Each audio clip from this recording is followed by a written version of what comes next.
afternoon, ladies and gentlemen. It is 3:02. It is my honor and privilege to call this meeting of the Tallahassee City Commission to order on Wednesday, July 11th. To kick things off this evening, it is my honor and privilege to welcome my dear friend, the Reverend Dr. Kim Buchanan of the United Church of Tallahassee, to provide our invocation. You just celebrated your 50th anniversary, correct? All right. That is absolutely amazing. Yes, the church, yes. Ladies and gentlemen, please stand for the invocation. Let's join our hearts together in prayer.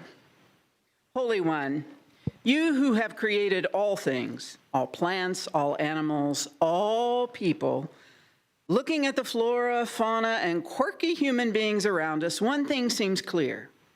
You delight in diversity. It's true that our diversity, especially our diversity of ideas, sometimes leads us to loggerheads. But at the end of the day, your hope for us is that we'll work for and find unity even in the midst of our diversity. As we celebrate Pride Month here in Tallahassee, we're grateful to live in a city that supports the wild, beautiful diversity of your children. We are grateful that our elected officials consistently show up for our siblings and the LGBTQIA+ community. In these days when harmful legislation and rhetoric keep rising, we offer profound thanks to live in this Tallahassee community. May all of us, members of the LGBTQIA+ community and allies alike, may we all continue working for and showing up for each other. May we continue working together to create the beautifully diverse world you're dreaming of. Our last prayer today, Holy One, is for our city commissioners, staff, and all their aides. We pray for their continued wisdom, courage, compassion, and strength as they make decisions on our behalf. We appreciate them and pray for them as they see to the work of our community today. It is with love, gratitude, and hope that we pray. Amen. Amen. Amen. Ladies and gentlemen, if you'll join me in the Pledge of Allegiance. I pledge allegiance to the flag of the United States of America and to the republic for which it stands, one nation, under God, indivisible, with liberty and justice for all. All right, welcome everyone. Colleagues, we have a full evening tonight. We have our regularly scheduled City Commission meeting, which I fully expect us to go the distance on. We will break at 5:30. We will come back at 6 o'clock for the public hearing. We will take up any unfinished business after the public hearing and close out our meeting. So again, we have the City Commission meeting at 3 o'clock, and we have the public hearing that begins at 6 o'clock. We will get into any changes later on the agenda, but for right now, any questions? Seeing none. Okay, so for our presentations this evening, first and foremost, I'd like to invite our friend from the Florida League of Cities, Jeff Branch, who also serves as the Executive Director of Florida League of Mayors, one of our lobbyists. That would be wonderful. I know he is joined by Mr. Casey Cook, who is Director of Legislative Affairs for the League of Cities as well. Welcome to Chambers, gentlemen. Mr. Branch. Good afternoon. Good afternoon. Can you hear me? Thank you, Mayor Daley, commissioners, and everyone in attendance. As the mayor says, I'm Jeff Branch. I'm the Director of Field Advocacy and Emergency Management for the Florida League of Cities, and it's a pleasure to be with you here today. Although the mayor stole my thunder, I'd like to recognize my director, my boss, my friend, Casey Cook, who's our Chief of Legislative Affairs for the League of Cities. I'm especially proud to be here today to recognize two exceptional leaders, Mayor Pro Temp Diane Williams-Cox and Commissioner Curtis Richardson. Commissioner Richardson serves on our Florida Municipal Investment Trust, helping to provide cities with strong financial tools and guidance, and our Mayor Pro Temp serves on the Florida League of Cities Board of Directors, as well as an active member of one of our key policy committees, helping to shape the League's legislative priorities. But beyond their service in these two important roles, both of them have been vocal, visible, and valued champions in the defense and protection of municipal home rule. Their advocacy at the Capitol and in their community has earned them the well-deserved title of Home Rule Heroes. I want to thank you both for standing up for not just our capital city, but all 411 cities. I'll ask you to come down so I can present your award, and as you're doing that, I also want to give a heartfelt thanks to Mayor Daley and the entire City Commission for hosting local officials from across the state during our Florida League of Cities Legislative Action Days. Your leadership and hospitality made a meaningful impact, and I'd be remiss if I didn't also thank the incredible staff of Tallahassee. Their professionalism and support helped to make the event smooth, successful, and welcoming for all attended. As a resident here, I love when they come so they can grow our economy by spending the good old money from their own cities. So I'll take a picture here, and then I'll invite Mr. Mayor, the entire commission down for a group picture, and thanking you again and the commission for welcoming us for our legislative action days.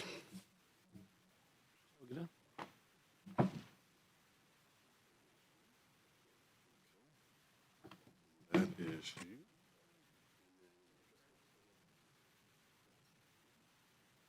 you.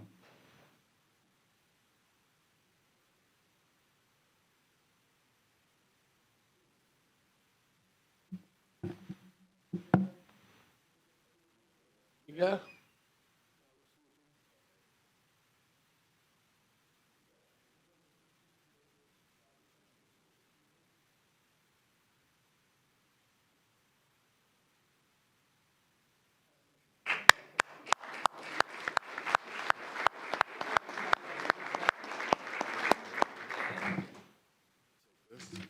right. Thank you, Jeff. Have a good one. Y'all just want to stay here as well? Great. It's great to have the League of Cities in chambers with us. Y'all do amazing work on behalf of municipal governments across the state of Florida, and we thank you. And of course, we do love to play host as everyone comes to Tallahassee as well. Before you gentlemen leave, I also want to take a second to recognize our city manager, Reese Goad, who also is rolling off, I believe, the board of the Florida City County Management Association. So we have been extremely active in our city associations. Thank you very much, Reese, for your service. Thanks, guys. Appreciate it. All right, for our first presentation, I see our president of Big Bend Cares, Amber Tynan, is here. The immediate past president is here. All of our friends, come join me, please.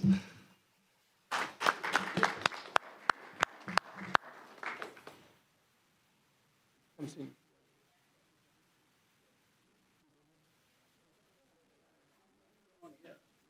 You're looking good. Nice and relaxed. Hey, everybody. Thanks for joining us. Come on in, Clint. Come on in. Crowd around. Ladies and gentlemen, from the governing body of the City of Tallahassee, a proclamation. Whereas in 1985, Tallahassee AIDS Supportive Services began with a small group of concerned citizens dedicated to responding to the devastating impact that HIV/AIDS was having in our community.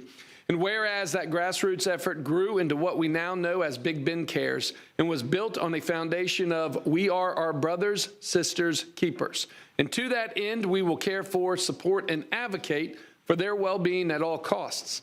And whereas on August 18, 1990, the United States enacted the Ryan White Comprehensive AIDS Resources Emergency Care Act, the largest federally funded program for people living with HIV/AIDS, providing critical funding for medical care, medications, and supportive services to communities disproportionately affected by the HIV epidemic, and aiming to strengthen the care systems and improve health outcomes.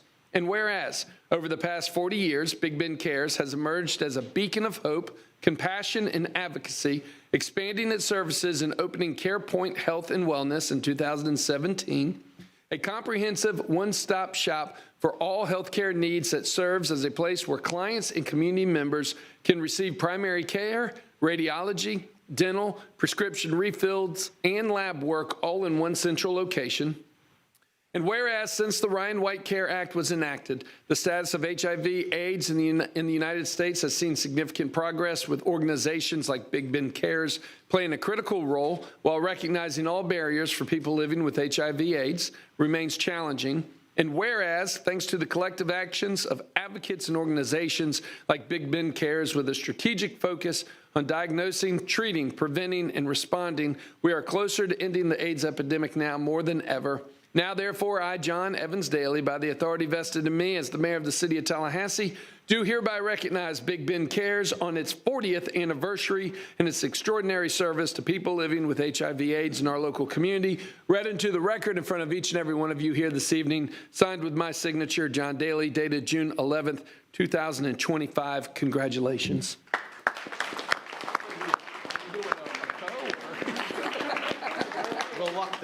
There we go. Thank you, Mayor Daley and City Commissioners. It's an honor to receive this in our 40th year. I've had the honor of being the CEO for the last 20 years and congratulate the board on an excellent choice to be my successor and looking for going into the future with Amber. Thank you. Sure. At the mayor's request, thank you all so much. Big Ben Cares has been doing incredible work, but we hope you will all join us on June 28th at the Civic Center for our annual fundraising event, Artopia. It will be obviously kicking off our 40th campaign.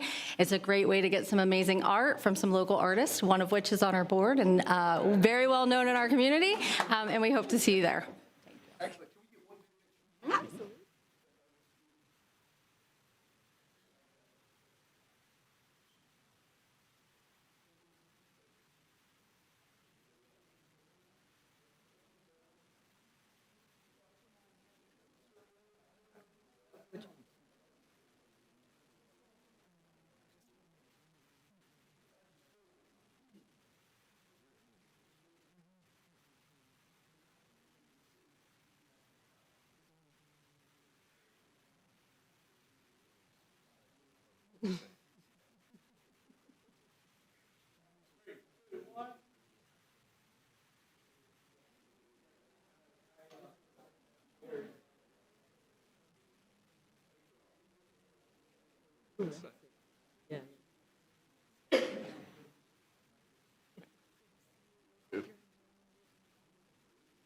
Dr. Reverend Buchanan, if you will please join me with all friends as well.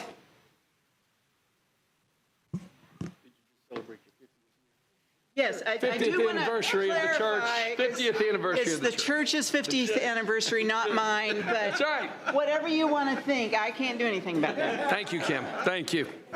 On that note, ladies and gentlemen, from the governing body of the City of Tallahassee, a proclamation.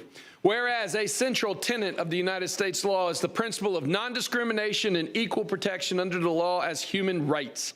And whereas members of the lesbian, gay, bisexual, transgender, and queer LGBTQ+ communities still face ongoing discrimination based on their innate status, resulting in untallied human tragedy, loss of life, community isolation, and abuse. And whereas the City of Tallahassee opposes any and all type of oppression, be it based on race, gender, gender identity, gender expression, or sexual orientation, and is committed to justice and equality for all individuals.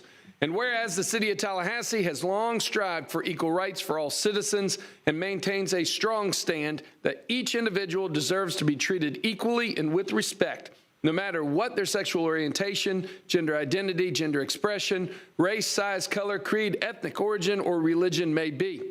And whereas to celebrate the richness and diversity of the Tallahassee community, various community organizations, businesses, and individuals will conduct various cultural, educational, and entertainment activities during the month of June to focus attention on the importance of equity, acceptance, and respect for diversity among us. Now, therefore, I, John Evans Daly, by the authority vested in me as the mayor of the City of Tallahassee, do hereby recognize the month of June as Pride Month to honor freedom from prejudice and bias in any form, to recognize and praise those members of our community who constantly fight the battle for equal treatment for all, and to further restate the City of Tallahassee's commitment, our commitment to remain adamantly opposed to all forms of discrimination and oppression, read into the record in front of each and every one of you proudly, signed with my signature, John Daly, dated June 11th, 2025. Dr. Buchanan, let me present this to you. Thank you. Come on. I just want to say that line in the prayer that I prayed, it is an honor to live in this city. Because wherever I go, when folks are advocating for folks in the LGBTQIA plus community, they're there. They're there. And that makes all the difference. That makes all the difference. And so thank you. Thank you. We are honored to receive this on behalf of the city, but also want you to know how grateful we are. Thank you. Thank you. Let's get a picture. Oh, a picture, of course. That's all right.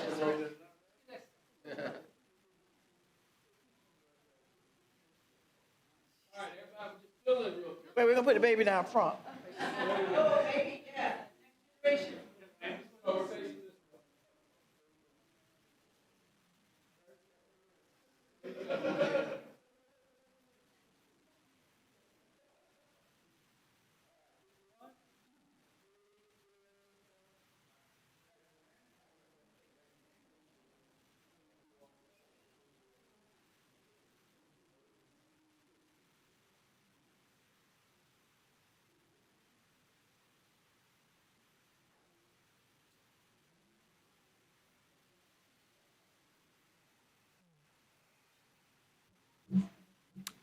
Ms. Portia Knight, please come join me.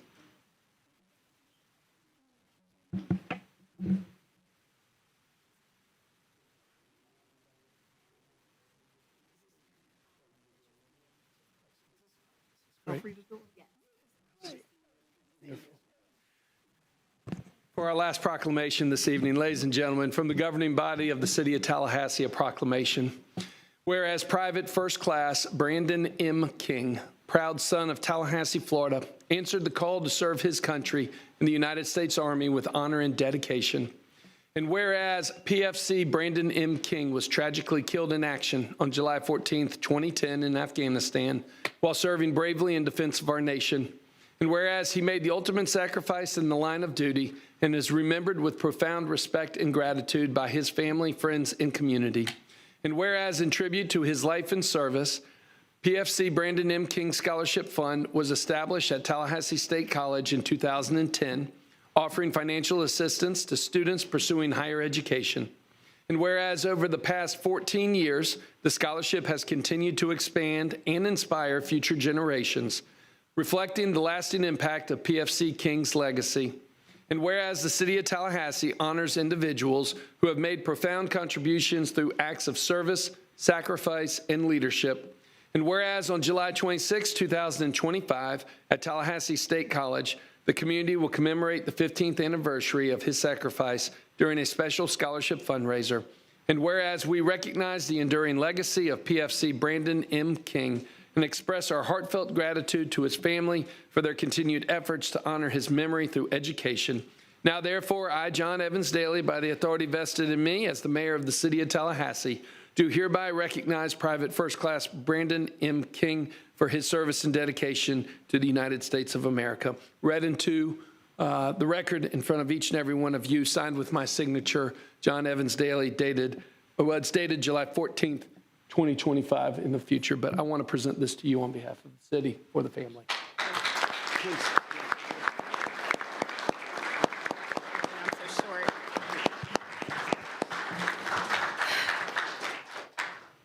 Yes, my name is Portia Knight, and I am the sister of PFC Brandon M. King. Just want to say thank you so much to the mayor and the commissioners for honoring Brandon and remembering his sacrifice. It's been 15 years, which is a long time, and so we're so happy and grateful to be able to have a scholarship in his name and being able to help so many students over the past 15 years further their education through the Tallahassee State College. And so again, on July 26, 2025, we will be having a fundraiser at Tallahassee State College. So it would be wonderful to continue to raise money on behalf of this great fund. So thank you so much for your time, and thank you so much. Appreciate it.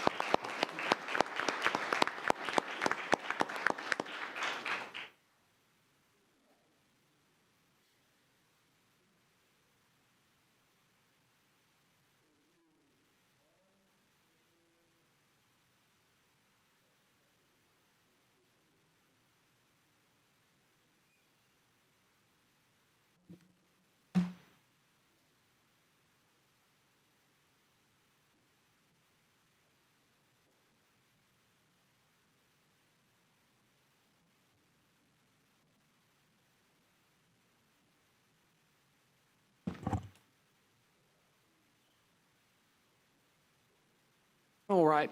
What a wonderful way to start the meeting with those great presentations. Mr. Manager, do we have any announcements coming before this board at this time? We have one agenda modification, Mr. Mayor, if I All may- right. may add that. Item 10.01 has been removed from today's agenda and will be rescheduled for a later date. There are no additional announcements. Okay, sounds great. Any questions? Okay, moving forward, we need to adjourn the city commission meeting, and I would like to call the Pension Plan Board of Trustees to order. And with that, I will ask Mr. Bellamy to come join us, please, and turn this over to the clerk. Thank you, Mayor. As we start, I'll remind everyone that the City of Tallahassee Pension Plan is governed by a Board of Trustees. That Board of Trustees is made up of our elected city commission, and then there's an additional member of the Board of Trustees who is elected by police and fire as their representative. Mike Bellamy is here this evening. This is his first meeting in that role. Our previous representative retired. That happens occasionally, and so had a new election to replace that seat, so we welcome our new member. So, Great to have you. Thank you. and with that, the item before you is to accept our biannual actuarial report. So for our pension plan, one of the things that we do on a regular basis is have actuaries evaluate our plan. A couple of key components of that are to identify what the city's contribution needs to be to keep that plan well-funded and appropriately funded. And so this report provides the contributions that we will make to our pension plan for fiscal year 26 and fiscal year 27. That's expressed as a percentage of pay, so that as payrolls may go up or down, the contribution is appropriate. With this report, no major changes from our report 2 years ago. A slight decrease for the contribution for general employees and a slight increase for the contribution for police and fire, reflective of their recent collective bargaining agreements. The other piece that's in there that is, I think, important to note is it identifies what our funded status is. So our pension plan currently, on an overall basis, is almost a 90% funded status. I think if you look and listen and read around the country, people look and say if you're 80% or better, you're in good condition. We're 10% ahead of that mark. Also, for our general employees, we're slightly above the 90% number, and that's part of your strategic plan, commissioners. And so I think while this is the Board of Trustees, it's important to know that the city supports the plan as well. So with that, those are the key items. Present the report to you for acceptance and approval, but willing to answer any questions if you have them. All right. First of all, do we have any public comment on this item? No, sir. Okay. Colleagues, Mr. Bellamy, any questions? I'm going to come Mr. Bellamy then for a motion. Motion to accept the report. Excellent. Motion for staff recommendations been made by Mr. Bellamy. Is there a second? Second. Seconded by the Mayor Pro Tem. Any other further comment? Sure. Commissioner Matlow. Just welcome, Mr. Bellamy. We'll try not to take up too much of your time. I think this will be easy. Thank you, Mr. Mayor. Great. With that, I think it's appropriate for Mr. Bellamy to provide a 45-minute history on the pension plan in the City of Tallahassee and answer any questions that he might have. From memory. From memory? No? This is the first meeting. Let me get this one under my belt, and then we'll go after that, right? Okay. All right. All right. Seeing no further comment. All those in favor signify by saying aye. Aye. Aye. All those opposed, passes unanimously 6-0. Is there any other business come before the Pension Plan Board? No, sir. Okay, then we are adjourned. Mr. Bellamy, thank All you right. very much. You got it. I'd like to call the City Commission back to order.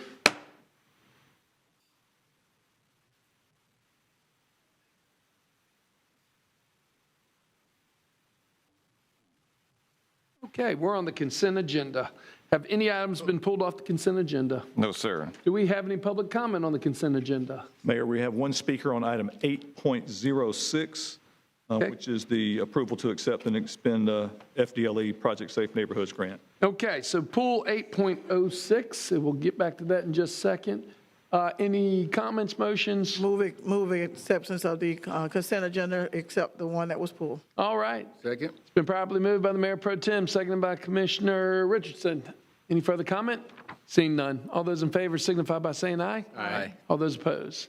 Passes unanimously 5-0. We are back on 8.06. Mr. Manager. Yeah, thank you, Mr. Mayor. This item is, seeks approval to accept and expend Florida Department of Law Enforcement Project Safe Neighborhood Grant Funds. Involves approximately $73,000 in funds for this effort of neighborhood safe grant efforts. Deputy Chief Selesky is here to answer any questions if you have them. Excellent. And who pulled the item? We had a speaker on the item. Oh, we have a speaker on the item. Excellent. Let's go ahead and have public comment then.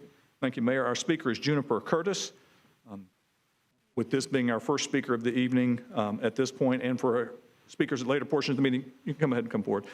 Each speaker will have 3 minutes for comments with the light in front of the mayor starting green and then turning yellow with 30 seconds remaining, at which time I will give you a heads up as well, and it'll turn red at the end of your time.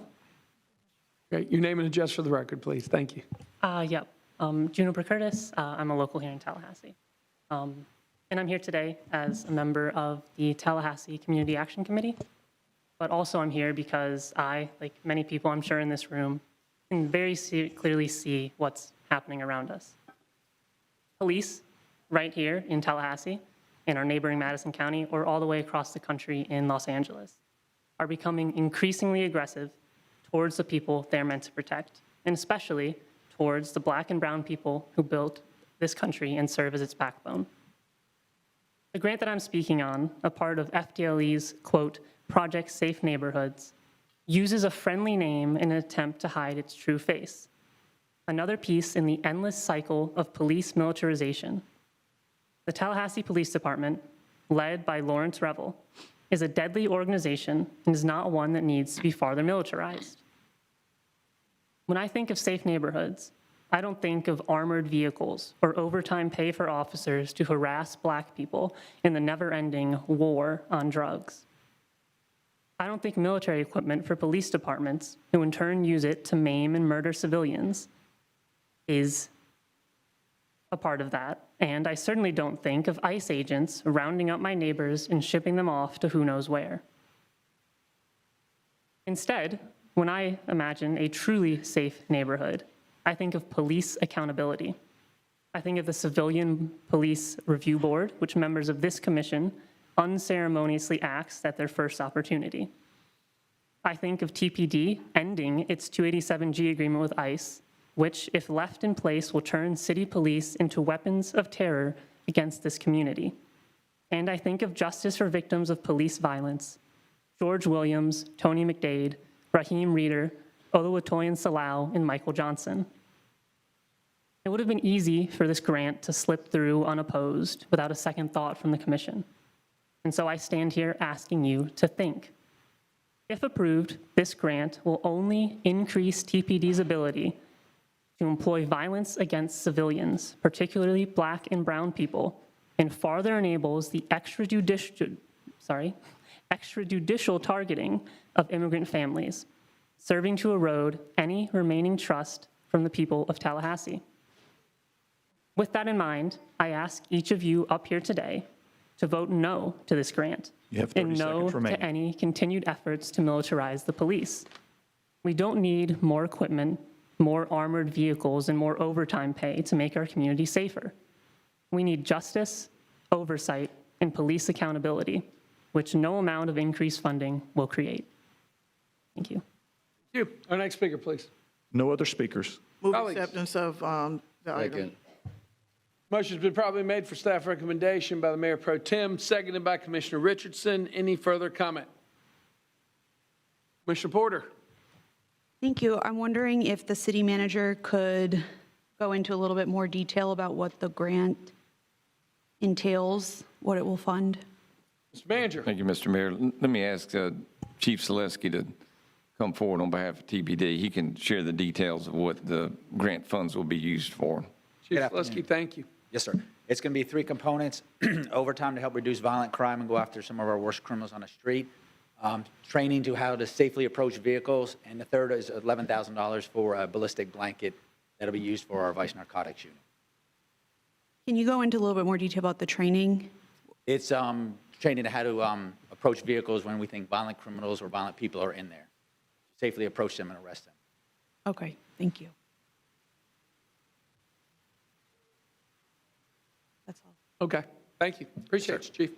Motion on the table to approve, made by the Mayor Pro Tem, seconded by Commissioner Richardson. All those in favor signify by saying aye. Aye. All those opposed, passes unanimously 5-0. Any other items coming before us on the consent agenda?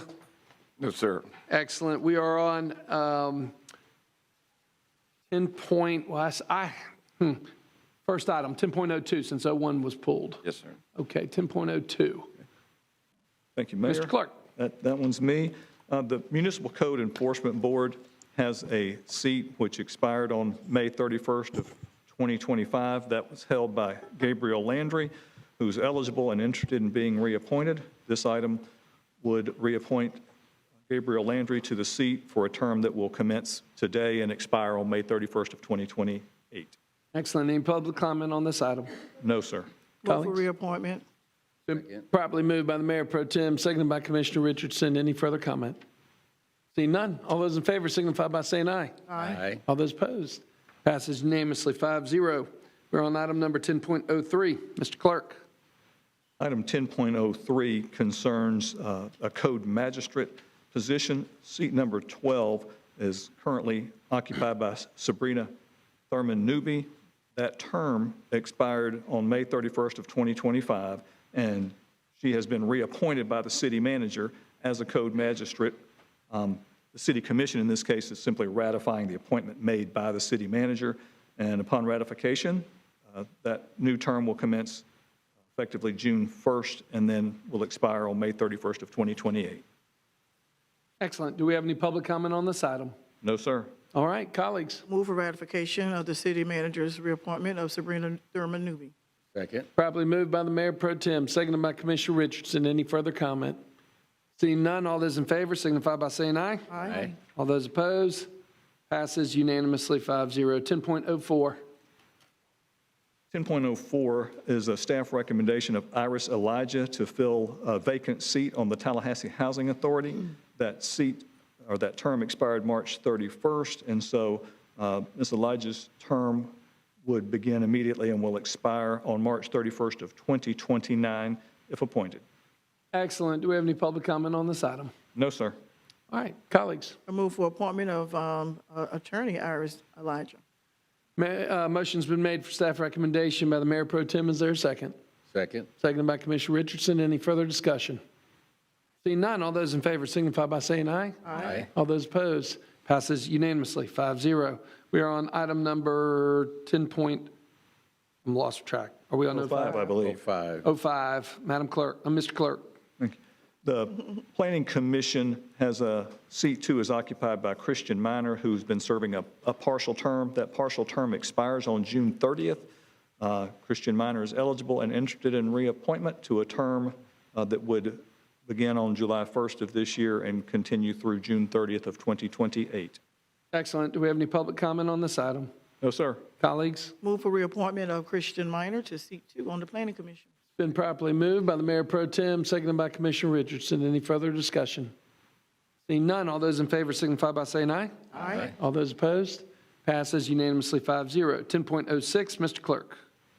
10.06 is our last appointment of the evening. This is the Audit Committee. Currently, Gene Calixte is in seat 1, serving a partial term with an expiration date of May 31st of 2025. He's eligible and interested in reappointment. If reappointed, this term will commence immediately and expire on May 31st, 2028. Excellent. Do we have any public comment on this item? No, sir. Great. Colleagues? Move for reappointment of Jean, how do you say the last name? Calixte. That's how I say it. I think that's right.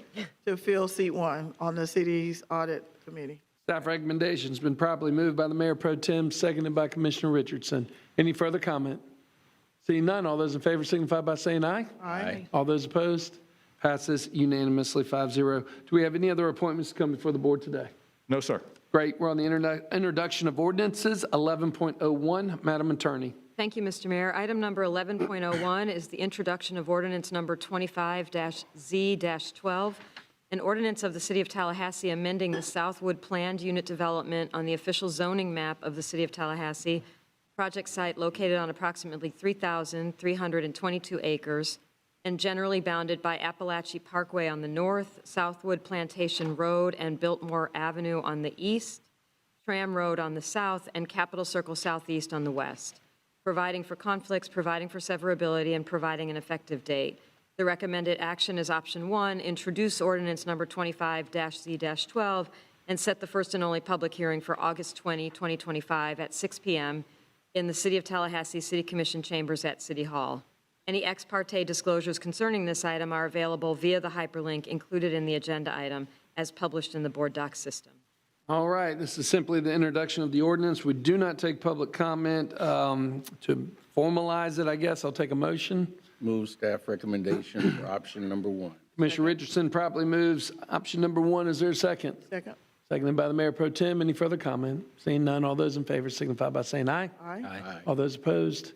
Passes unanimously 5-0. 11.02, Madam Attorney. Thank you, Mr. Mayor. Item number 11.02 is the introduction of ordinance number 25-Z-16, an ordinance of the City of Tallahassee, Florida, designating and including additional territory located on 16.2 acres, located approximately 0.3 miles south of the intersection of Thomasville Road and Ox Bottom Road, as and in the City of Tallahassee Residential Preservation 2, RP2, from Leon County Residential Preservation RP and City Residential Preservation 1, RP1, on the official zoning map of the City of Tallahassee adopted and established by the City Commission, providing for conflicts, providing for severability, and providing an effective date.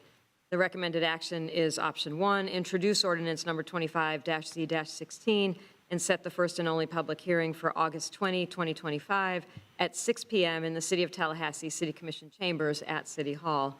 Any ex parte disclosures concerning this item are available via the hyperlink included in the agenda item as published in the board docs system.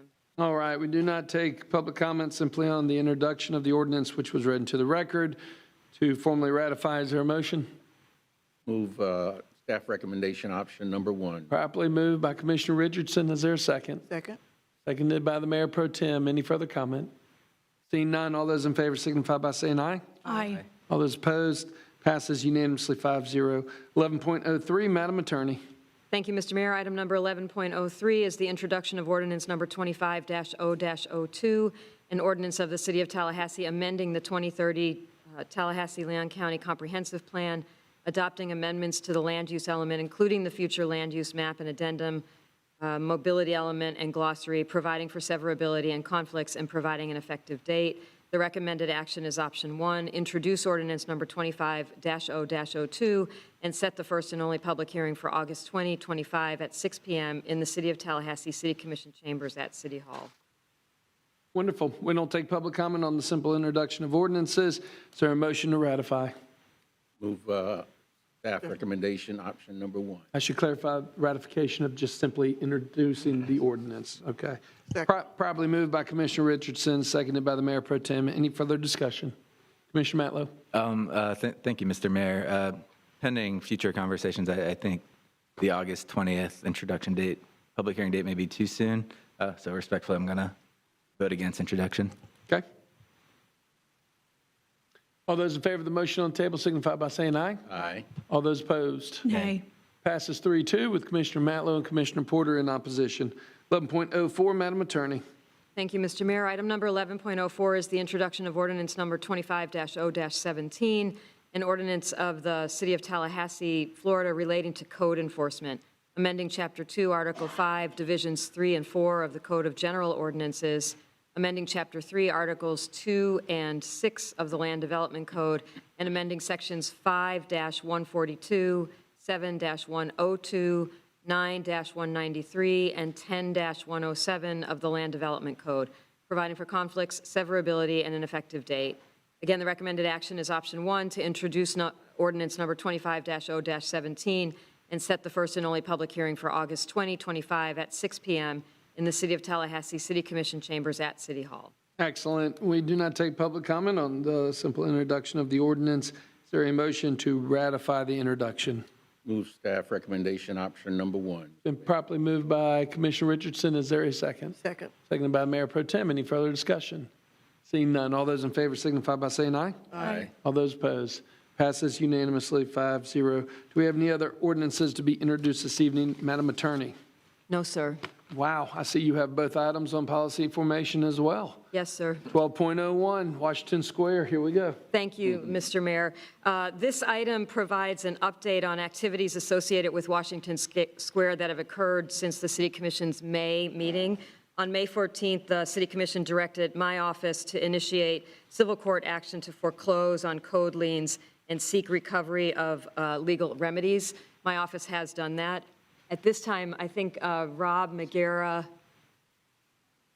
is going to come forward and speak to additional negotiations that have occurred since then.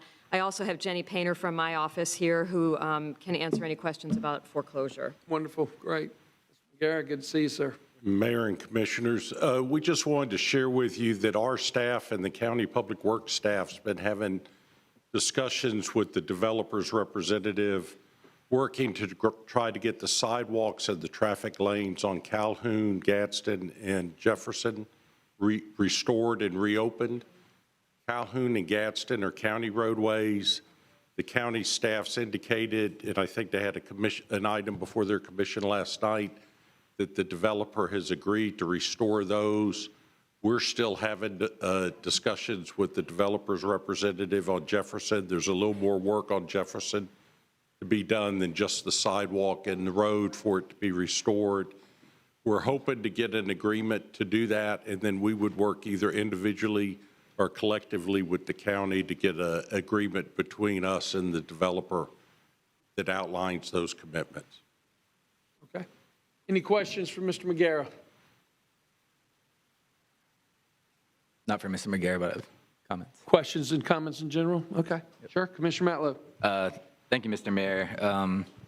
Glad to see some progress on this item finally. I just wanted, for clarification, the conversation, Madam Attorney, around restoring the roads and the streets is separate apart from the foreclosure action that we moved forward with previously? Yes, Commissioner, it is. The foreclosure action has been filed, and it is not connected to this discussion related to the sidewalks. Thank you for the question. Okay. And the agenda item asks for staff to negotiate and execute, but we're not putting into negotiations the code enforcement violations in any way with the roadway? We are not. Okay. Thank you. Move option 1. Been properly moved. Staff recommendation by Commissioner Matlow. Is there a second by Commissioner Richardson? Any further comment? Seeing none, all those in favor signify by saying aye. Aye. All those opposed, passes unanimously 5-0. We are on item number 12.02, update on Canopy Circle K property. Madam Attorney. Thank you, Mr. Mayor. As you know, Circle K Stores owns and is seeking to develop private property in the Canopy development. I made a mistake, Madam Attorney. Sorry. Mr. Clerk, I did not ask before we took a vote whether we had public comment on that item. We did not have public comment on that item. Thank you. Okay, just want to make sure that was in the record. Colleagues, sorry about that. It's been a long day already. Madam Attorney, I didn't mean to cut you off That's okay. either. I'm sorry about that. Thank you. No worries. Sure. In April, the City Commission directed staff to take the initial steps necessary to acquire the Circle K property by eminent domain. The Commission's direction at that time was predicated on an inaccurate estimate of the cost of the very first step in that process. And so due to that inaccuracy, I'm bringing this item back for further direction. Again, the Commission was advised in the April meeting that the first step in the process, which was obtaining 2 appraisals of the subject property, would likely result in an expenditure in the low thousands of dollars. After that meeting, when staff actually went out to obtain those estimates for those appraisals, they came in at upwards of $75,000. So staff is bringing the item back because I felt like the Commission's decision was based on somewhat inaccurate information at the April meeting. At that April meeting, the Commission also asked that an estimate of all costs that would be potentially expended in connection with this proceeding be brought back to the Commission for consideration. The law firm of Neighbors, Giblin, and Nickerson represents the city in eminent domain proceedings. And based on its extensive experience in this area, the firm provided an analysis of the likely costs of this proceeding with eminent domain in this matter. There's an attachment to the agenda item, but essentially it provides that it would probably cost at least $500,000 in attorney and expert fees, plus the value of the property and the value of the improvements to the property that have already been made.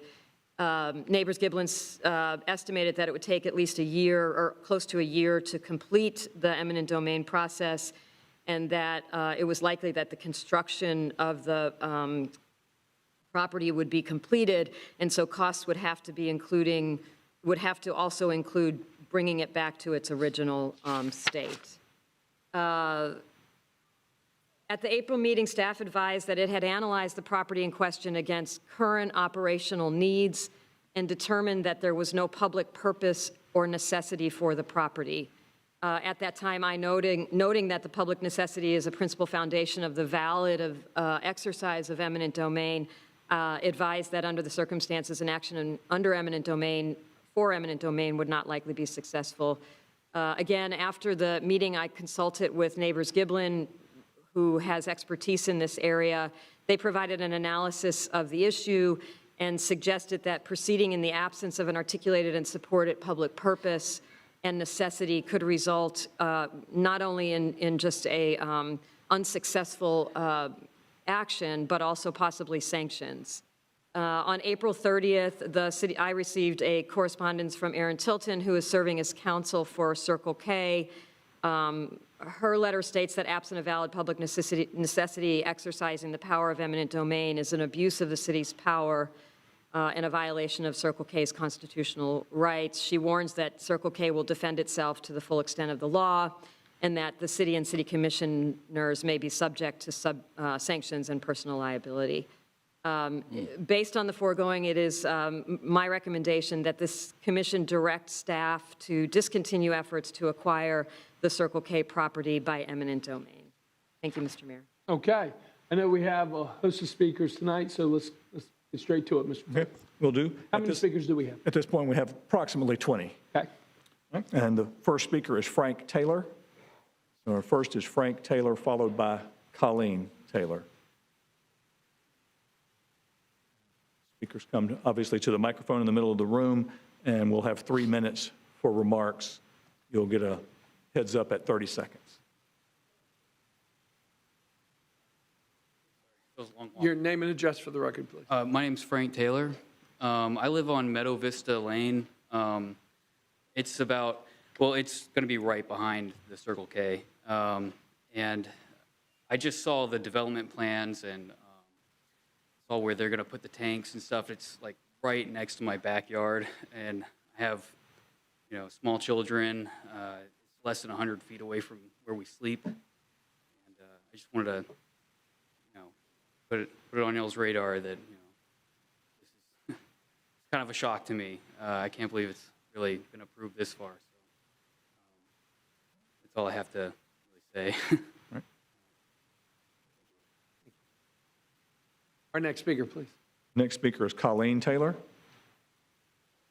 followed by Christy Perkins.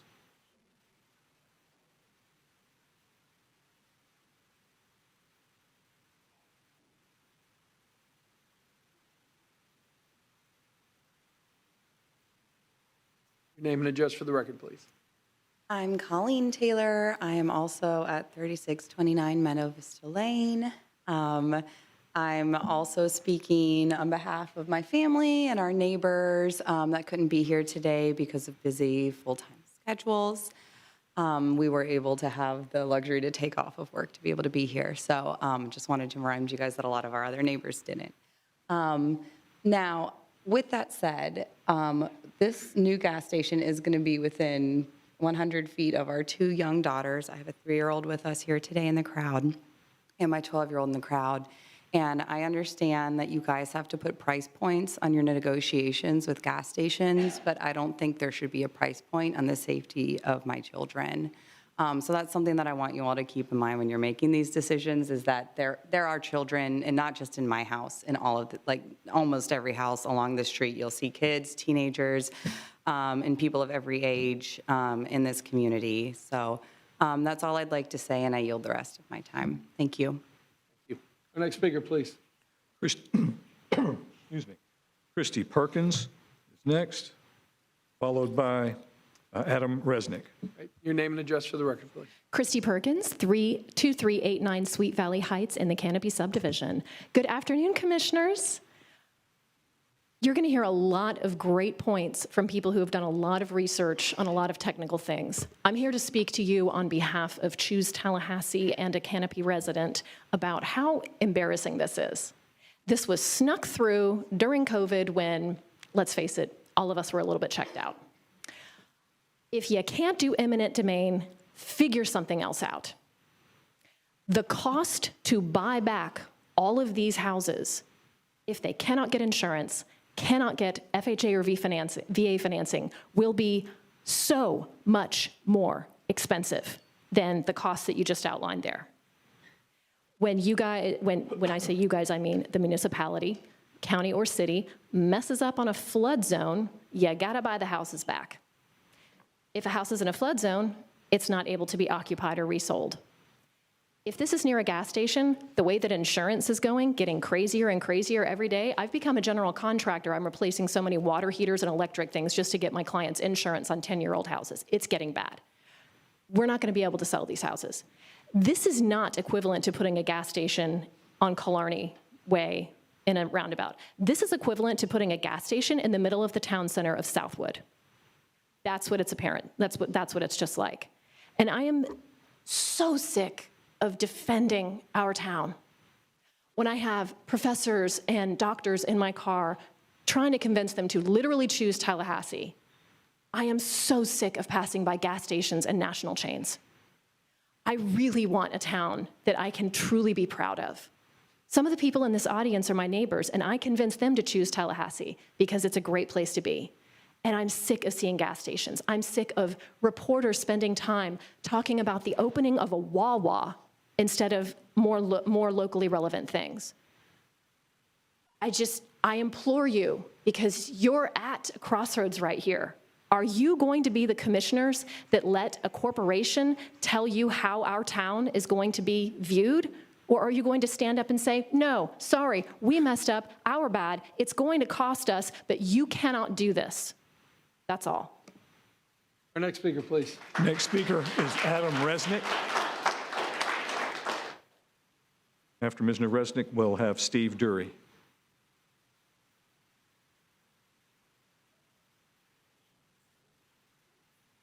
Your name and address for the record, please. Adam Resnick, I live on Meadow Vista. Good evening, Mayor Daley and the council. I'm here today as a concerned resident of Tallahassee to speak on the development of Circle K. My wife and I moved from Michigan with hopes of investing in the community that was promised to be a walkable city center with many community-enriching businesses. That promise was a key reason to why I chose this community and the key reason that I chose to invest in Tallahassee. Unfortunately, I now find myself living less than 500 feet from the planned gas station, a project that was never informed to me honestly, and when I asked about the upcoming developments before purchasing the home, I was only told that a few potential businesses, and they gave me a few, such as a coffee shop, but nothing more, and the gas station was not mentioned. Had I known this, I would have not purchased my home here. I do not know if you personally visited the site, but I urge you to.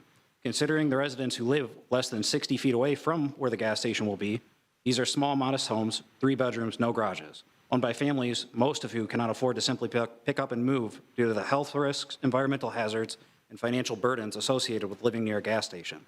These are well documented and researched. Some of our residents will be unable to obtain homeowners insurance, approximately 44 homes, due to the gas station's distance to their house, effectively stripping them of their financial stability and trapping them in depreciating properties. This is more than a zoning issue. This tramples on the American dream. It punishes the people who believed in this city enough to invest in it. What kind of message does this send to current and future residents? That their investment, their health, and their trust in the city leadership comes second to the investment of a multinational corporation? That's the message I've been receiving, especially after our concerns were laughed off in our first meeting with Commissioner Richardson. And frankly, if this council is comfortable with financially devastating the very people who trusted you, especially after voting to raise your salaries, then it's clear that some of you are serving interests other than those of your constituents. I do believe Tallahassee is a great city with enormous potential, but if this is how residents are to be treated and protected, I cannot see a future for myself and hopefully others here in the long term. I respectfully ask that this council reconsider eminent domain And we're not specifically asking for eminent domain, but we'd like a better answer than you're stuck with a gas station. We ask you to protect your residents, uphold your vision, and show us that our voices, our lives matter more than corporate expansion. Thank you. I concede my time. Our next speaker, please. Steve Dury is next, followed by Laura Dury.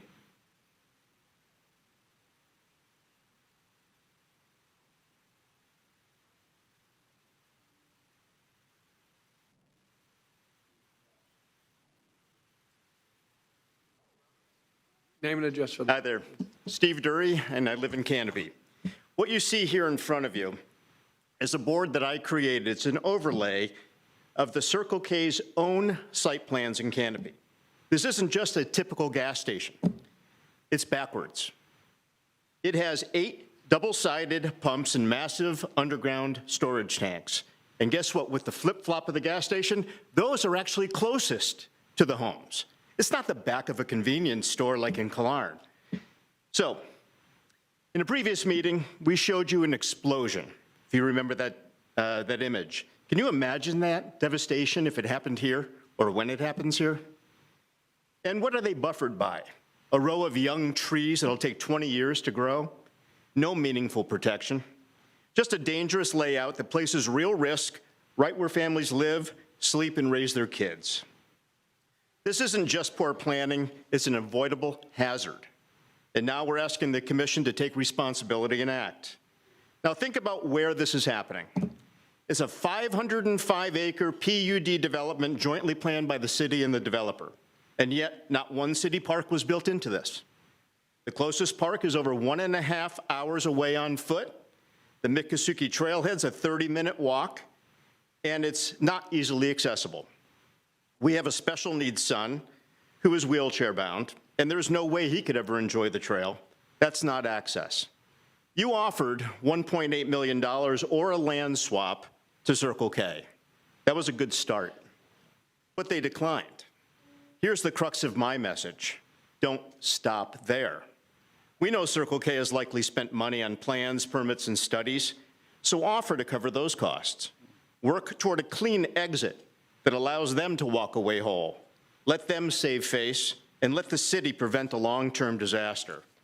Mr. Mayor, this is where you come in. You are uniquely positioned to lead this conversation. Escalate the negotiation to Circle K corporate headquarters.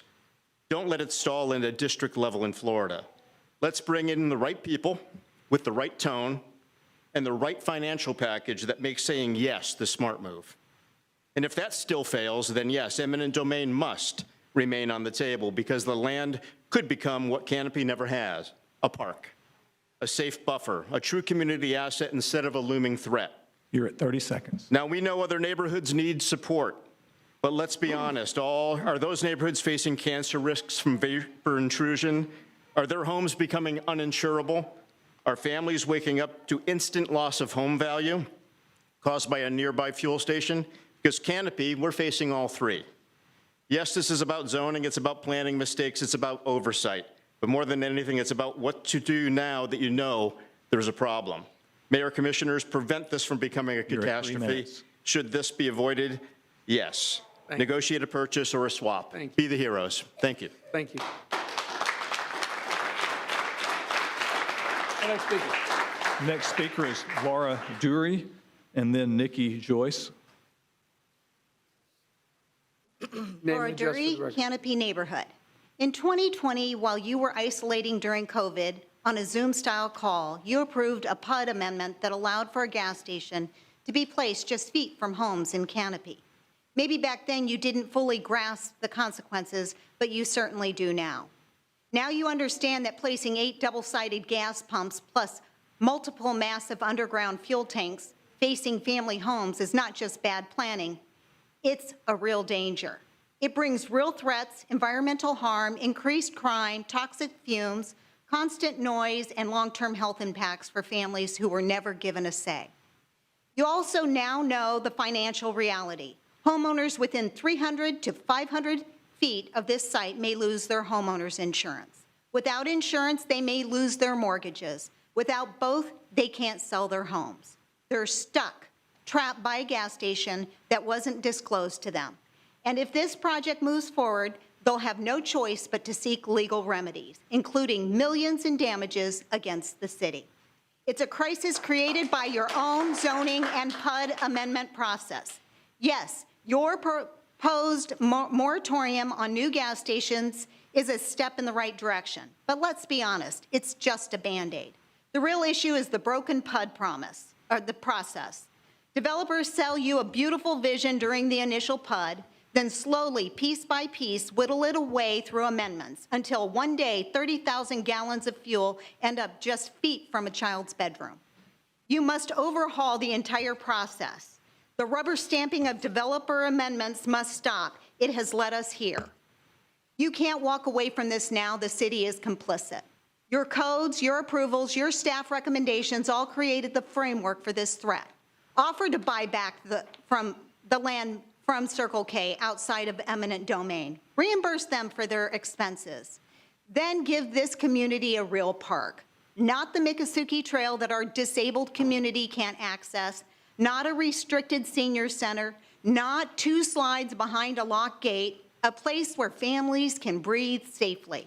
Moving forward, there should be a 500-foot buffer between homes and commercial sites, a 1,000-foot buffer for gas stations, and a moratorium on PUDs and amendments until those protections are in place.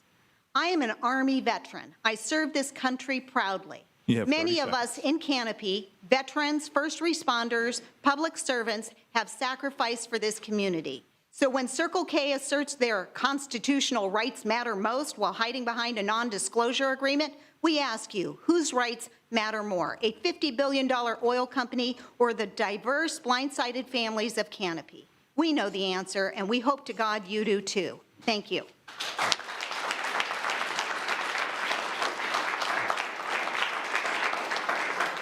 Our next speaker, please. Nikki Joyce is our next speaker, followed by Deborah Wilson. Your name and address for the record, please. Nikki Joyce, Canopy. I've lived in Tallahassee since 1978. I've been here a long time and I've seen a lot of things, but this is just unreal. I still can't imagine who in their right mind would want to put a gas station in the middle of a beautiful community. The community has grown. I've been in the neighborhood almost 7 years, and I feel very proud of my efforts to fit in. We have families of all ages. We have a beautiful pool that I got the pleasure of watching about 3 families this morning swimming with their little ones, just little, with water pouring all over them. It's a great place, but what is it going to be like to have a gas station right in the middle? It's inconceivable. Who wants to live there? It's not fair. We weren't told a thing except a coffee shop or something equally, attractive. But this is just absurd, and you just you've got to do something. I've been proud to live in Tallahassee all these years, but if this goes through, I just don't know. I lose my faith in people. Thank you. Our next speaker, please. Deborah Wilson is our next speaker. She'll be followed by Laura Hess. Good afternoon, city officials and commissioners. My name is Deborah Wilson, and I live in the Canopy community. I love Tallahassee. We are a contributing, hardworking, and ethically diverse group of residents. We are an asset to Tallahassee on every level. My hope is that you all here today, along with Circle K, would consider us as such, and not just numbers and dollar signs, and to understand the many reasons and implications this gas station would have in our neighborhood. Not only would this impact families in many ways, it's brought high stress and anguish to so many, to include you all. It would impact Dove Pond, less than or about 1/2 mile downhill that collects all the storm runoff and would also collect from Circle K. Dove Pond is one of the larger of 3 to 4 water sources on the Miccosukee Greenway that provide food and water to a family of 4 bald eagles, Canada geese, their nest, and goslings, white pelicans, deer, and much more. The bald eagles, Canada goose, and white pelicans are just several that are protected by the Migratory Bird Treaty Act with Canada, Mexico, and Great Britain. The eagles are also federally protected by the Bald Eagle and Golden Eagle Act. These protections protect not only the nest, but the birds and any type of disturbances thereof, according to Monica McKenzie, the eagle biologist of the Florida Fish and Wildlife Conservation Commission's regional office. The eagle's nest resides just northeast of Miccosukee Road and is thus labeled LN024 and documented on the Audubon Eagles Watch Nest map with another at Lafayette Heritage Park. They and other species can be seen on almost a daily basis and just perched above the shores of Dove Pond. The gas station is built. If it's built, it's not a matter of if Dove Pond becomes contaminated, but when. Tallahassee has been good to Circle K, allowing 20-plus Circle Ks here and another one being built now on Capitol Circle and Crawfordville Road. There are 3 Circle Ks within 3.1 miles of my home. Do you all feel it's a necessity to have one a quarter of a mile from my home? You're at 30 seconds. There are, as one neighbor states, we are not opposed to business, but development must be smarter than this and must be respectful of communities and ecosystems it will affect. The existence of zoning environmental review is supposed to protect us. It has failed us. I plead with you all and Circle K to consider the options and to resolve this amicably in favor of the hundreds of families residing in Canopy. Our next speaker, please. Next speaker is Laura Hess, and then Allie M. Your name and address for the record, please. Laura Hess, Canopy Neighborhood. Mayor Daley, you see the city's role in this preventable story, and you're able to put yourself in our shoes. You said no one, even in a new neighborhood, should expect to live this close to a new gas station. Those of us who haven't spoken at commission meetings again and again are older, and we don't really want to spend our retirements here begging for what so obviously is the right thing to do. But our younger neighbors in Canopy work long hours at the hospitals and elsewhere and can rarely make these meetings.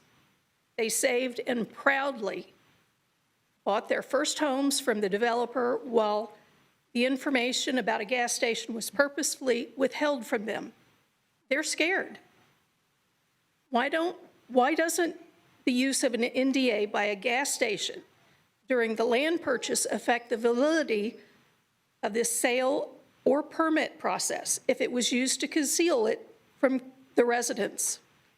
Other gas stations were not banging on the developer's doors. The developer told us he had no other offers. Can the attorney use this as evidence to challenge the sale or permit process? Mayor, like you said, sometimes you have to fight the good fight. This is one of the defining moments in a career of public service. Please fight for us. Commissioner Richardson, at the April Commission meeting, you asked, if the city contains this Circle K property and we have to spend this money, what do I tell my constituents in my neighborhood? We are your constituents. What will you tell us if you don't? That even knowing the city's role in the equation was not spending money was more important than our health and safety. You can tell any constituents not familiar with the facts of this matter that you voted for us because the city code was allowing this to occur, exposing the blindsided people in Canopy to a dangerous situation. Remember the guy who stood up to speak last meeting on a different topic and said, wow, a gas station 58 feet from home sounds terrible. Please help them. The citizens of Canopy did not ask for something extra. They asked for relief from the outcome of problems and omissions in the city's codes. You're at 30 seconds. The folks in Canopy asked us not to allow this gas station with all its risks so close to their children. Commissioner Richardson, the city spends money on its priorities and sometimes on things that are far less essential. What could be more important priority than the actual health and safety to your citizens, of children? To all of you, please vote to help us. Do the right thing. We're counting on you. Thank you. Next speaker, please. Next speaker is Allie M., followed by Mark Wallinga. Your name and address for the record. My name is Allie, and I live in Canopy. In 1998, the U.S. Supreme Court unanimously held in Bogan v. Scott Harris that local officials can't obtain personal liability while performing their legislative duties. Never let anyone convince you to vote against what you know is right. The commission will probably vote against eminent domain because the city attorney says there's no public purpose for this land. The level of public purpose required to proceed in eminent domain is much higher than the regular public purpose needed for the city's everyday functions. Regular public purpose is all that's required as you hopefully obtain the land from Circle K through a direct purchase or land swap outside of the eminent domain process. According to TalGov, and in reality, Canopy is the one section of town without a public park. At your October 16th meeting, all 5 of you established the public purpose for a park on this site. With a direct purchase or land swap outside of eminent domain, the concept of public necessity drops away. Your recent decisions to fund stadium improvements are examples of your use of regular public purpose without public necessity. Back in October, the commission directed the staff to offer a land swap and then money to obtain this land, which the staff did. If you now say there's no regular public purpose for this land, then someone at the city is in legal trouble. If Circle K had agreed, the city would now own this land. As you see, regular everyday public purpose exists here. The city's previous purchase letter was sent only to a regional employee of Circle K. It was an offer to buy the land for Circle K's exact purchase price, none of their expenses. When Circle K said no, that was the end of it. It's now time for the mayor to reach out to Circle K's top brass to begin a legitimate negotiation for their property and their expenses. We're handing you a list of Circle K's top executives and their contact information. Canopy's homeowners recently sent these executives a short letter describing their liability and their exposure if they refuse to sell to you, with an emailed copy of that to each of you. It's now in Circle K's best interest to sell or swap you the land, and it's in the city's best interest to acquire it, if only because of the homeowners' insurance and mortgage issues that have been addressed here today. Vote today to get one appraisal and begin successful negotiations with Circle K as soon as possible. We researched it. An actual appraisal of this exact scope of work will cost no more than $10,000. Recently, it took us 2 days to find the single line entry allowing this gas station, buried 27 pages deep in an attachment to a 2020 PUD amendment before any of us lived in Tallahassee. So please never say we should have known, especially in light of the non-disclosure agreement and your own no-notice Type A site plan process. No one should have to endure what these newcomers in Canopy have in this past year. Please do a comprehensive audit of your land use codes and fix them. They currently work in direct opposition to the people who elected you. You're at 3 minutes. And get one appraisal, call Circle K, and please buy this land. Thank you. Thank you. Our next speaker, please. Next speaker is Mark Wallinga. Our next speaker. Mark Wallinga, and will be followed by Jim Mitchell. Your name and address for the record, please. Mark Wallinga, and I live in Canopy. Circle K and Canopy's developers refuse to acknowledge that building a gas station this close to homes is dangerous. The city's growth management code, and therefore the department, also refused. But there's one player in this story who independently understands and acts on the real dangers here is the insurance industry. They have a distance requirement.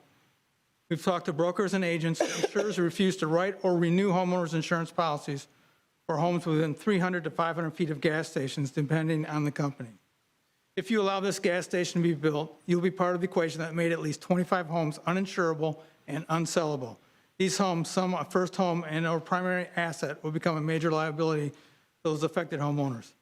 This particular insurance problem is not widespread in Tallahassee. We researched 91 gas stations online and in person and found 11 homes in the whole city located within 300 feet of a gas station. Many were uninsurable for other reasons. The entire city currently has 11 homes, but Canopy will immediately have at least 25 homes within 300 feet of a gas station. Think about that disparity. If the gas station is built, Canopy homeowners will be forced to take legal action, either individually under Florida's Burt Harris Act, that's statute 70.001 if you want to look it up, or as part of a class action lawsuit naming Circle K, Canopy's developers, and the city liable for millions of dollars. Not for health, safety, and environmental reasons that will arise later, but over this insurance issue as soon as the Circle K is built. All three of you defendants will argue you did everything by the books, but any judge or jury will see how your actions or inactions led directly to foreseeable and immediate damages to Canopy homeowners. No insurance, no ability to sell. As we see it, you have three options going forward. Do nothing and have the city become a defendant in a lawsuit. The homeowners will have to sue for the full purchase prices of their homes and all their other damages. They are the only party in this whole story who did nothing wrong.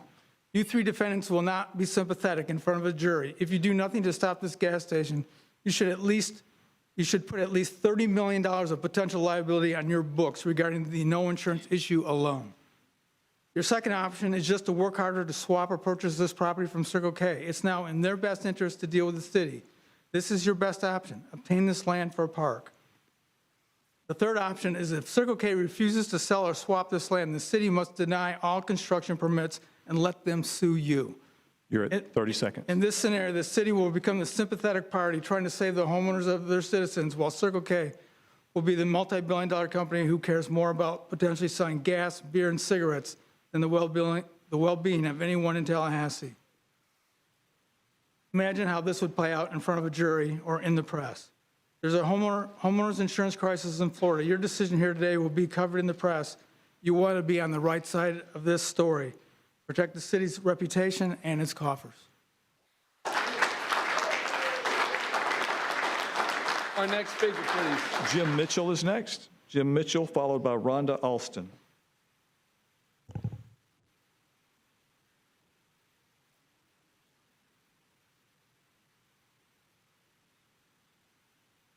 Your name and address for the record, please.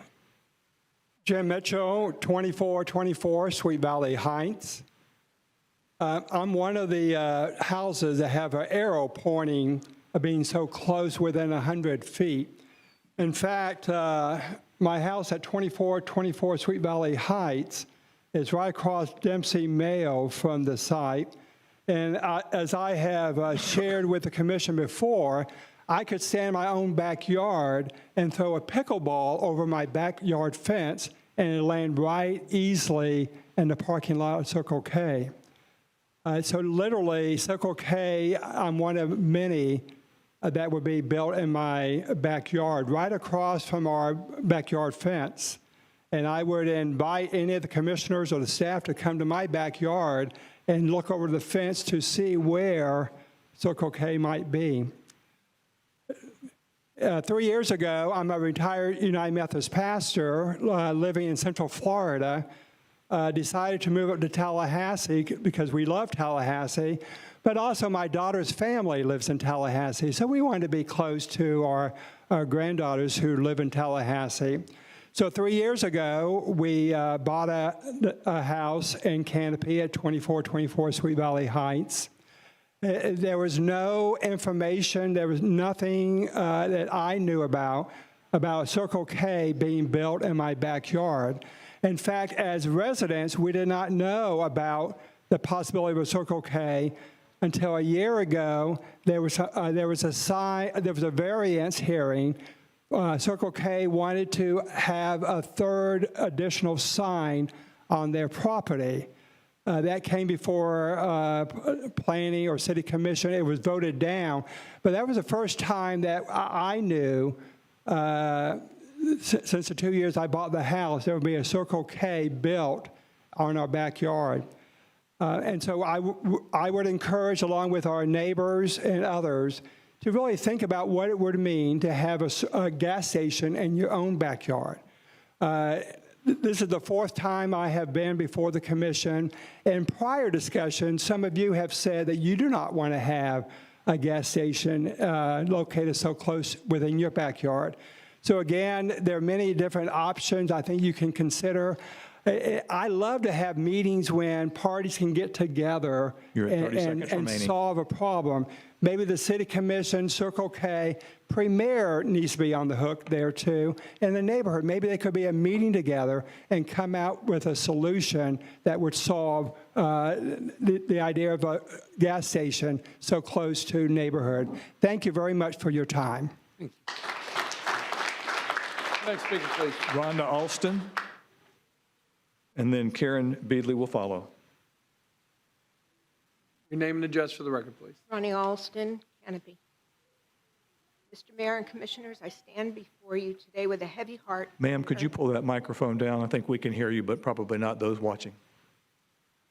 I stand before you with a heavy heart and an earnest plea regarding the construction of a gas station, specifically the Circle K at Walani and Dempsey Mayo.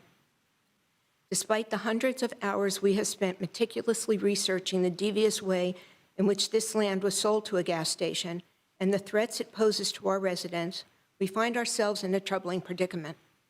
This research was something you should have undertaken, and yet months later, you continue to offer reasons why you cannot fulfill your promises to us, rather than exploring and implementing solutions to rectify this horrendous situation. Our community has been diligent in uncovering every facet of this issue and presenting documented information to each of you. We have laid bare the risks and challenges a gas station brings to our homes and our lives. It is deeply concerning that instead of addressing these critical findings with the urgency they deserve, the focus has been on explaining away the inability to keep promises. Allow me to cite just a few documented facts. The American Chemical Society estimated there were 630,000 leaks in the U.S. in 2020. The Public Interest Research Group estimates that a gas pipeline incident occurs somewhere in the U.S. every 40 hours. Gas stations and convenience stores are relatively common sites for violent crime, particularly robberies. According to the FBI, in 2022, 4.5% of all reported violent crime occurred at a gas station or convenience store. Combined, these locations were the site of 13.8% of robberies that year. And here's an eye-opening fact. The baseball pitcher's mound is 60 feet 6 inches from home plate. Circle K's design calls for fuel storage tanks to be 58 feet from canopy homes. 58 feet. I just sat in this room listening to the prior agenda item that refers to protecting the character of existing neighborhoods. Why does new zoning always want to acknowledge and protect the existing character of neighborhoods, but not ours?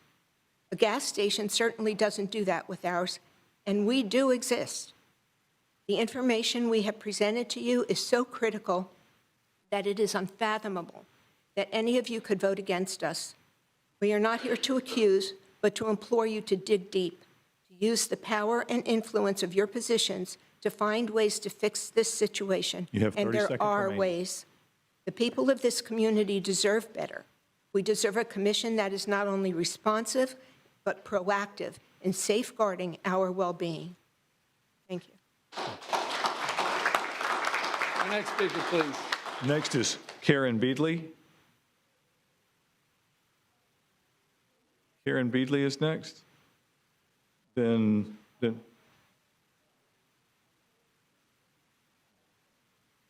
Name and address for the record, please. My name is Karen Bradley. I apologize. Apologies. Pretty close. And yes, I live in Canopy. And this is, I don't do things like this. This is now my third time at a city commission meeting. This is like, she just said, unfathomable for me. It is just unbelievable that it has gone on this long. I moved into my house in Canopy July 3rd, 2018. And at that point, as many of the veteran homeowners will know that we were promised the moon, and year after year after year, we never got it. Or if we did, it was a minuscule part of what it was, like our amenity center and clubhouse. We don't have a clubhouse. We have an open pavilion. You know, things like that. It took 4 years for the pool. I mean, but it was on the plans when I signed my money in October of 2017. We have been misled. Ms. Williams-Cox, the last time we were here, you said you implied that it was our fault because we didn't read the fine print. There was no fine print to read about a gas station. Mr. Richardson, same thing as another lady has said, we are your constituents. But yet, even from the very first meeting that we met with you, yes, sir, don't shake your head, you basically told us that it was a done deal and that we had nothing to do with it. That's how we walked out of that meeting. Regardless, we don't need that in our neighborhood. I cannot believe that any of you, if you haven't even driven into Canopy to see how close this monstrosity is to these families that have children and their fences. One of the last times I was here, I brought up the fact that the article in the paper a year ago talked about the crime and burglary, and how many of them, there were 6 out of the 7 times that there was violent crime at a gas station, it was at a Circle K. And we don't want that. And, You have 30 seconds remaining. Thank you. And you don't want it right next to that senior center either, that you are beautifully building. And if you haven't been to see it, you shoveled the ground, you need to go look at it again. It is unbelievably wonderful. And there's going to be a Circle K with crime right next to it. Our next speaker, please. Next speaker is Jay Crawley. Jay Crawley, followed by Nicholas Galindo. Your name and address for the record. My name's Jay Crawley, resident of Canopy. First, I want to thank you all for your time, for your service to the city. I mean it sincerely. It's a tough job. You got to make tough decisions. You got all kinds of people lobbying you, wanting this and that. Well, this is one of the times you got to make a tough decision. You need to use eminent domain to stop that gas station from going in Canopy close to these homes. Now, earlier, Ms. Tolman said incorrectly, I would like to point out, Ms. Tolman. Everyone here has a phone, correct? Just do a Google search. Yes, a city can use eminent domain for public health reasons if it serves a clear public purpose. Courts generally allow it when the property acquisition addresses significant health risks, such as contaminated land, unsafe buildings, and environmental hazards. Everything I just said is right there in front of you. So don't say that you can't use eminent domain. That is not true. You've used eminent domain before. You're working on it right now using eminent domain. Come on. Really. Now, I want to remind you what we got going on here. Got you, us, you've got Circle K. Circle K is owned by a French-Canadian company. Does everybody know that? French-Canadian company out of Quebec, Canada owns Circle K. Touche-Bard or some kind of name like that. I can't even pronounce it. That's who they are, okay? Do they care about any one of you? No, they don't care about it. I mean, earlier we talked about diversity, right? I ask you all, please, look up. This is diversity, right here. Every one of these is a soul and a heartbeat. So I'm asking you, please do the right thing. You represent all of us, okay? And including these officers here, you represent all of us. Do the right thing. Use eminent domain. You ever hear of a cancer cluster before? You ever hear that before? Google that. And Google what that says about benzene, please, Ms. Thoman, about what that does and how it causes leukemia in children close to gas stations. I'm not making this up. Just Google it. 30 seconds remaining. If you don't use eminent domain, I'm telling you, you are negligent. Then each one of you will be negligent in your duties to us, to this city. And if it can be done, guess what? I think you all will be facing lawsuits from every one of us here who can get on board. Maybe a class action lawsuit. You ever hear of Aaron Brockovich? Here's your chance. Do the right thing before it gets worse, because it's not going away. Thank you. It's going to get worse. Thank you. Next speaker, please. Next speaker is Nicholas Galindo. Nicholas Galindo, followed by Alina Galindo.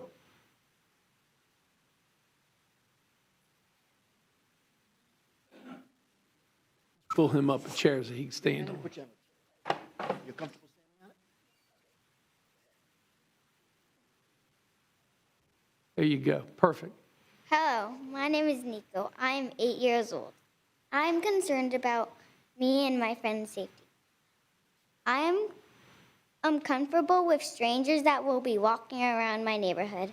I enjoy riding my bike with my friends, and I am worried that my parents will not let me go out to play. Remember when you were a kid? Imagine if this was happening in your neighborhood. How would you feel? It puts my family in a higher risk of danger. I have talked to all my friends about the situation going on in my neighborhood, and they all thought it was wrong. Thank you.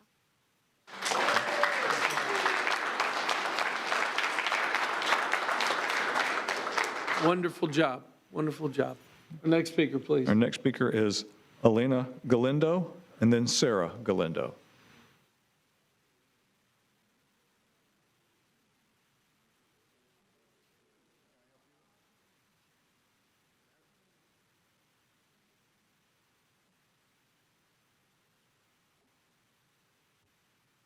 Hi, my name is Alina. I am 8 years old. I live in Canopy.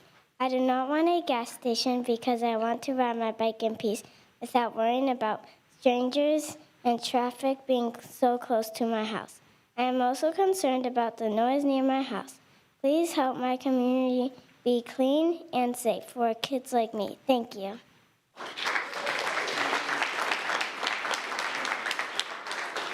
Wonderful job. Our next speaker, please. Next is Sarah Galindo, followed by Elizabeth Wills.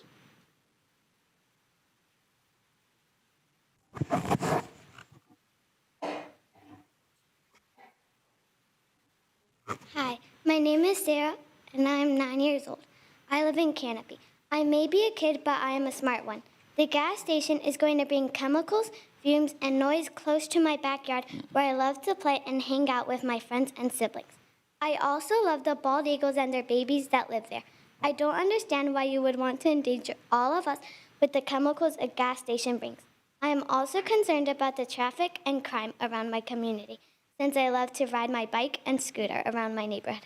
Please, please, please keep me safe. Thank you. Great job. Our next speaker, please. Elizabeth Wills is our next speaker, and then Jacob Leone.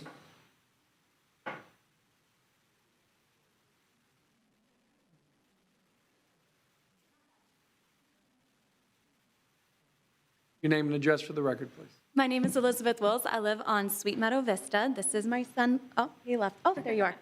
This is my son, Logan. I wanted to let you know a little bit about us. I'm also an educator, and my husband and I put our life savings into a home in Tallahassee. It's his hometown. I'm originally from Miami, and we're already losing green space with the Dempsey Mayo extension that's going to cut through the Miccosukee Greenway. If this Circle K comes to fruition, especially where it's located, we would be able to walk to 4 Circle K locations before we reach any other park. The closest ones would be Tom Brown or A.J. Henry. Wouldn't it be more beneficial to have a park next to the senior center instead of a Circle K? I convinced my mom and my grandmother to move up here, actually next door to us, to keep our families close together. And she was really excited to see this. She's really excited to see the senior center, and it broke my heart when she took a picture to go show her friends in Miami, and she's like, but I won't be able to see it if the Circle K's there anymore. And a park wouldn't just be good for the residents in our canopy, but there's the students at Holy Comforter. I teach at WT Moore, so I have students that go to the school in my neighborhood I get to see all the time. And I just think it would be a much better use of that land instead of a gas station. Thank you. Next speaker, please. The next speaker is Jacob Leone. Mayor, at this time, this is the last speaker that I have. Okay. Your name and address for the record, please. Hey, Jacob Leone, 1241 North Bruno. I did not realize all canopy would be wearing blue, and I hear your guys' concerns, and I totally understand. However, it appears the commission is now trying to use a moratorium to make up for it rather than eminent domain. And it's going to affect a project on the west side of town by campus, so I'm going to read my speech that was for the ordinance, but I'd like everyone to be familiar. So, good afternoon, Mayor Daley and Commissioners. My name is Jacob Leone. I'm 25 years old, and I'm born and raised in Tallahassee, and I appreciate the opportunity to speak with you today. I'm here to respectfully request that you do not adopt ordinance number 25-0-15AA in its current form without further amendment or delay. While I understand and respect the intent behind the proposed moratorium. Jacob, let me stop you real quick. You are speaking on the wrong issue. The issue that you're speaking on will be at the public hearing at 6 o'clock. Not on this one. This is not the moratorium. Moratorium is at 6. This is specifically a land use in their neighborhood. I understand that, but it seems that the moratorium's being done to make them feel better, but they don't realize the effect that it's Jacob, I'm going to ask you, why don't let's hold comments until the public hearing so that we're in the proper order, and you'll be the first to speak on that item since you're here at the public hearing, okay? All right, thank you. Appreciate it. Yes, sir. Our next speaker, please. Mayor, that's the last speaker I have on this item. Okay.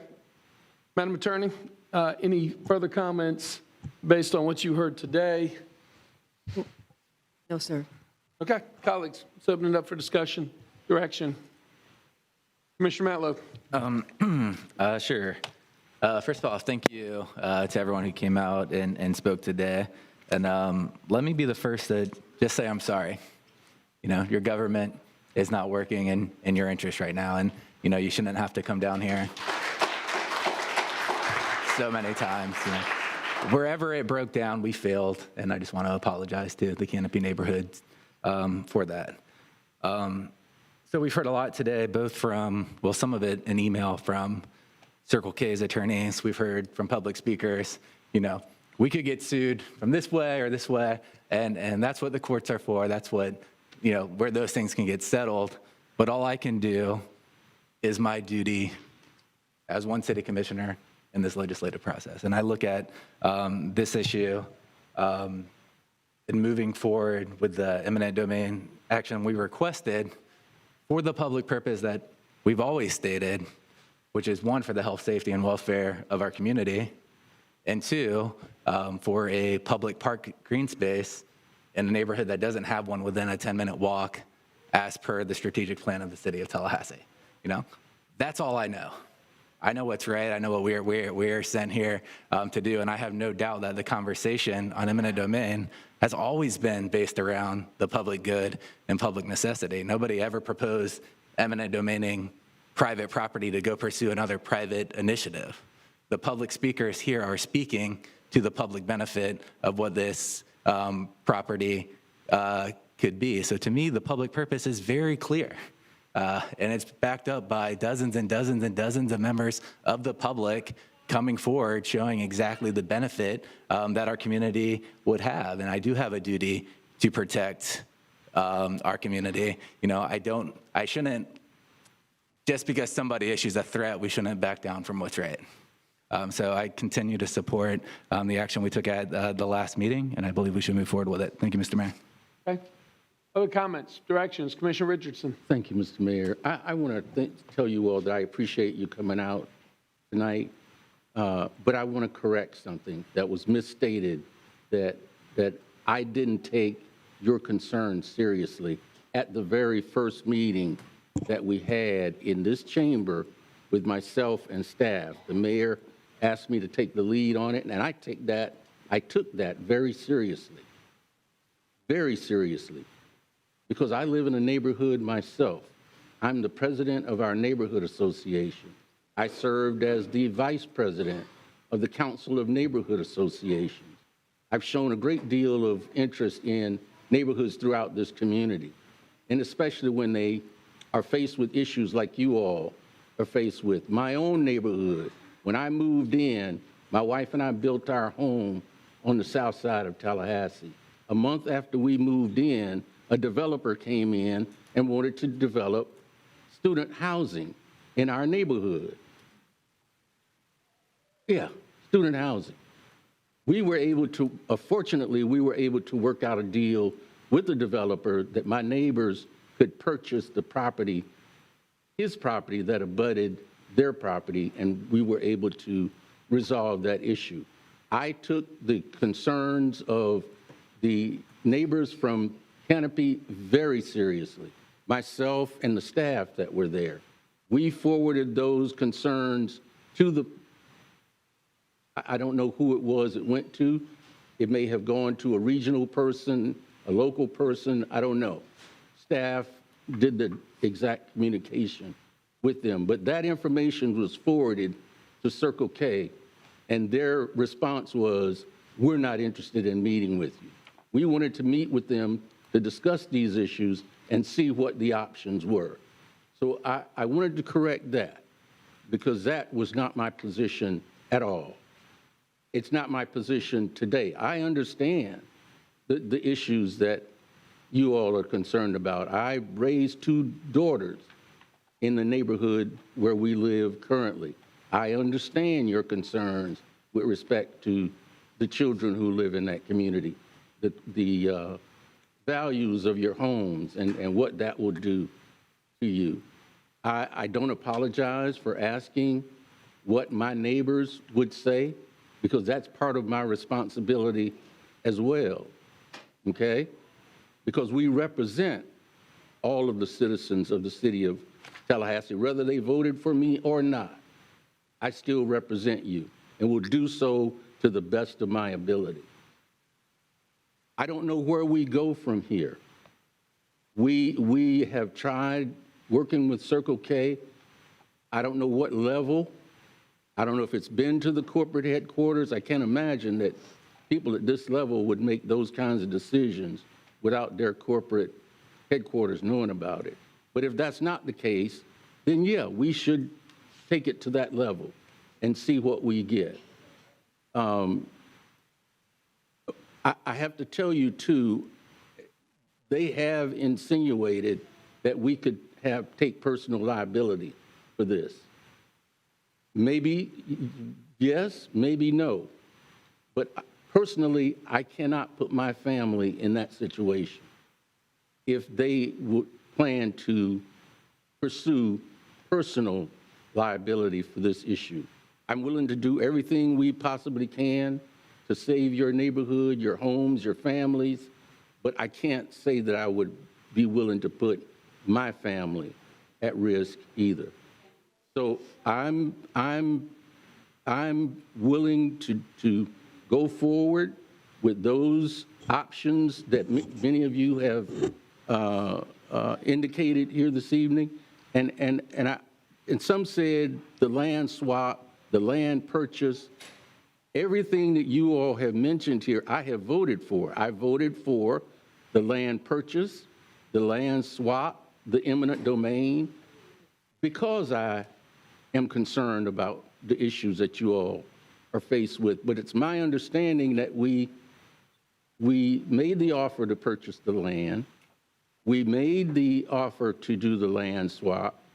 And of course, you know, we've pursued the eminent domain. So at this point, I'm not sure where we go from here, but I'm willing to do those things that we need to do to assist you all in preserving your neighborhood.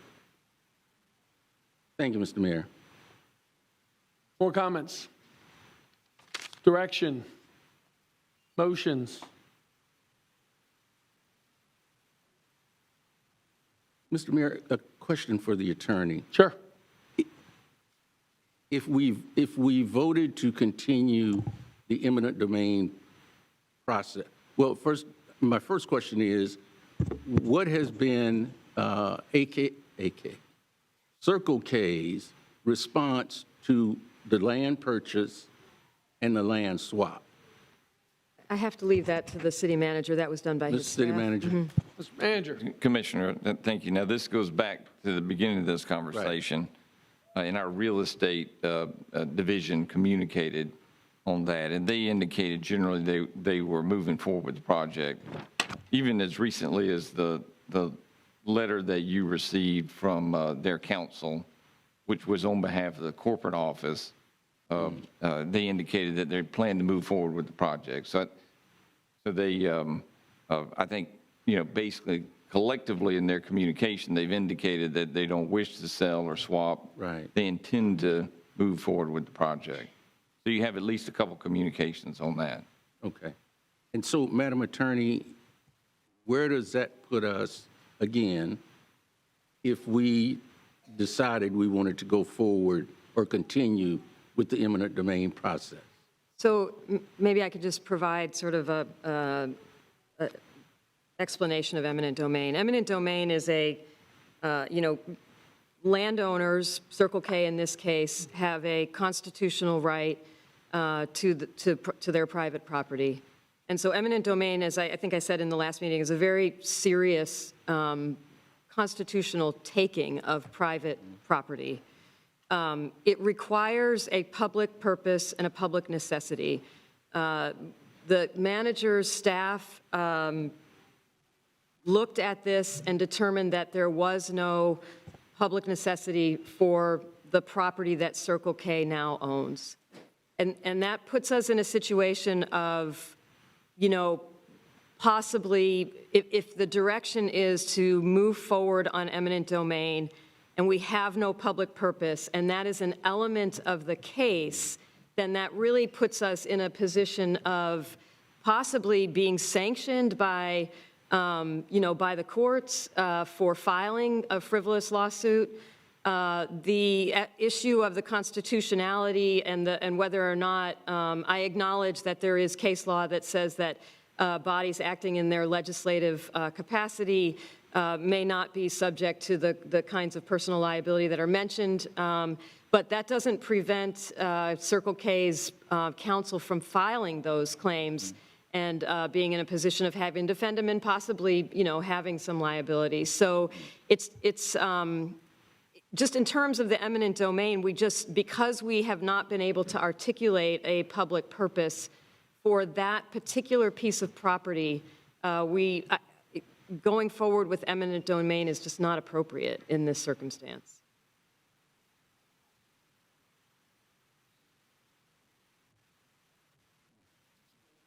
Got your answers, your question? Yes. Good. Yeah. Okay, let me go ahead and weigh in. I too am going to follow the advice of the city attorney. I'm not going to support moving forward with eminent domain at this time. We have 3 legal opinions that state that we do not have the official position to go through.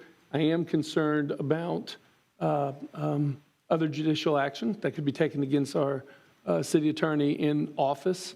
However, I am more than happy as your mayor to continue to reach out on behalf of the city of Tallahassee and the neighborhood and personally make direct contact with Circle K one more time. We have the option on the table and that we've had the interest to purchase it. And of course, I'll be more than happy to do that again.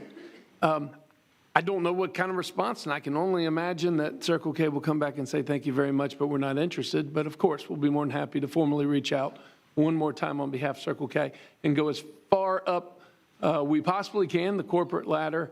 And I appreciate y'all doing the research and passing on the contact information. And of course, we'll be more than happy to do so. But I am going to follow and vote in favor of the recommendation made by the city attorney today. Commissioner Porter. Thank you, Mr. Mayor. Can you clarify, so have we been in touch with the corporate level of Circle K and not just a regional representative? Sure. Is Mr. Culverhouse here that can help us out, Mr. Manager? Yeah.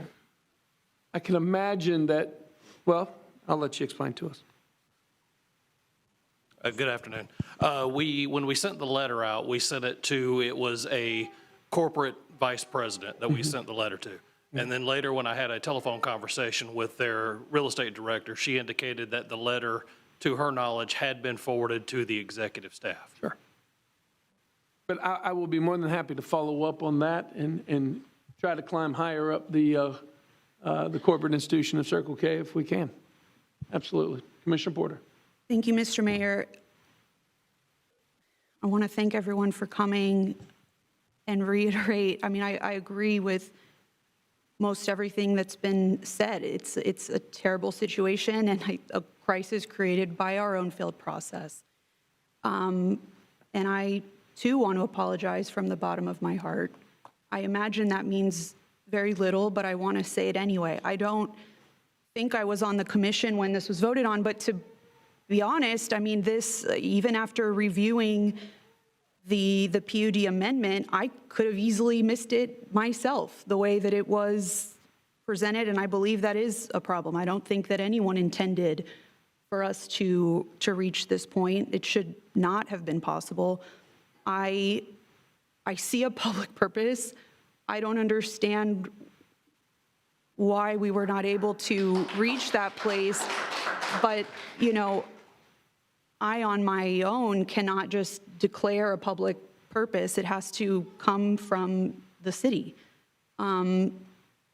It would not be sufficient for me to merely agree with you. So I don't know where we go from here, given that.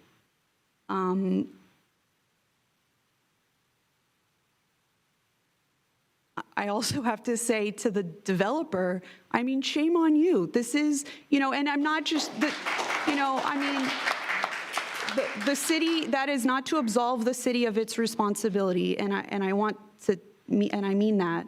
But at the same time, you know, I don't understand why we weren't able to take action when it was still owned by, before ownership was transferred to Circle K, which obviously has complicated this. We all need to do better as a community, the people who, I mean, not only at the city, but the people who are shaping this city in this way. It is shameful. I fully believe that. I don't have more to say other than that, but I just, there is anything that we can do, I hope that we fully explore every option. And I don't understand how we came to the point of establishing that there wasn't a public purpose. For the sake of moving the conversation forward, I'm going to make the motion for option number 1, which is staff recommendation, which is to direct staff to discontinue its efforts to acquire through eminent domain. Is there a second to the motion? I'll second. Seconded by the Mayor Pro Tem. Commissioner Matlow. Thank you, Mr. Mayor. Respectfully, I won't support the motion. I wanted to follow up on, and I don't disagree with the city attorney position. What I disagree with is the finding of whether there's a public necessity or public use by staff. And I had a few questions. Mr. City Manager, we made an offer on this property before we went down this path. Is that correct? Correct. Yes, sir. Okay. And was there a public purpose or a public necessity when we were making that offer? There was no question of staff of that matter. It was a decision made by the commission. Okay. And so that, Madam Attorney, that would have been illegal if we didn't have a public purpose when we were making that offer? Illegal to purchase the, to purchase, we're declaring it now not to have a public purpose. It wouldn't have been. Assuming it didn't have a public purpose then, It didn't have. and we made that offer, where would that have put us in legal standing?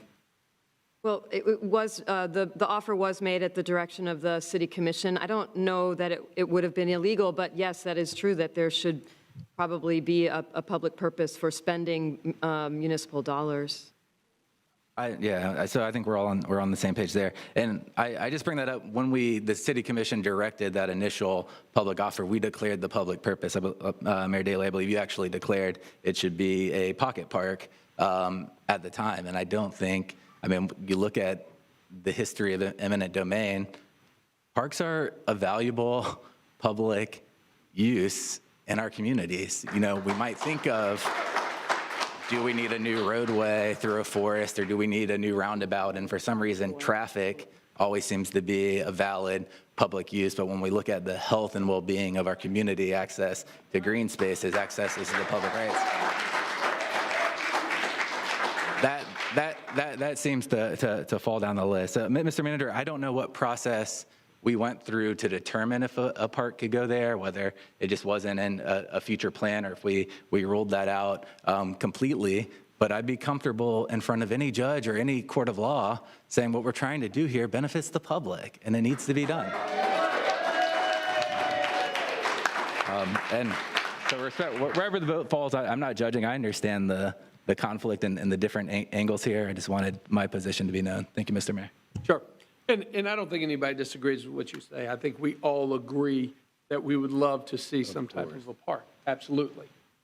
What the attorney is presenting is, and none of us are attorneys. None of us went to law school.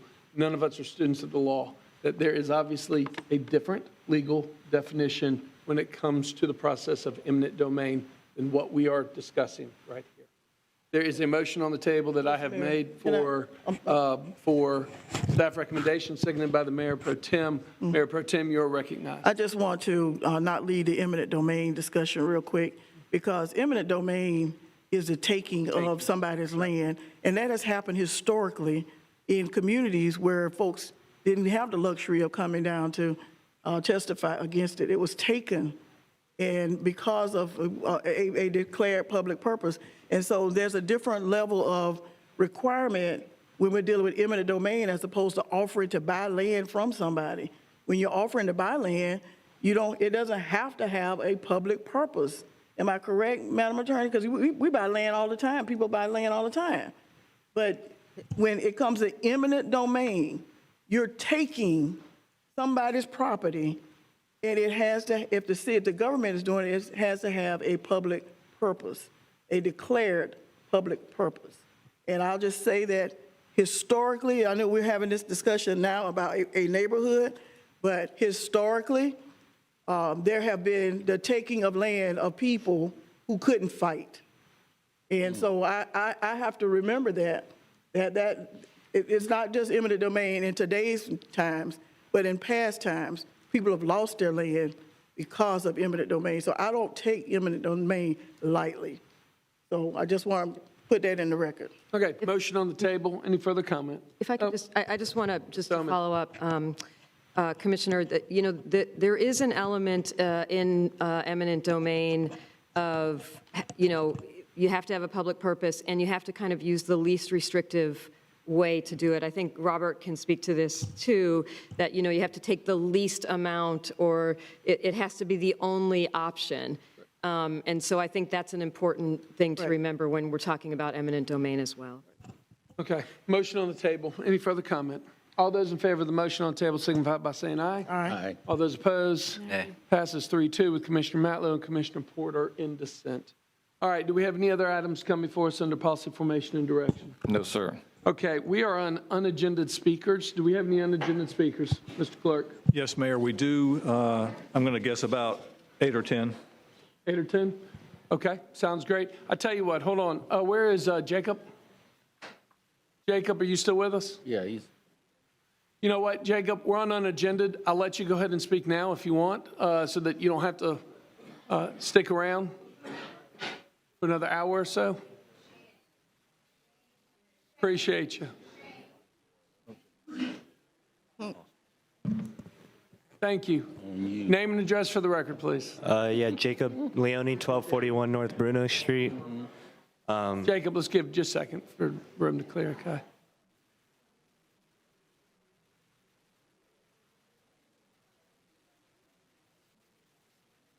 Okay, Jacob, Jacob Leone, 1241 North Bruno Street. Good afternoon, Mayor Daley and commissioners. My name is Jacob Leone, 25 years old, born and raised Tallahassee my whole life. Happy to call this my home. I'm here to respectfully request that you do not adopt ordinance number 25-0-15AA in its current form without further amendment or a delay. While I understand and respect the intent behind the proposed moratorium is in lieu of the Circle K canopy project, I want to share why the current language would have unintended and damaging consequences for a project that aligns with existing land use permissions and serves an area in real need of investment. Note, this ordinance will not resolve anything that happened in Canopy. It will only affect projects going further. The site is located at 2008 West Pensacola Street, less than a mile west of Stadium Drive and Florida State University. This is a highly visible commercial corridor that has struggled with declining activity, public safety challenges, and homelessness. That's exactly why this project represents what we've been working for. And now we're trying to bring Sunstop here, who is a highly respected and local Bainbridge, Georgia-based convenience store operator. Many of you know their store in College Town on Madison Street, where they are a favorite among students and neighbors alike. Sunstop is ready to make a significant private investment into this property, providing services, jobs, lighting, and long-term anchor tenant in a corridor that needs stability. Importantly, this gas station use is already a permitted use in our approved PUD. We are not asking for a rezoning or a new entitlement. We are just trying to move forward with a use that the city has already approved as appropriate for this location. In addition, all of the residential parcels within 1,000 feet are non-homesteaded student housing rentals owned by a single landlord who is fully supportive of this project and would sign a formal waiver to that effect. This ordinance seems to be a reaction to a very different situation across town, and applying it broadly and retroactively risks blocking projects that are responsible, community-supported, and entirely in line with the adopted policy. For these reasons, I ask respectfully for you to amend the ordinance to exempt this permitted gas station within the PUD with landlord's written consent if they're within 1,000 feet. And if not, please postpone the vote. And to the residents of Canopy who are understandably upset about their Circle K project, I hear you, but this ordinance is not going to fix what happened to you. I also hope that you have the same level of energy and concern can be directed towards supporting an area that is in desperate need of reinvestment. It's easy to oppose projects in your backyard, but what's harder is, and it's just as important, is being vocal in support of efforts to bring jobs, safety, and economic life to areas that are in desperately need of it, like the west side of campus. Thank you. Okay, unagended speakers. How many do we have, Jim? Just counted, we have 11. 11, okay.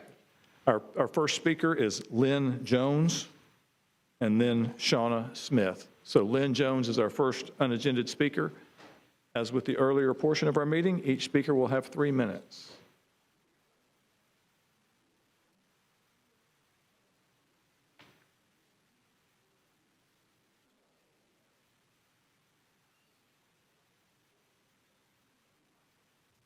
Good afternoon. I am not Lynn Jones, but I'm with Lynn Jones, and she will come up in just a second. I'm Shauna Smith, 814 Apache Street. And on a little lighter note, we are here to thank the city. Myself, along with about 8 other neighborhood leaders, were selected to attend the most recent Neighborhoods USA conference in Jacksonville about 2 weeks ago. Wonderful. And it certainly was a privilege, and we're here to thank you. We had Suburban Hills represented, Griffin Heights, Greenwood Drive, Frenchtown, Callan Subdivision, Wilson Green, Greater Bond, and the Greater Appalachia Ridge Neighborhood Association all were selected to have leaders who are on the ground doing the work that we are here, like you guys are trying to do today. So we wanted to thank the commission about, glasses.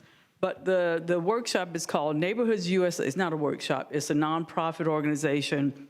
And it's all about empowering community leaders, networking, all the issues that relate to building stronger communities. This is a conference that pulled in not only United States communities from as far away as Texas and Seattle, and we had some from the Bahamas, so it's an international flair. And we were very fortunate because I know that not every year can you send leaders. So along with our leader, John Baker in the neighborhood, what's it called? Neighborhood, John Baker and the neighborhood program. Leanne Watson and Connie Jenkins, John Baker, Theodis Baker, Leanne Watts, who all did awesome workshops themselves as staff persons representing things that we are doing and we feel we are doing well. So I'm Shauna Smith. Thank you. A couple of other attendees would like to come up and address again. Thank the mayor, the commission, the Parks and Ashley Edwards, and those of you who deemed it a worthy investment to allow us to go over and have the experience and the sharing. So I have two others. Hopefully we can get that minute. The rest of the time. Next speaker, please. Next speaker is Lynn Jones, I'm going to guess. Good afternoon, The real Lynn Jones. City Commission. It is a pleasure to be here to speak to you today. I really enjoyed the 50th Golden Anniversary and Annual Conference on Neighborhood Concerns. And I think it's right in line with what we're discussing today, that neighborhoods have to get together. The track that I attended was the Neighborhood Environment, Sustainability, and Resiliency track.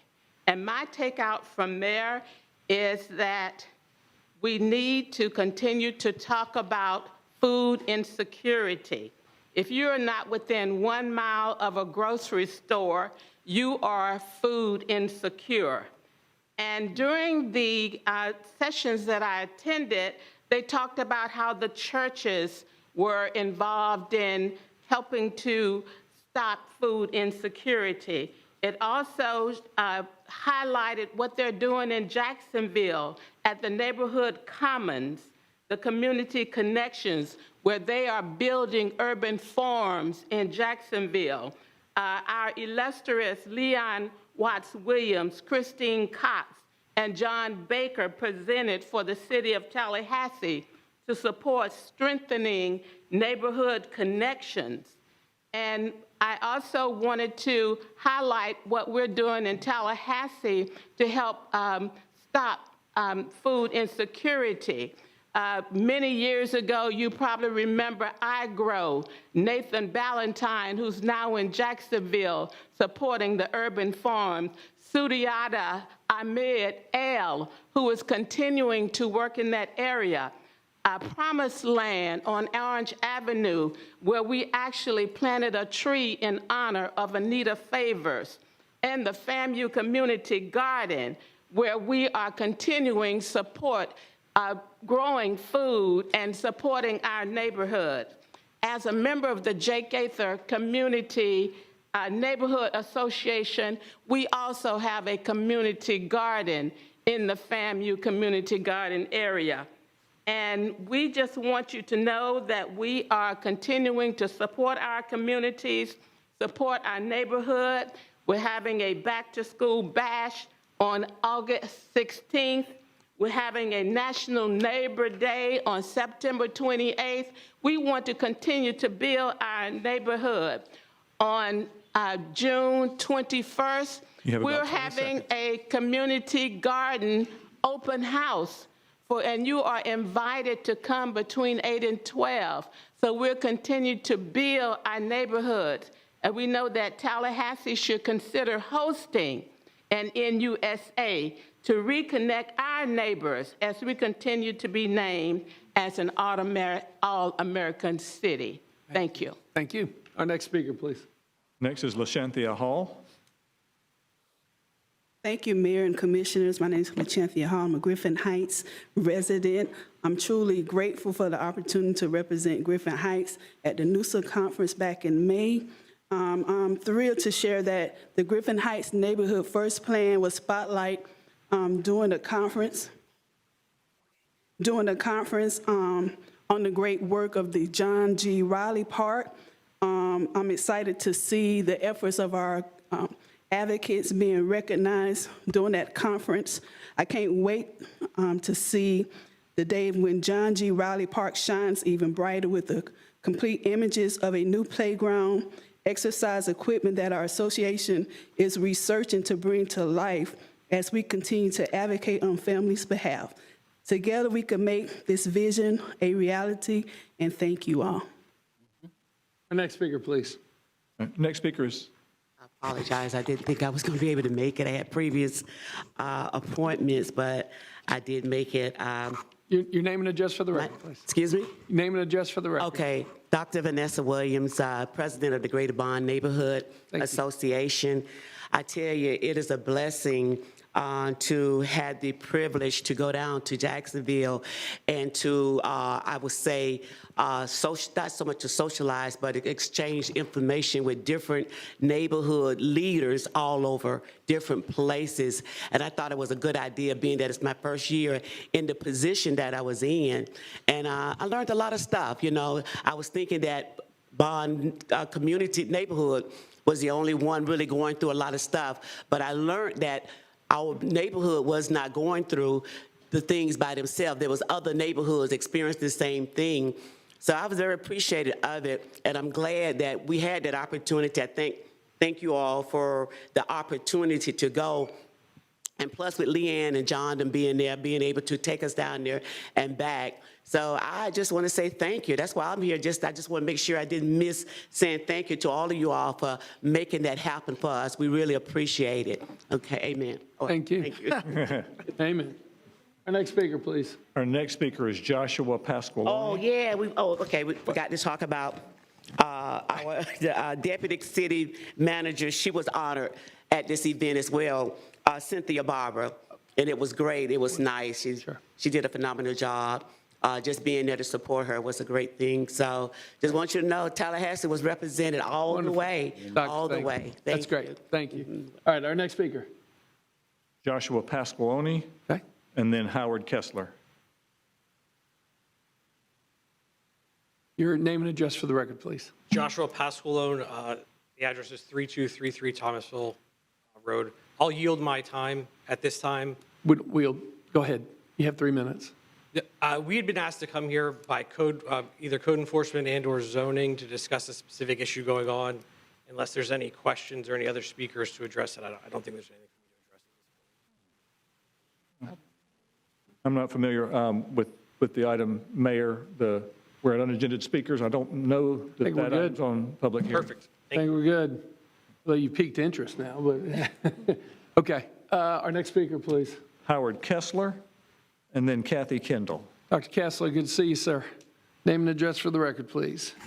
See you, Mayor, Mayor and City Commission. Howard Kessler, 408 Plantation Road. I'm here to speak about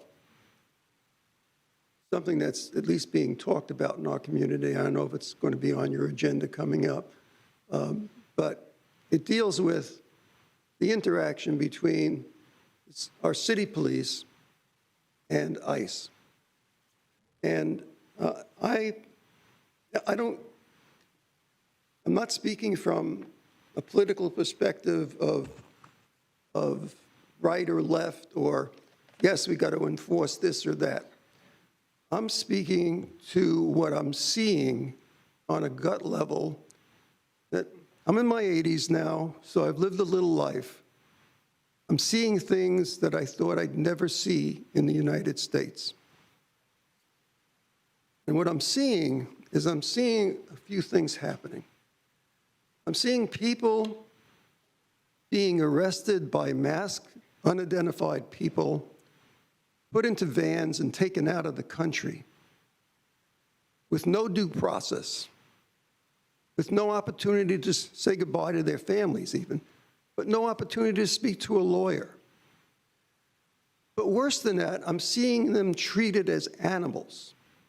I'm seeing them like I've never seen anyone arrested in the United States before. Shackled, thrown to the ground, thrown up against vans, roughed up. Some of them American citizens, some of them not American citizens, but have lived here since they were born. Days after they were born, months after they were born, 3, 4, 7-year-old children and separated from their families, taken out of their workplaces, being rounded up where they work, where they go to check in, where they've been doing it for years, and treated this way. So I'm very concerned with the interaction, how that interaction takes place. And I think it shouldn't take place. And I know you say, well, it's ICE, it's a directive from the higher ups. But if something's being done that is so outwardly You're wrong, at 30 seconds. thank you, then that is something we should not be in accord with. And that if we do participate with ICE, our city police, then we are condoning what they are doing to people that live in the United States and to U.S. citizens. Thank you very much. Thank you. Dr. Kessler, I will tell you, Dr. Kessler, I know that the chief of police, if y'all will let me speak here for a second. Dr. Kessler, I know the chief of police is back here. He can help answer questions. I know that we have one trained officer that is complying with the federal mandate that came down. That officer did not participate to the best of my knowledge, and I'm looking at the manager too. The latest ICE raid that took place in Tallahassee had no involvement from local law enforcement, nor TPD, nor the sheriff's office. I will I'll ask the chief, excuse me, to provide you with any additional information. I don't have any additional information either. So, but yeah, rest assured, we did not participate in that. But I hear your comments loud and clear.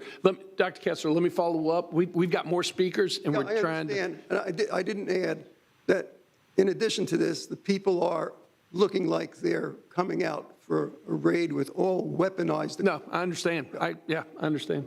All right, our next speaker, please. Next speaker is Kathy Kendall, and then Aiden will follow. Good evening, commissioners. My name is Kathy Kendall. I live at 4321 Kimberly Circle. And I'm here to talk about land use decisions from a very broad perspective.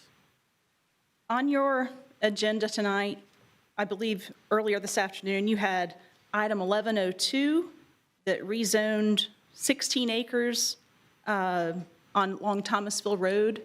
It's, on an arterial road. And then that was proposed to be rezoned to RP as 6 units per acre. Fairly low density, right? You also had item 8.14 for the Falls Chase subdivision. That was 42 acres, and it was rezoned for the PUD for 3 units per acre. Pretty low intensity.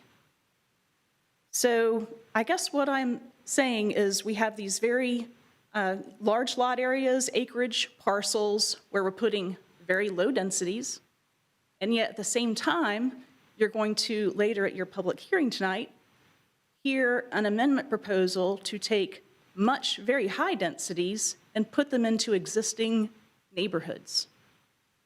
In my opinion, we should be doing the opposite. We should be preserving our urban neighborhoods from the continued threats that they get from university housing that comes in, office conversions and things of that nature, and then taking these acreage subdivisions and putting the higher densities and intensities there. I know you had some complaints earlier tonight on the Canopy Road subdivision. The Wilani, it was part of the Wilani critical planning area. It was always intended to be mixed use. It should be mixed use. The residents in there should have commercial that they can walk to. But you need really good land development codes to make those things compatible. And so I just ask you from the broad scale, when you're looking at land use decisions, try putting your densities and intensities on the undeveloped areas that are large parcels where you have a chance to really do some good creative planning. And then for your existing urban core neighborhoods that need protection, to try to preserve and protect those neighborhoods so they can continue. Thank you. Thank you. Our next speaker, please. Next speaker is Aiden. Aiden is next and will be followed by Chloe Elkus. Name and address for the record, please. My name is Aiden. My address is exempt. Your response to Howard was straight up cowardly. I'm sorry, John Daly, but are you the mayor of Tallahassee Police Department or are you the mayor of Tallahassee? Because it is ridiculous to see what is happening in Tallahassee, our residents scared, our residents wondering, texting in group chats, oh, is ICE coming out today? Let's drive around and see if ICE is there. Let's see if Florida Highway Patrol is there. And this city commission, and you specifically, all of you, silent, no public statement about these raids, about the safety of our residents. I mean, we want to sit here and let Lawrence Revel talk about violent criminals and, and you said federal mandate. It's not a federal mandate. It's not for TPD.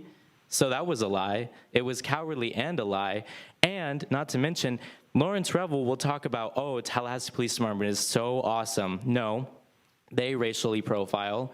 2, this is not about violent crime because arresting U.S. citizens, arresting people who are here legally is illegal. It's illegal last time I checked, and yet law enforcement here is doing that. They're arresting U.S. citizens. They're arresting people here who are here legally. And the Tallahassee Democrat, about the raid that happened on Gaines Street, there was someone who had temporary status from Nicaragua that was valid.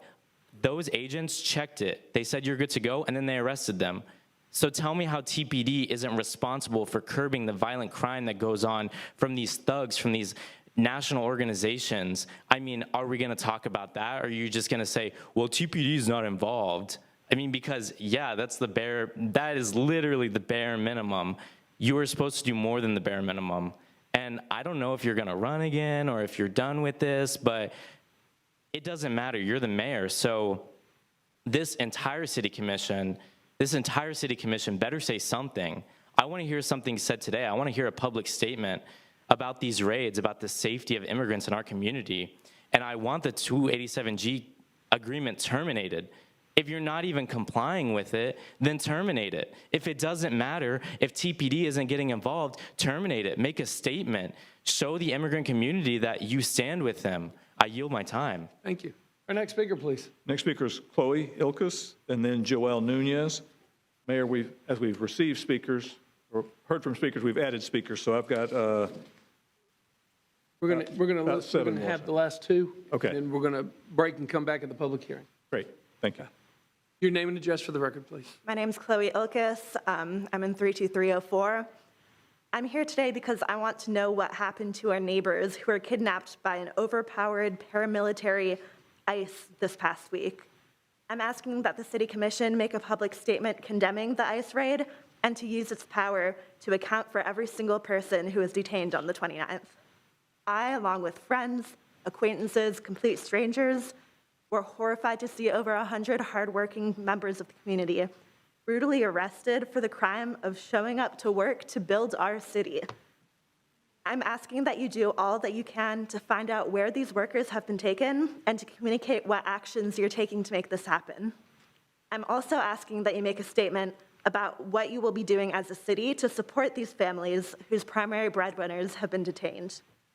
And please, before you say that there's nothing you can do, it's out of your hands, city's not involved, please at least keep us updated as your constituents on what you're doing to try. I understand that there's levels and bureaucracy and all of that, but please at least tell us what you're doing to try, because this is one of the most horrifying things I've seen in our country.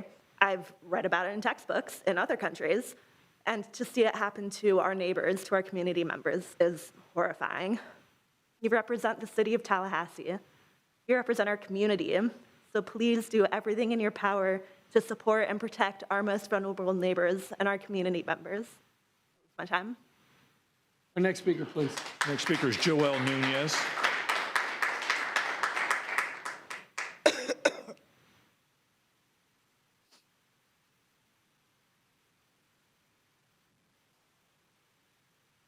Your name and address for the record, please.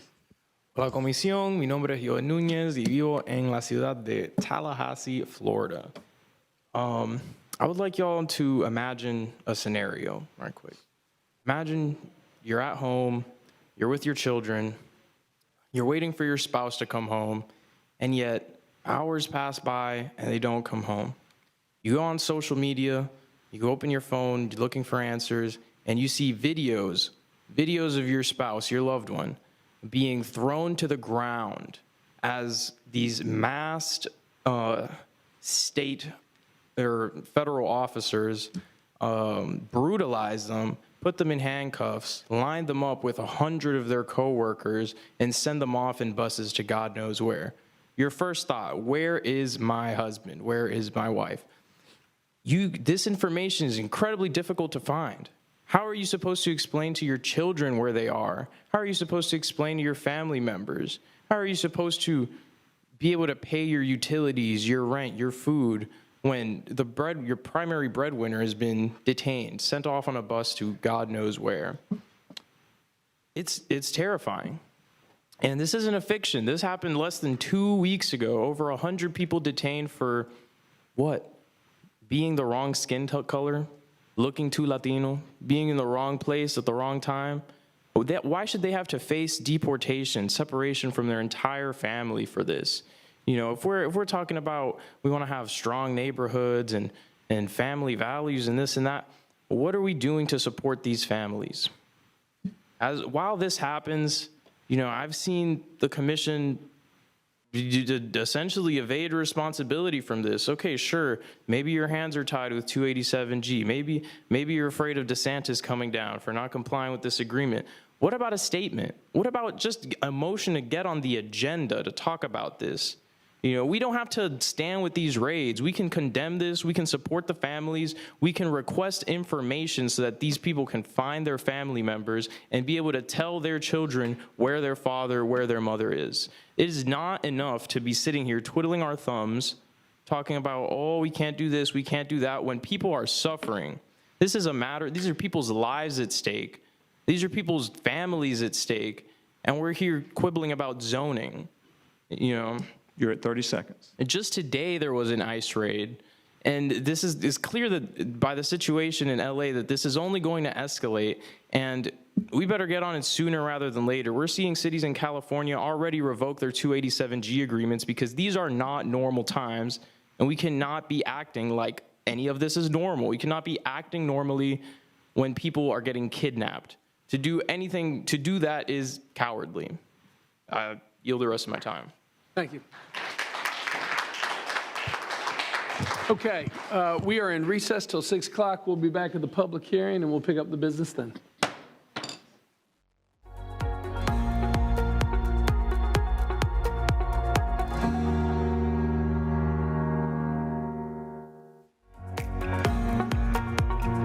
Forum in chambers, we will go ahead and begin the public hearing. We've got a full crowd and plenty of time to deal with the business before the City Commission tonight.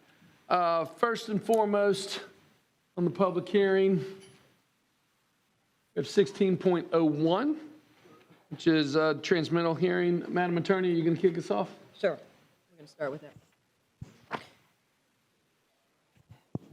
Thank you, Mr. Mayor. Item number 16.01 is the transmittal public hearing on the comprehensive plan update to the future land use and mobility elements. The recommended action is option 1, conduct the City Commission transmittal public hearing on amendments to the land use and mobility elements and transmit the proposed land use and mobility element to the state and review agencies for review. Artie White with the Planning and the Planning Department staff will present this item and are available to address any questions you may have. Mr. White. Thank you. Good evening, Mayor, Commissioners. It's my pleasure to provide a short presentation tonight on this item. Tonight is, as the City Attorney mentioned, the public hearing to transmit proposed amendments to the land use mobility element of the comprehensive plan to the state and review agencies. They'll have 30 days to review that, provide comments back to us, and this would come back to you proposed for your August meeting for another public hearing for the final adoption. Just kind of starting off, we began this process very intentionally looking at shared community values We recognize that we're never going to get 100% agreement on things related to growth and development. A lot of opinions out there, a lot of different approaches, a lot of ideas. But we do have some basic things that we have in common. And we started this process trying to identify those so we could craft goals, objectives, and policies that moved us towards those shared community values. Things like environmental stewardship, conscientious growth, community connectivity, diversity, community focus, and prosperity. And we developed a proposed land use mobility element really focused on these community values.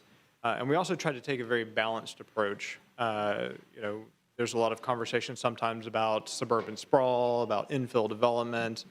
And so we really tried to make sure that we could accommodate the projected population growth while protecting the environment while also trying to protect neighborhood character, and protecting neighborhood character while trying to avoid suburban sprawl, promoting affordability, and encouraging multimodal transportation. Began extensive public engagement on this in 2023, and because the goals, objectives, and policies build on each other, we were very deliberate to start with those community values that I mentioned, and then work on a series of goals, and then make sure that we got the goals right, vetting those through the public process, then working on objectives, and then building on the objectives, the policies. And we posted the policies online with a mechanism for people to review them and provide comments directly back to us on March 12th. A key component of the comprehensive plan is the future land use map. And a couple of things you'll notice about our proposed future land use map is it arranges land uses by context. And by that, I mean we'll have natural areas, rural areas, suburban areas, urban areas. And that, again, it really takes a balanced approach between infill development and some outward growth, that primarily being kind of looking at the perimeter of the urban service area and adjusting for parcel lines and natural feature lines, and looking at rural communities, kind of doing the same thing to avoid land uses that like split a parcel in half or those kind of things. And so there was no like massive expansions out or kind of major changes, but it was very incremental in the approach that we took. For the city, your future land use map, because the city and county vote on their respective jurisdictions, really contains the downtown, the urban area, the universities, in-town neighborhoods, some suburban neighborhoods, and some commercial activity centers. The county, which is the map that they'll be voting on, really is the part of the future land use map that contains large natural areas, the rural areas, your rural communities like Woodville and Chairs and Fort Braden and Miccosukee, as well as a lot of suburban neighborhoods as well.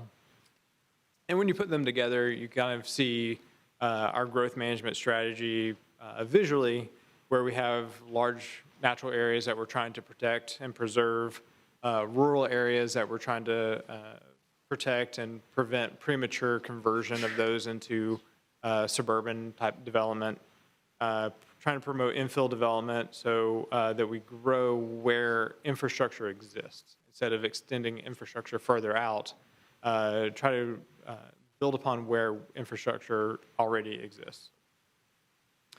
Throughout the process, we've engaged the local planning agency. So this year, specifically, we began with the local planning agency and an overview of the comprehensive plan, kind of what it is, what it does, the purpose it serves. We then worked with them on goals and objectives, get their feedback, refine those, and then specifically went back to talk about land use categories and the future land use map, and ultimately a public hearing on April 1st. At that public hearing, they unanimously voted to recommend that this body, as well as the county commission, transmit the land use mobility element. And then they had two other things for consideration. The first one was requesting that the city move their transmittal hearing from April to May. The city did do that to give additional time, and then we're now in June, so it's actually been extended twice.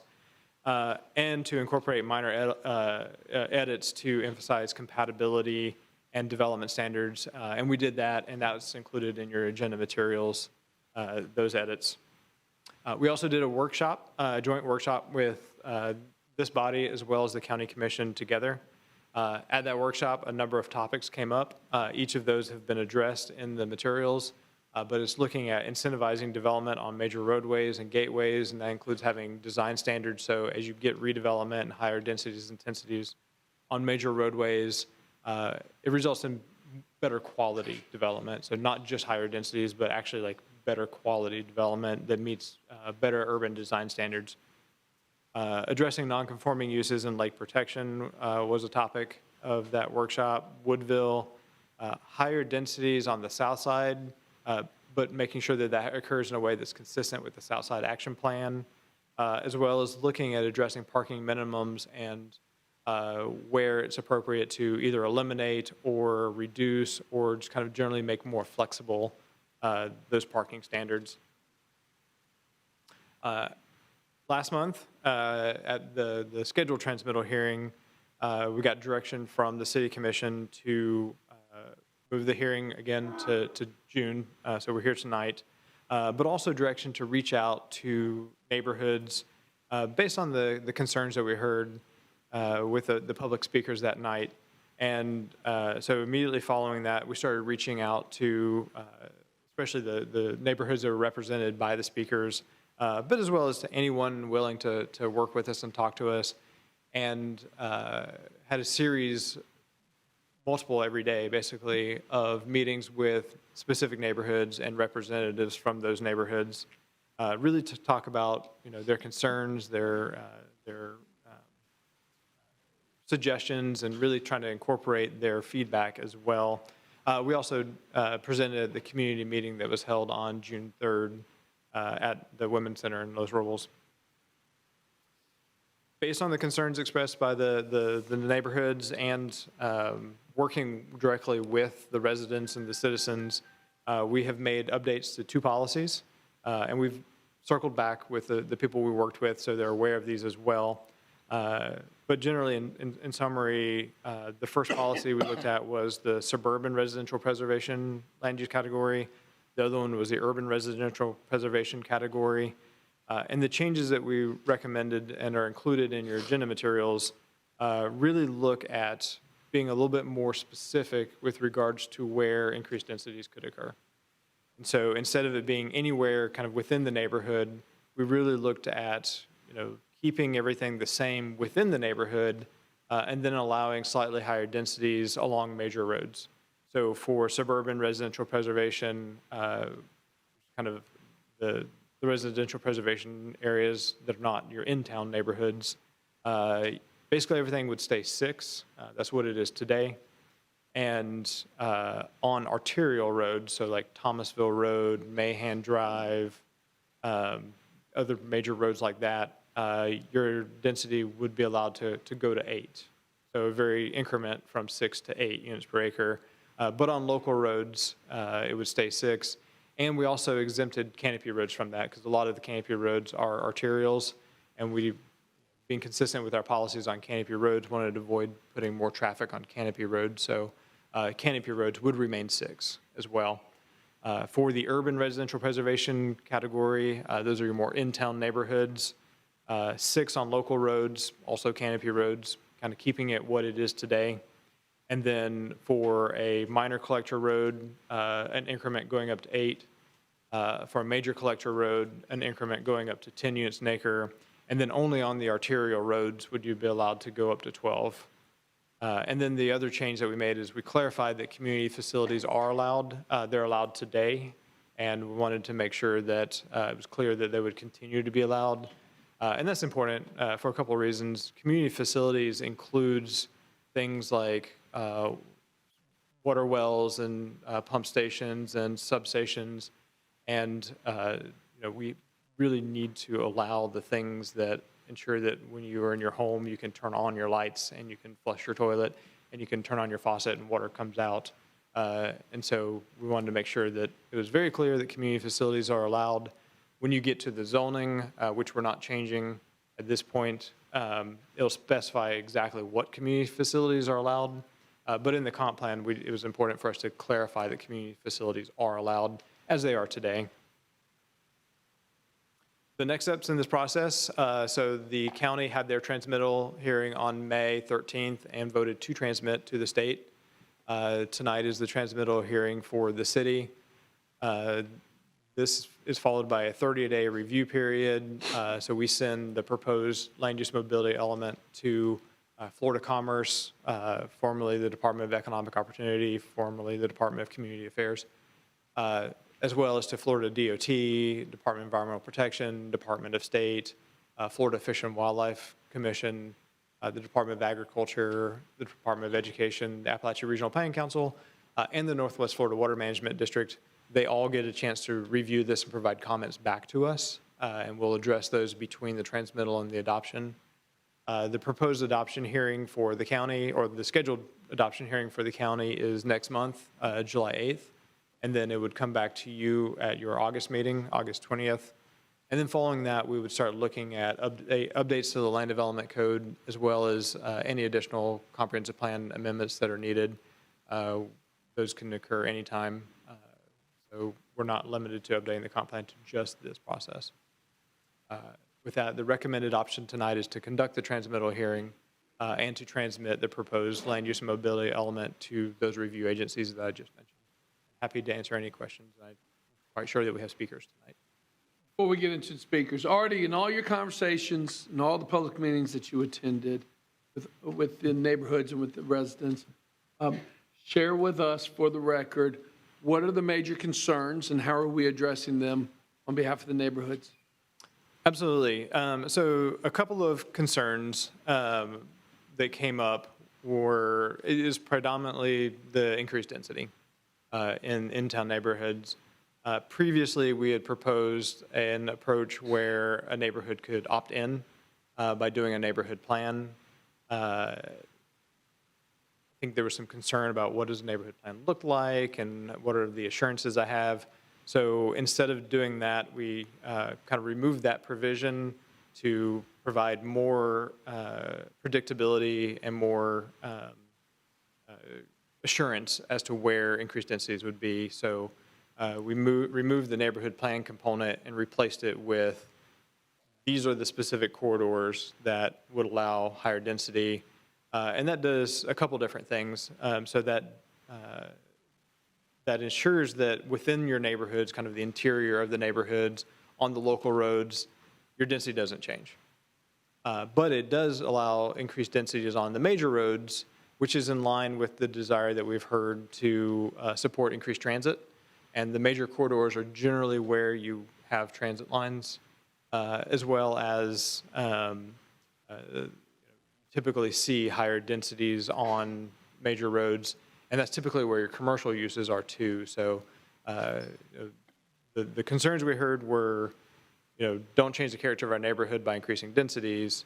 And the response to that is, okay, happy to make this change where we provide more assurance of the increased densities would only be allowed on the major roads, and everything stays the same on local roads and kind of interior to the neighborhood. Put that in a practical application for me. Waverly Hills. You gonna go in and buy up all the houses around the lake and build apartment complexes? You would not be able to do that for a couple different reasons. The first reason being, per the comp plan, the increased densities would only apply to properties that front an arterial road. And Waverly doesn't actually have any properties that front Thomasville Road. They front interior roads. Correct. They may be adjacent to Thomasville Road, but we're very specific to say the frontage has to be the arterial road. So your front door has to face the major road. We also had provisions in there that don't allow you to buy multiple properties and intrude into the neighborhood. It's only the properties directly fronting those roads. Other things that would keep you from being able to do that. One, apartments are not an allowable use in any of the residential preservation categories, as well as the zoning is not changing, and the zoning also is more limited than the land use category, and also doesn't allow those uses. So if someone wanted to build apartments along the lake of Waverly, we'd basically say, that's nice, have a nice day, that's not happening. Well, I think we should be prepared, and we're going to take as much time as we need tonight to address specific neighborhoods, because we have heard a lot from very specific neighborhoods, whether it's Los Robles, North Baton, South Baton, Woodgate, Levy, Lafayette, and exactly how do these impact these neighborhoods, Bond, Griffin Heights. You know, I think we should be prepared tonight already to ask and answer very specific questions as they arise. Absolutely. Okay. Other questions? I'm sorry? We done some information from Bond or Griffin Heights? Have we heard officially from Bond of Griffin Heights? Have they weighed in on behalf of the neighborhood association? I don't believe so, no. Have we heard from any South Side neighborhoods? We did reach out. I believe Maisha spoke at the last meeting. We reached out to her. Which South Side neighborhood was she referring to? Frenchtown. And also, Everybody, please work with us. Hold on just a second. Thank you, Artie. There was a very specific representative that came and testified last week that the commissioner was answering, Mayor Pro Tem was asking. we also reached out and had conversations with Ronnie Wright from Providence. Okay, Okay, thank you. excellent. Okay. Any questions for Artie before we start, commissioners? Okay. How many public speakers do we have this evening? Right at 35. Great, let's begin. Our first speaker is Kathy Kendall. The next speaker will be Kim O'Connor. And since many of these individuals weren't here for the earlier portion of the meeting, I'll let everyone know you have 3 minutes for your remarks. The light in front of the mayor will start green and will turn yellow with 30 seconds remaining and then turn red when your time has expired, and I'll also try to cue you. Okay, thank you. Your name and address for the record, please. Good evening. My name is Kathy Kendall, and I live at 4321 Kimberly Circle. I know most of the people here are probably here to speak to you about density. I'm going to stay away from that because I spoke on that earlier tonight, but I'm going to focus on intensity. And before I get to that, I do want to address 2 policies that I don't want to forget because I don't understand where these policies came from and what the intent is behind them. So this is more of a question on these. The one is the policy on open space. The current comprehensive plan requires open space for new development areas to be between 10% and 25%. The new policy is now 5%, and that includes your stormwater facility. So if you put a holding pond on the back lot, you don't have to do a single tree on the whole development. So don't know how that one came about or why. The next one I wanted to ask about real quickly is it's one on redevelopment for degraded wetlands and watercourses.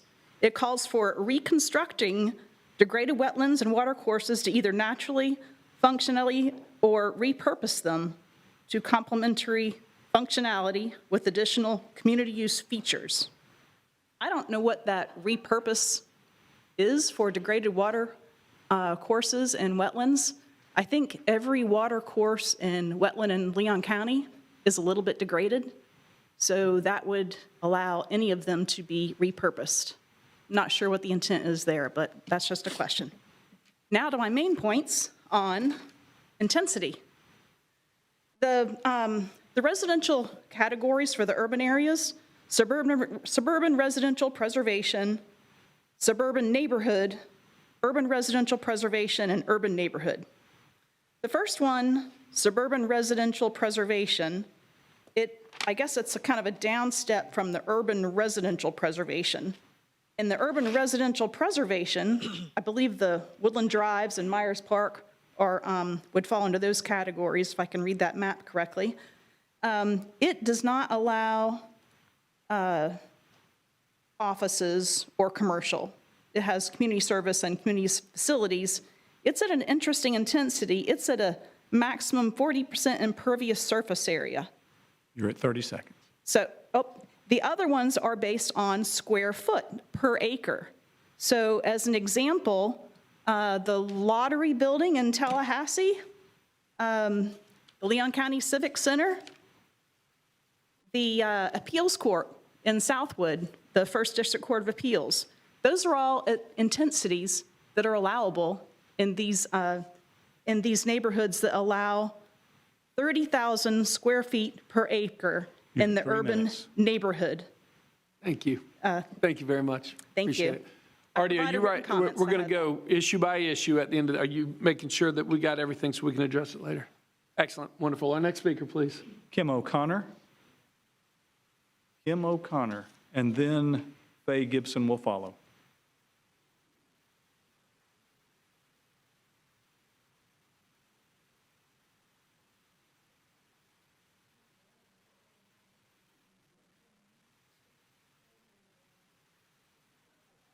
Your name and address for the record, please. Kim O'Connor, 301 East Carolina Street, 32301. I just here to speak on one little thing, not the big comprehensive plan and the whatever's all the hours and months and years of planning into the future. There's nothing harder than being a moving target into the future while you're dealing with the present. And I salute all of you and all of the citizens for sure. I'm here speaking in 3 ways. As a citizen who loves trees, and I'm also now in the Old Towner neighborhood, so I get to be in one of the old neighborhoods to speak from as a resident. And individually, I can't speak on behalf of my board, but I am Supervisor District 2 of the Leon County Soil and Water Conservation District, and I'm with the Tallahassee Green Party. The Green Party has 4 pillars, and ecological wisdom is one of them. And I just here to, and the Soil and Conservation District, of course, you know, we're there too. And so Tallahassee, the canopy aspect of Tallahassee is so beautiful and so precious. This is my 3rd time in Tallahassee, and 78 to 85, 98 to 2006, and now 2 years. And the trees, the beauty of the area, when you go to the roof of the Capitol and look out at Tallahassee, is really, really special. So I'm just, without any knowledge, I just want to speak on behalf of the trees, that the tree ordinances are enough to protect the canopy trees, the old growth trees in the old neighborhoods. So, do I have any time left? You have about 50 seconds remaining. 50 seconds. Well, I just want to speak as a Star. I'd like to be on the Star Metro board. I just want to speak as a Star Metro person. I just got these dial-a-ride, and it's a fantastic service. Anyway, here's the envelope that it comes in, and here's the tokens. And so, there's a lot of little things like this that I would like to address to Star Metro, the tokens versus the envelope. Anyway, thank you very much. Appreciate y'all. God bless. Our next speaker is Faye Gibson. Faye Gibson, followed by Michelle Adams. Your name and address for the record, please. Good evening. I'm Faye Gibson. I'm at 625 McDaniel Street. On June 3rd, there were about 246 residents from 30 different neighborhoods who came to Los Robles. And I was working the door. I'm on the board of Lafayette Park. And as I was working the door, I was surprised because a majority of the people, I mean, a large majority, probably 80 or 90% of the people who came in had never heard anything of the comp plan. And I've sat through 3 meetings and I've listened to R.D. White talk about all of the different exposures that the comp plan has had. And I thought, this makes no sense to me, why citizens have not heard anything, and yet we have a planning staff that says they've talked about this for years. And I thought, well, let me dig around a little bit and see what I can find out. The information that I found is that a lot of the surveys that were done, a lot of the meetings that were done were back in 2017 and 2018. A lot of those surveys were online surveys. There were very few in-person opportunities to talk to city planning staff. What the city planning staff seems to have done was put notices on the comp plan website and expect people to stop by and then to be able to fill out the information. That's not the most effective way to communicate with citizenry, which is probably why we're in the situation we are now with a room full of people who still don't know much about what this plan is. That's not the way we need to be communicating. And it's also a little opaque when you hear the city planner talk about it, because he acts as if it's been extremely transparent, and it's not. The thing that was interesting to me is that of those surveys, the number of citizens who were served averaged from about 20 people to about 30 or 40 people, with a maximum of about 114 compared to 246 who showed up saying they didn't know anything at all about this.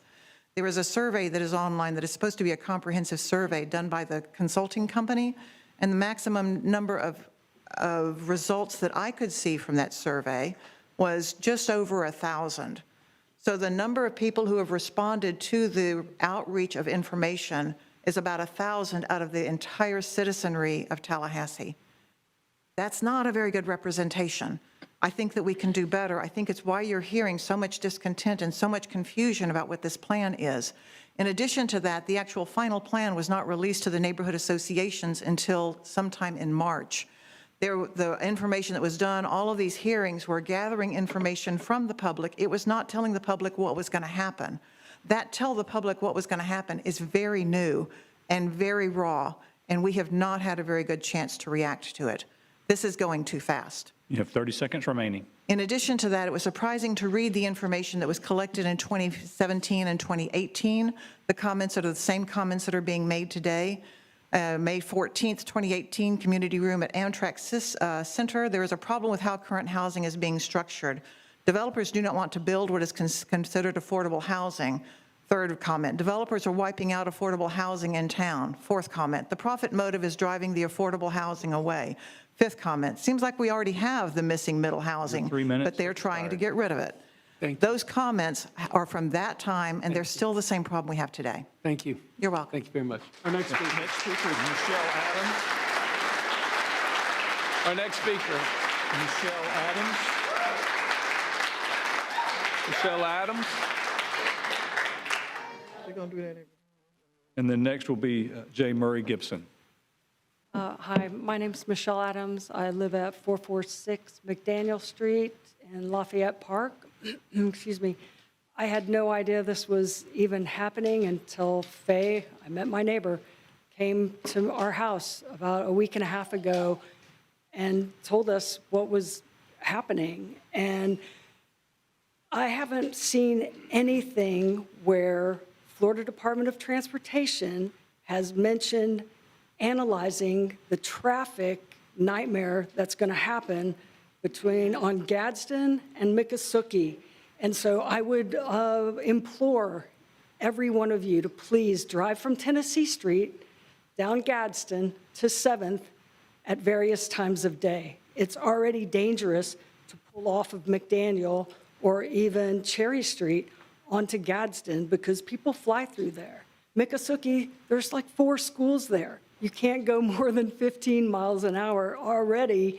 Imagine, quadruplexes there with they don't even have to adhere or build any more parking. Like there's already limited street parking where we are. And I lived in Sydney, Australia for 13 years, and it was non-stop construction. It's soul destroying. It will destroy the entire neighborhoods where all of this, forget changing the plan. How about putting together a real plan to handle this? The birds that we hear, the owls that we hear. I mean, it's a beautiful place to live. And I'm not like, not in my backyard. It will be non-stop construction. People are already flying through McDaniel Street from Miccosukee to Gadsden, cutting through when school's in session. There's no more space, really. There's so much unutilized space right now. Look at the malls. Look at South Monroe, south of Gaines Street, on the other side where that Proof Brewing, whatever. There's already so much infrastructure off of Tharp, where that mall used to be, or even the Tallahassee Mall. I don't know, I'm not from Florida, but the Northwoods Mall or something. There is so much empty space right now that I'm sure is already zoned to house more people. Build up around the mall. Half the mall is not even, people are not going to malls. It's all online shopping. Why is that not being utilized? Build up there. Don't tear down our neighborhoods. I beg of you, just drive from Tennessee Street through Gadsden to 7th, or even Miccosukee Road at You have any 20 time of day, seconds remaining. especially when school's in session. And I'd like to thank Faye Gibson for doing so much. SaveOurNeighborhood.info. And she's updating it regularly. Thank you, Faye. Thank you. Thank you. Our next speaker, please. J. Murray Gibson, and then Larry Novy would follow. Your name and address for the record, please. Hi, my name is J. Murray Gibson. I live at 625 McDaniel Street. Planning for future development is very important, and I'm very glad you're doing it. And I know it involves a lot of work. And it's amazing, in the last few weeks since the last City Commission meeting, some positive changes have occurred because of the dialogue, which is only beginning. So I think the main point is we need more of this dialogue. And let me make one particular point. I mean, Artie listed some goals. They were great goals, but I didn't see one of the goals that I think is really important. That is to do with the character and desirability of a city. And, anchor neighborhoods in towns and cities around the world stabilize a walkable environment after the 9-to-5 working day. They enhance cultural diversity, add character to the city. While increasing density and amenities is important, it should not be at the expense of historic neighborhoods. That will destroy, literally, the baby with the bathwater. Neighborhoods like Lafayette Park, Les Robles, Old Town, Myers Park, they are like oases in the city. And if you are looking for a place to redevelop, you just heard from Michelle, and others will say the same thing. There are many abandoned malls and places along Monroe Street where it looks like there's a lot of opportunity to develop and increase density and provide commercial and residential place. So I think the plan is very important. I do appreciate it's very difficult. It needs more dialogue, more time. It's so important. And I urge you to take more time to consider what to do. Thank you. Thank you. Next speaker, please. Larry Novy. Larry Novy, he'll be followed by Jeff Blair. Your name and address for the record, please. Good evening, Mr. Mayor and Commissioners. My name is Larry Novy. I live at 1405 Seminole Drive, which is right over in the Myers Park area, less than 2 miles from here. I'm here to ask you to vote no on this amendment this evening. Our neighborhood is called the Woodland Drives neighborhood, and I have 4 reasons I'm asking you to contemplate while you look at your vote. First of all, it's a very historic area here. The Appalachian Indians, the Seminole Indians lived here. After that, the DeSoto encampment, which is right down here, was in 1500, 485 years ago. Then we had, at the end of the Civil War, Old Fort Park was created. I live directly across from Old Fort Park. And then lastly, we have other areas like the Governor Martin House. So that's the first reason. 2024, we experienced numerous environmental weather conditions. We had the tornado. The tornado came directly through our neighborhood. In fact, I heard 800 trees came down during that experience. Also, we had 2 hurricanes, and lastly, it snowed a few months ago. I do want to say, observing the aftermath of the tornado, the City of Tallahassee and FEMA did a phenomenal job. So I want to compliment you on that coordination. It made a huge difference in opening the neighborhood back up. Thirdly, we are bordered by 3 major highway or corridors: Appalachia Parkway, Monroe Street, South Monroe in particular, and Magnolia Drive. There's extremely heavy traffic, and due to the construction on Magnolia, our neighborhood has become a pass-through. Seminole Drive is like Monroe Street now. Hundreds of cars, and I'm not exaggerating. One day I was sitting on my front porch, I counted 100 vehicles of various types in 5 minutes take the corner from Maple Drive to Seminole. So the traffic is unbelievable, and someone mentioned earlier, we have a lot of small children, we have a school, Hartsville. It's very dangerous for all this, and people do not seem to be paying attention like they used to. Lastly, driving around the neighborhood, I started noticing numerous empty buildings. Governor Square, the Sears, Macy's. You have the old Toys R Us.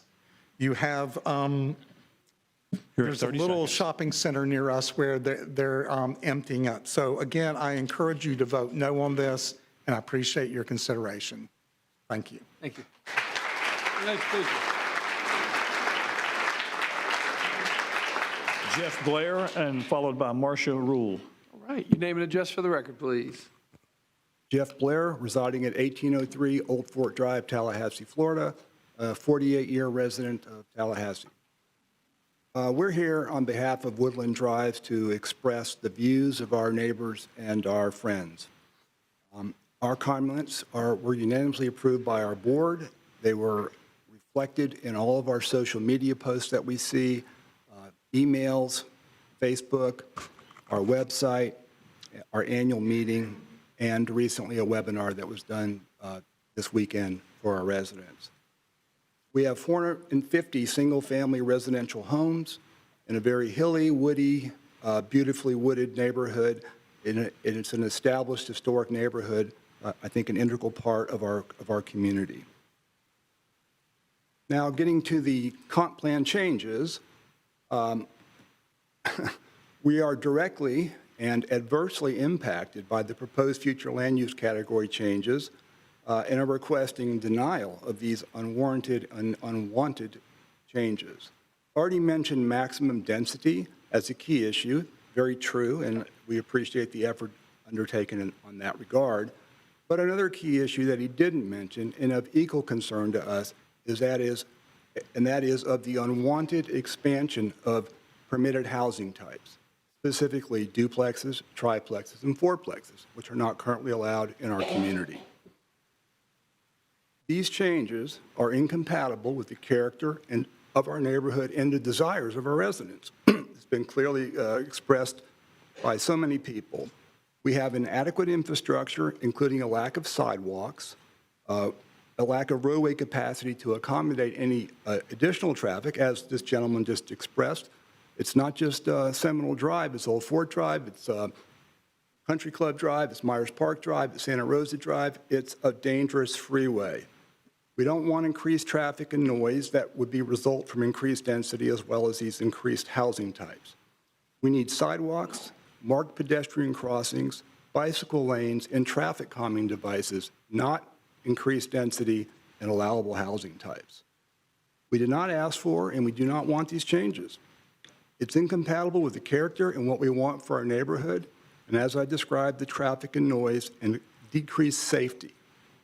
We are happy with our current land use designation and want to maintain it. You have 30 seconds remaining. As a final point, I find it interesting that the money development interest behind these changes and ranting against the green shirts, as usual, chant their commitment to inclusionary and affordable housing and, of course, smart growth, but take a closer look at how affordable and inclusionary the housing is, and actually how smart turns out to be how much money developers reap off these type of projects.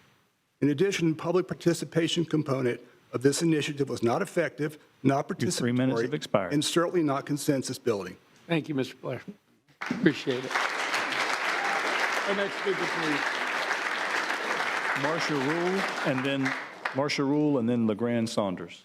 Your name and address for the record. Marcia Rule on Maple Drive, also here on behalf of Woodland Drives, following Mr. Blair. Higher density and multifamily housing should be restricted to the parts of the city that are actually urban in nature. And you know that Woodland Drives is close to the downtown, but we're not urban in any sense of the word. And the comp plan shouldn't treat us as urban. Our neighborhood is unique. It's almost entirely enclosed. We've got Magnolia Drive on the south and east. We've got Capital City Country Club, Myers Park on the west, Lafayette up on the north. And these unique boundaries are part of the reason that our neighborhood remains thriving and cohesive today.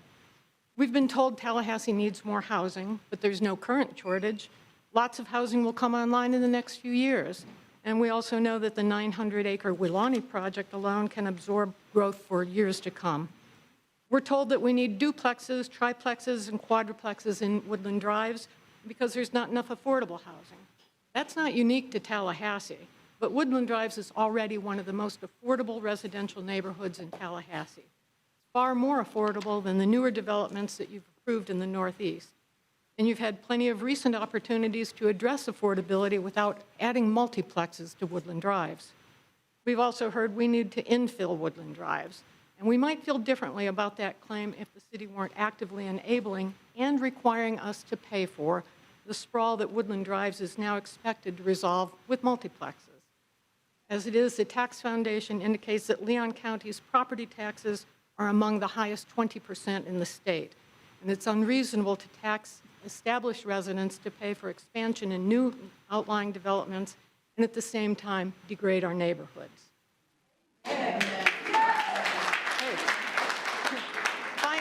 Finally, I would like to thank planning staff for their willingness to meet with neighborhood leaders in the past few weeks. It's a good start, but given the complexities of the proposal and the magnitude of the impacts, it came too late in the process. It wasn't until March of this year that the neighborhood plans were even announced. The sense in our community is that there's a rush to make these changes driven by financial interests of people who don't live here. We're calling upon the city now to involve neighborhoods from the very beginning. We've done our best to participate in the process in good faith, but we have to rely upon the city's professional staff and consultants to thoroughly and thoughtfully perform the steps necessary to protect the integrity and characteristics of each and every Tallahassee neighborhood. And by the way, we're not anti-growth. You have 30 seconds. We support the stated vision and intent of the comp plan since its adoption in 1991 to protect, enhance, and maintain the integrity of existing residential neighborhoods and to preserve our existing historic walkable neighborhood development patterns. And the changes for proposed for Woodland Drives don't meet either of these goals, and we urge you to vote no. Next speaker, please.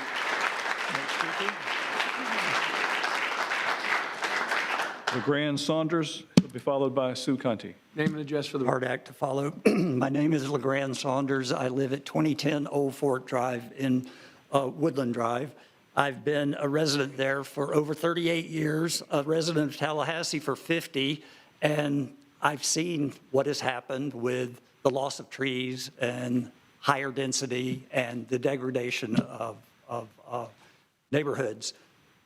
And while increasing density has always been sort of this holy grail of new urbanism, I'd like to offer several points about the destructive force of higher density in neighborhoods. Adding zoning density encourages existing neighborhoods to be torn down one house at a time. It might not be all of them, but it will happen.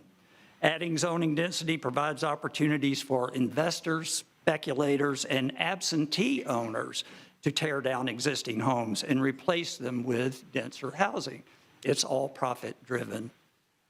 Adding zoning density to residential neighborhoods encourages absentee owners to replace homeowners with renters, which destabilizes a neighborhood. You do not have the same feeling if there is an overturning of people living across the street or next door. You don't have that connection that you have in a neighborhood like ours.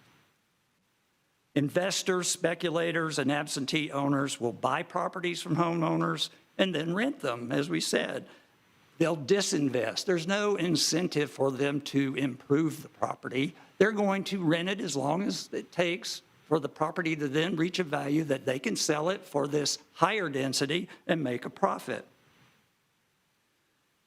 Increased density also increases transience and turnover of residents in a neighborhood. Neighbors know a lesser percentage of people in their neighborhood. We have a picnic in our neighborhood twice a year, in the spring and the fall. And we all know each other, if not by name, we usually know each other by the name of our dogs because we walk our dogs around the neighborhood.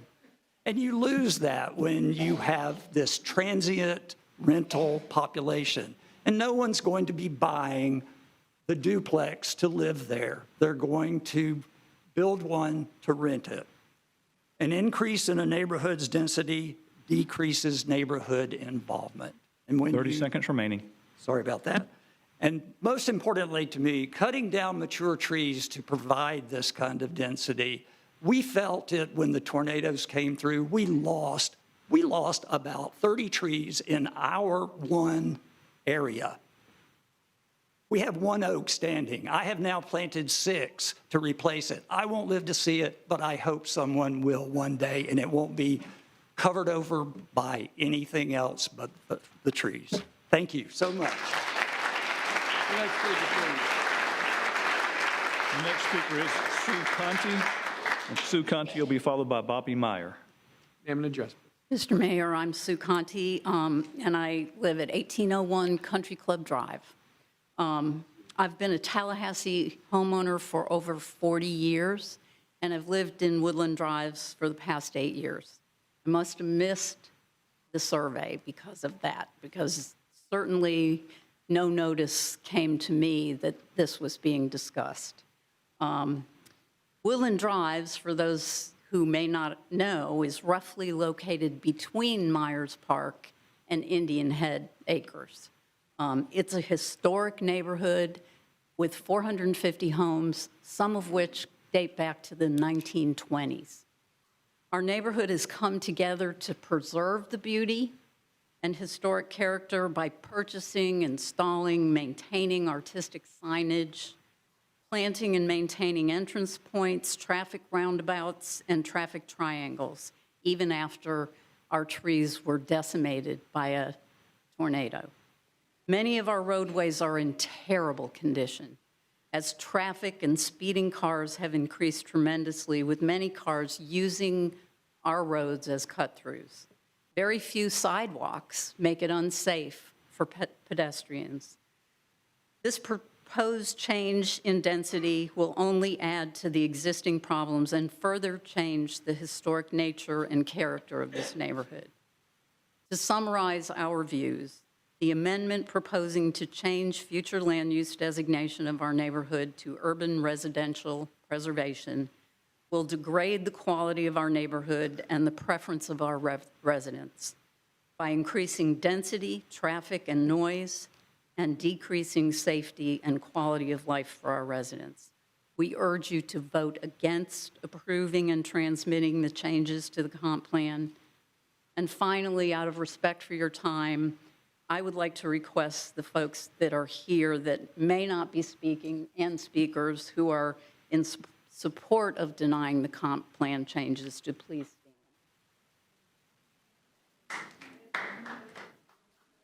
Thank you, commissioners. Please vote against this amendment. Thank you. The next speaker. Bobby Meyer is our next speaker. He'll be followed by Sam Hand. Your name and address for the record, please. I'm Bobby Mayer. I live in Woodgate at 1521 Willow Wick Drive. Kind of give you a bit of a testimony. I've been through this once before. By its very nature, rezoning is intended to change the very character and the very character of a neighborhood and its land use of the property. I'm against that. In 1990, we bought a home over in Valley Green off of Tharp Street. It was a starter home. You can't get those anymore. All the homes were single-family dwellings. They ranged in size from 1,050 square feet, which is the one we got, to about 1,700 feet. We knew all of our neighbors. It was a great neighborhood. And then one Friday, a developer showed up, cut down all the trees, he posted a construction sign or a permit, cut down all the trees, and by Monday, they had roughed in the plumbing, framed up the slab, poured the slab, and they were gone. It was too late for anybody to do anything about it. He built a 4-bedroom, 2-bath student housing place. A couple of other ones got built later on, and there were several other things that went on in the neighborhood, but eventually all of the homeowners moved out, and it was left to be renters, or they were purchased by others. And it was really sad. You go in there now to look at it. We moved to Woodgate in 2001, and I've driven through recently. In fact, I went online today and looked. That house has not been painted since we moved out in 2001. It was a great neighborhood, and the contractors ruined it. Now, I'm all for people making money. I'm a business person. I think it's right to earn a living. If you buy a piece of property, you should be able to do things with it. But I don't want to see somebody come into Woodgate, buy up 2 lots, tear it down, and put up apartments. And I have not got anything against the people with apartments. I lived in an apartment for years before we could afford our house. My understanding from what we heard this evening and then from others is that the comp plan is not going to change anything, but I can't see it. I see there's maps up, but I can't see them. I don't know. I want to know, as you said earlier, I want to know how it affects me. My concern is that my understanding is that the comp plan forms a legal basis for the rezoning. You have 30 the zoning seconds ordinance, remaining. which stands as a basis for the city zoning districts to follow the plan. Under the proposed comp plan, our existing RP1 could be replaced. And my fear is that I'm going to end up in another Valley Green situation. And I would appreciate it if you would consider, do you want to live in a neighborhood like that? And that if not, that you would vote and have this thing continued. Go back and research and finish it up. Thank you.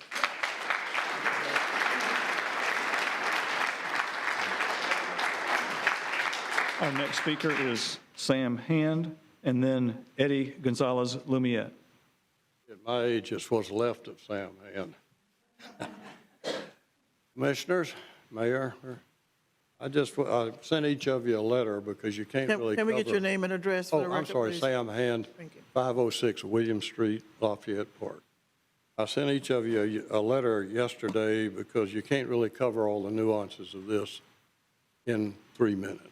But my background, believe it or not, was not just trees, which most of you know me to be associated with, but I had a planning firm here in Tallahassee until Commonwealth folded. And that's my graduate work is urban design.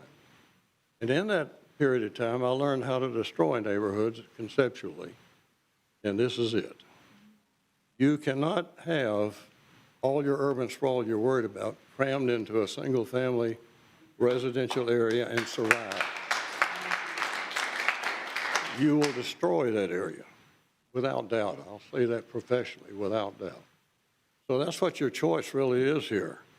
Do you want to keep these inner city neighborhoods, which are self-policing? Now, once they go to apartments and condominiums, that kind of goes away. But when you have parents raising kids where you still have grass in a neighborhood, that's important. These parents will protect.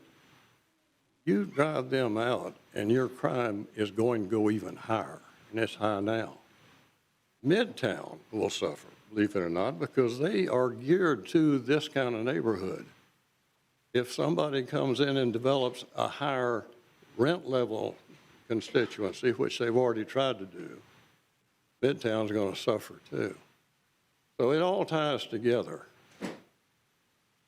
I would just tell you this, it's interesting.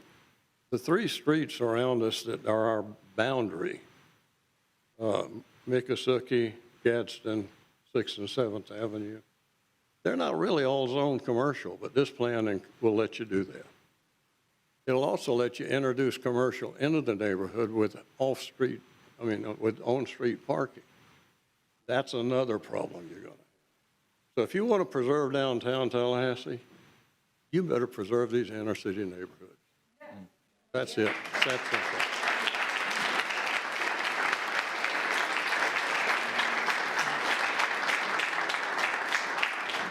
Our next speaker, please. Eddie Gonzalez Lumiere, and followed by Nada Popol. Your name and address for the record, please. Yes, Eddie Gonzalez Lumiere, 1934 Willow Run Drive, 32312. Good evening, Mayor and Commissioners. I'm a business owner, I'm a husband, I'm a father, and I'm the incoming chair of the Greater Tallahassee Chamber of Commerce in 2026. As the son of members of the Cuban political exile community, the topic of development, housing, business, and opportunity is something I take very personal. I'm also grateful to be able to stand here to share my opinions to you and to the folks behind and streaming who took time away from their families and their jobs. A little bit about myself and my business, since this is the first time before you. We have over 100 employees, software developers, cybersecurity experts, data scientists, across 21 states with global operations, including in South Africa. We're often called the SpaceX of public health. Our focus is to make sure physicians and public health workers have the data they need to save lives. We have potential to be one of the fastest growing companies in our industry and in the world, and most importantly, we were founded here, and our headquarters are here in Tallahassee. Much of our business activity flows to this community, which we're very proud of. contributing of tens of millions to local economic impact and generating significant tax revenue for our region. As we look towards the future, our community vision should be clear: to grow high-paying quality jobs, improve quality of life, and help create a community and region where families and businesses can thrive together. The updates to the comprehensive plan represent a meaningful step in that direction. This is also a moment to unify, not to divide. As Sharon James, our current chamber chair, recently wrote, these amendments are not just lines on paper, they are a strategic pathway towards a thriving community. They reflect a thoughtful balance between protecting neighborhood character and addressing our urgent housing challenges. They give our small businesses, especially in areas downtown, the chance to survive and thrive by ensuring more people live nearby year-round. In summary, as a business leader and father, these updates are about preserving what makes this place special while preparing us for what's next. And opportunities like this, alongside transformational partnerships like FSU Health and TMH, are how we build a stronger foundation for generations to come. To the mayor and each of the commissioners, thank you for your service and for your time tonight. Whether we agree on every detail or not, I respect the weight of the decisions you're making. I look forward to working with each of you as we move Tallahassee forward together. Thank you. Next speaker, please. Next speaker, Nada Popal, followed by Sharon James. Your name and address for the record. Sure. My name is Naida Pofel, 1143 Myers Park Drive. Tonight, I also am addressing the proposed changes to our Woodlands Drive neighborhood from residential preservation to urban preservation, which will add multiplex unit to our historically single-family neighborhood. If I were voting and if I were in your shoes, I would vote no, no, no, no, no, and no. And I'm not here alone. As you saw, many of my neighbors have spoken up against the proposed changes. Why I vote no? Because first of all, of the impact to our community, which will be disastrous to our historic character and preservation. My husband and I bought a home here 23 years ago, and we have lovingly and expensively repaired it and brought it up to date for our retirement, for our enjoyment. Woodlands Drive is uniquely adjacent to the urban city core. It is a single-family neighborhood of moderately sized homes on small lots with a low density of 1.6 gross residential units per acre. And this is from the Tallahassee-Leon County GIS. Reaching the targeted density proposed by the comp plan would mean demolishing homes, combining lots to construct multifamily apartment-like structures in a single-family neighborhood. It would also increase the activity, traffic, and stormwater runoff, resulting in immeasurable negative impacts. And I have not seen any demonstration that Woodlands Drive could accommodate these increases without these negative effects. This is not neighborhood preservation. Again, I urge you to vote no on these changes for Woodlands Drive and other neighborhoods from residential preservation to urban preservation. Leave us the heck alone. I also want to stress to you, which has been said, that most of us in this room did not participate in for years and years and years of these subcommittees. You're at 30 seconds remaining. The work that led up to this comprehensive plan. So the first time I heard about this was in March. I think that's a shame that this is like being shoved down our throat without really listening to us in our concern. And as a reminder to you, city commissioners, my esteemed city commissioners, we the voters and taxpayers elect you and pay you to You're at do 3 the minutes. work for us and then present it to us for our approval. Thank you. That's citizenship, Thank you. not dictatorship. That's a Thank you very democracy. much. Thank you. Our next speaker, please. Next is Sharon James, followed by Nell Stramberg. Good evening, Commissioners. Sharon James, 832 Piney Village Loop, and a 30-year resident of Tallahassee. I stand before you today as the chair of the Greater Tallahassee Chamber of Commerce and our nearly 1,200 members and the 60,000 jobs we work to protect. We support the comp plan amendments. The comp plan amendments provide a much-needed update to a 30-year-old plan. It encourages economic growth, and it creates more opportunities for inclusive housing close to areas that have the city's highest concentration of jobs. It discourages urban sprawl. So we commend you on a thoughtful and open process. When you stop growing, you start dying. And the same can be said about our beloved city. So we urge you to transmit the comp plan updates and to adopt the amendments. Thank you so much for your time and all of your hard work. Our next speaker, please. Nell Stramberg, and then we'll hear from Kathy Reagan Finley. Your name and address for the record, please. Yes. Commissioners, Mayor, my name is Nell Stramberg, and I live in Lafayette Park at Beard and Gadsden Streets. I have spoken before at the County Commission meeting, and I'm here to ask this commission to represent its constituents and vote to postpone transmittal of the comp plan until it is a finished product. I understand staffers have been working on this for years, but over the last couple of months, the commission has heard their constituents that the residents believe they have not been given notice of the plan changes. Yes, the legal requirements of notice on a city website have been met, but most people don't troll the planning website. And a notice in the local paper, which few people get in print anymore, has been met. But the residents do not pick up on this until very recently. Please stop and represent us by listening and hearing and explaining what is going to happen.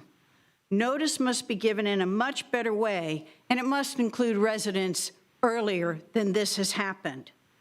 Neighbors from the Indian Head Acres, Los Robles, and Lafayette Park have the issue of developers coming in and changing our neighborhoods by inserting businesses into residential blocks and destroying what has been built over 100 years. Or developers coming in and inserting high-density units that change the flavor of a community. These desirous areas to live are for a reason, and why change the residential preservation designation in these areas when the communities do not want it changed? I understand the process has been going on for years, and we are the last speed bump to finish the project. But we are not a speed bump. We are your constituents. We are your neighbors who love where we live. We are asking you to work with us and to take time to explain how well-established neighborhoods are really going to allow for infill when there really are not open places to fill in. I believe it was a city commission meeting with a land use change request at Bradford and Delview made. Every neighbor said they did not want the commission 30 seconds remaining. to change this, but the commission said our hands are tied. The comp plan says it can be done. Please be smart and please listen to your constituents who are against this plan moving forward as proposed. If it's a good plan, there's nothing to be afraid of in slowing down the process and explaining it details to the residents. If it is a questionable plan, then you may move forward as quickly as possible before people see how it's going to be affected. Thank you. Which plan is this? Thank you very much. Our next speaker, please. Kathy Reagan Figley, and then Mary Frederick will follow. Your name and Evening. address for the record, please. My name is Kathleen Regan Figley. I live at 1514 Seminole Drive. which is in the Woodland Drives neighborhood. And I come before you with a different point of view. I was a professional disaster worker. And as a professional disaster worker, when Hermine hit Tallahassee, I got a call from John Baker, Neighborhood Affairs. And John Baker said, "Is your neighborhood okay?" This city has a phenomenal neighborhood outreach program in Neighborhood Affairs. It focuses on disaster, but the City of Tallahassee has developed a cadre of fantastic neighborhood leaders. I'm one of them. I was your Neighbor of the Year in 2020, and our neighborhood won the second place for Best Social Improvement Program. And why was that? It's because we networked with Indian Head, Myers Park, our neighborhood, and Southside. So when a storm came, we learned about PrEP together. We communicated with one another. So those 4 communities, and they are a community, all go to the same elementary school. So we are solid, we are united, and we have a way of life that we value. And I concede to, or not concede, but I applaud all of the people who stood up here who had professional perspectives. Mine is purely of a neighbor. I love my neighborhood, I love my neighbors, I love our elementary school, and I urge you to vote no, because to destroy this would be criminal. Thank you. Our next speaker, please. Mary Frederick, and then Amy Fritsch. Your name and address for the record, please. Of course. My name's Mary Frederick, 805 Circle Drive. I've been a resident of Tallahassee since a long time, 40-plus years. First to say, I am pro-infill. You look around this city, there is infill everywhere, everywhere. There's a letter to the editor, an op-ed piece from a developer touting the infill of Tallahassee and how it needs to be done. And look at Levy Park. Oh, look at all the infill. That was done with the current comp plan. Let me repeat that. It was done with the current comp plan. The infill is there. Now, here's my second thing.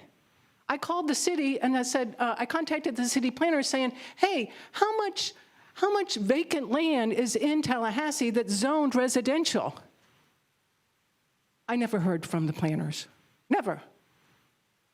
You can look around this town. There is plenty of vacant land.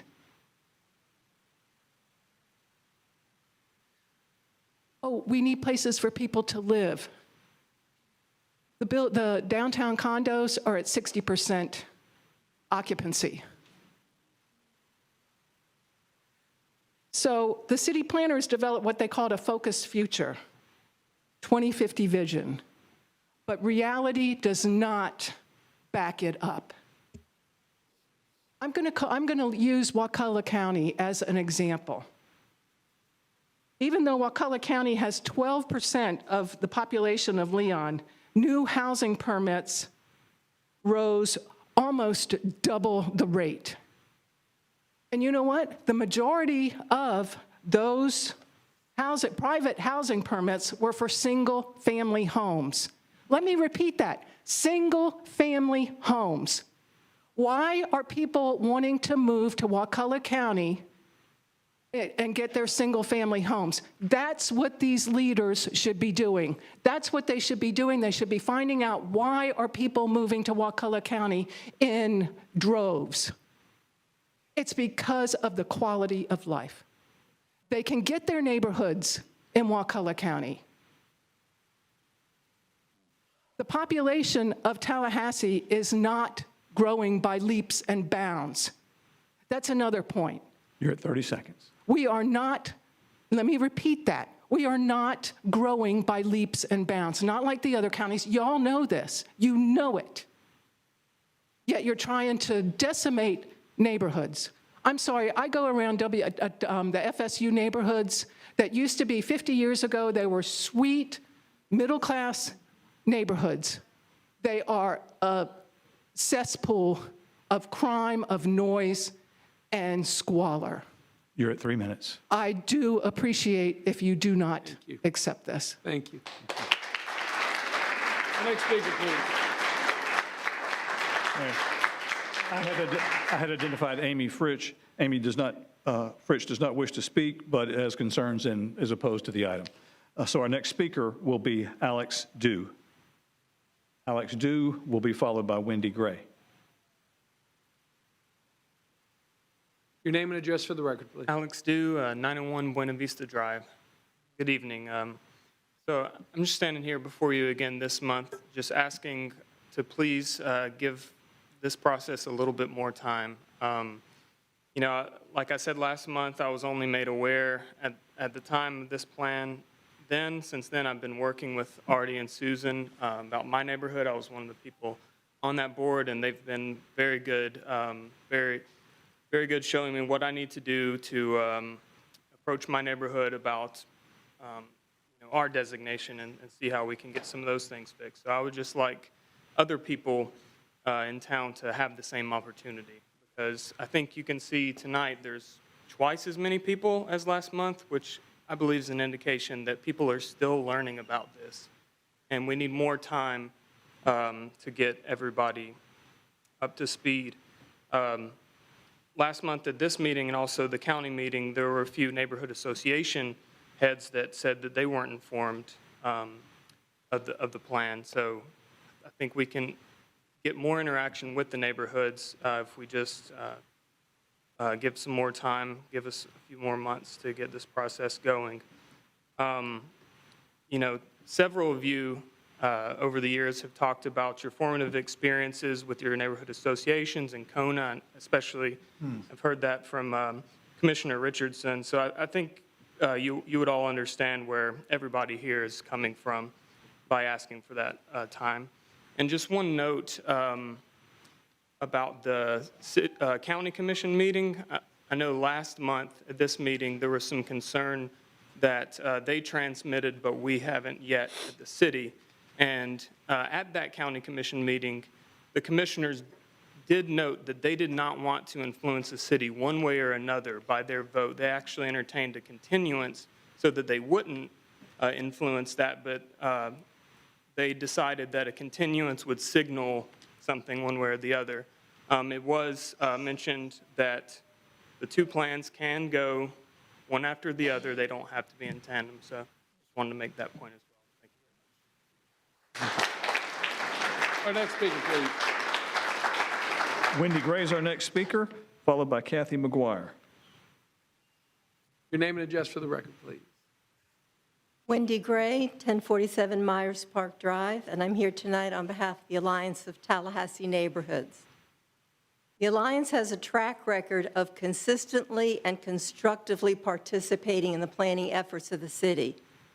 Those include policies regarding the sale of city property, the Wilani development, and the Northwood Center redevelopment. As to the plan amendments before you tonight, ATN has proposed policy changes on a range of issues, including improving transit service and facilitating urban development, as well as neighborhood preservation. Our speakers tonight will address these range of issues, and we strongly encourage you to decide to postpone transmission until all these issues can be discussed in a good and positive dialogue. Lastly, I would like to thank staff for their continued efforts to work with us. Thank you. Our next speaker, please. Kathy McGuire, followed by Rosa Ramos Morgan. Your name and address for the record, please. Hi, I'm Kathy McGuire, 1101 Pine Street in Lafayette Park. I'm the chair of Alliance of Tallahassee Neighborhoods, also known as ATN. Tonight, we want to urge you to plan smart, not fast. And we'd like to show you how we think a 3-month delay can serve everyone. There's still a lot of work to do. One of the points I'd like to talk about is we need to keep talking with the neighborhoods who are just learning about the amendments. Why is it of so much interest? Because these amendments propose the biggest change in residential preservation since the plan's adoption 30 years ago. About a week ago, ATN and Los Robles hosted a Q&A session with Mr. White, who was gracious enough to come and deal with the crowd. Over 240 residents from 30 neighborhoods came, and dozens were turned away at the door because of the fire marshal saying we'd hit capacity. But most people who came had not heard about the plan. And of course, there's far more than 30 neighborhoods. There's another 100, if not, I don't know, Mr. Gold, maybe 200 neighborhoods in Tallahassee. So how can this be?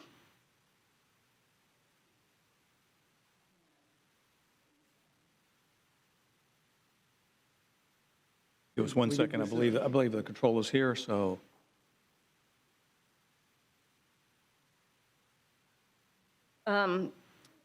There were 83 weeks during which the public could address theoretical issues, as Mr. White referred to, like values and policies.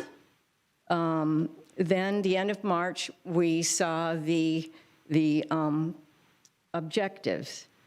1 week before the planning agency hearing, when the agenda was published, was the first time that we saw the actual land use map and understood the uses and densities that would apply to our own properties and our neighbors' properties. And then following, there was the week where we waited for the publication for the revised amendment for the May transmittal hearings, and now for this hearing. So that kind of gets at the question of what's happened to all this time? Why don't people know about it? It's because partly with our consulting contract, we spent a lot of time up front instead of where we are right now. You're at 30 seconds. There were also recent important changes, as already said, the opt-out and the decision to take non-residential out of the residential category. What does this mean? The staff is engaged. The public is engaged. So now that we're here, let's use this energy to continue this discussion, talk with neighbors so everyone understands what's happening, reach out to the neighborhoods who still don't know. Thank you very much. And Your 3 minutes. let's delay and plan smart, not fast. Thank you. Thank you. Our next speaker, please. Rosa Ramos-Morgan. Rosa Ramos-Morgan is our next speaker, followed by Cece Michelotti. Your name and address for the record, please. Good evening. Rosa Ramos-Morgan, 400 Capitol Circle Southeast, also representing the Alliance of Tallahassee Neighborhoods. I have a couple questions. First is, can additional traffic and parking be accommodated without burdening neighbors? Historically, high density increases on-street parking congestion. In Tallahassee, quadruplexes create not the need for 4 car parks, but 8, sometimes more, counting recreational vehicles. Like the neighborhood I live in, no interior sidewalks, overflow parking hits the streets. Where there are quads, in my originally single-family neighborhood, cars park literally in the street, sometimes rows of cars in front of a single quad, including a Tallahassee police vehicle. Drivers short on time and patience sit in traffic at neighborhood exits. Second, how will stormwater be managed successfully and efficiently in older subdivisions with this new density?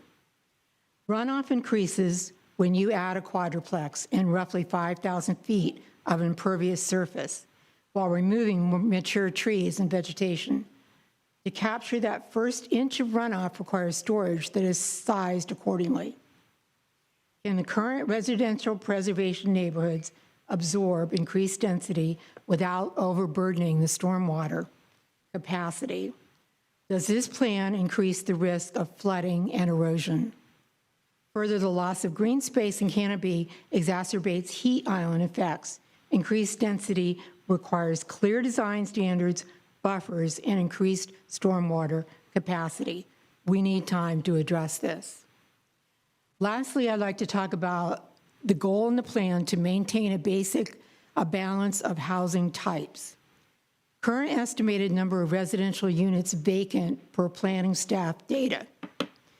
Lafayette Park and Las Robas, 5 each. Myers Park, 9. Levy Park, 25. Greater Bond, 136. Of these 5 neighborhoods, which will see the largest jump in density, planning maps confirm that most vacant parcels cluster in Bond, Frenchtown, and Griffin Heights, while many in-town areas have few or none. You have 30 seconds remaining. While the language of the new land use categories apply equally to each area, it clearly creates an undue burden upon those already stressed neighborhoods to absorb the increased density through the replacement of single-family homes with clusters of triplexes and quadruplexes. Are we serious about balanced development? This plan falls short. Nor does the plan set out how eliminating residential preservation Thank you very much. accomplishes its goal I'm to afraid we're at 3 increase minutes. much-needed affordable housing. Thank you very much. Our next speaker, please. Next speaker is Cece Michelati.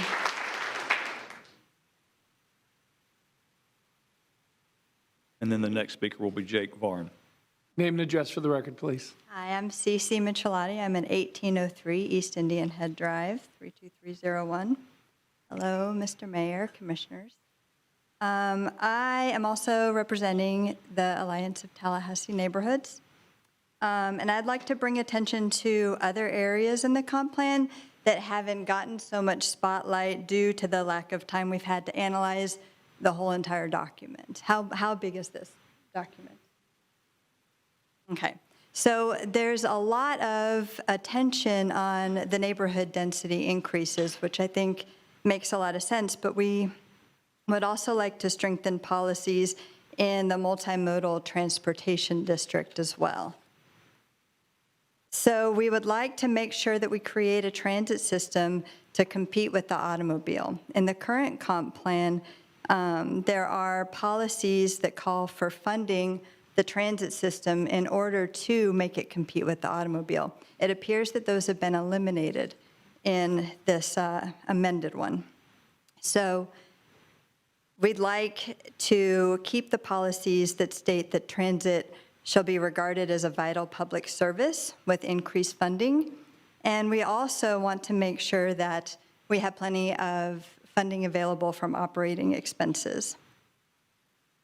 We would also, in addition, like to see a focus on activity centers within the multimodal transportation district. So like FSU, FAMU, TMH, the Capitol.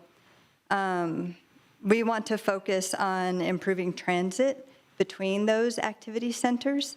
We would also really like to see a provision of stormwater and parking facilities that serve groups of properties to encourage better use of existing urban land, and also establish residential densities near these places that promote the use of transit while preserving the existing neighborhoods as is.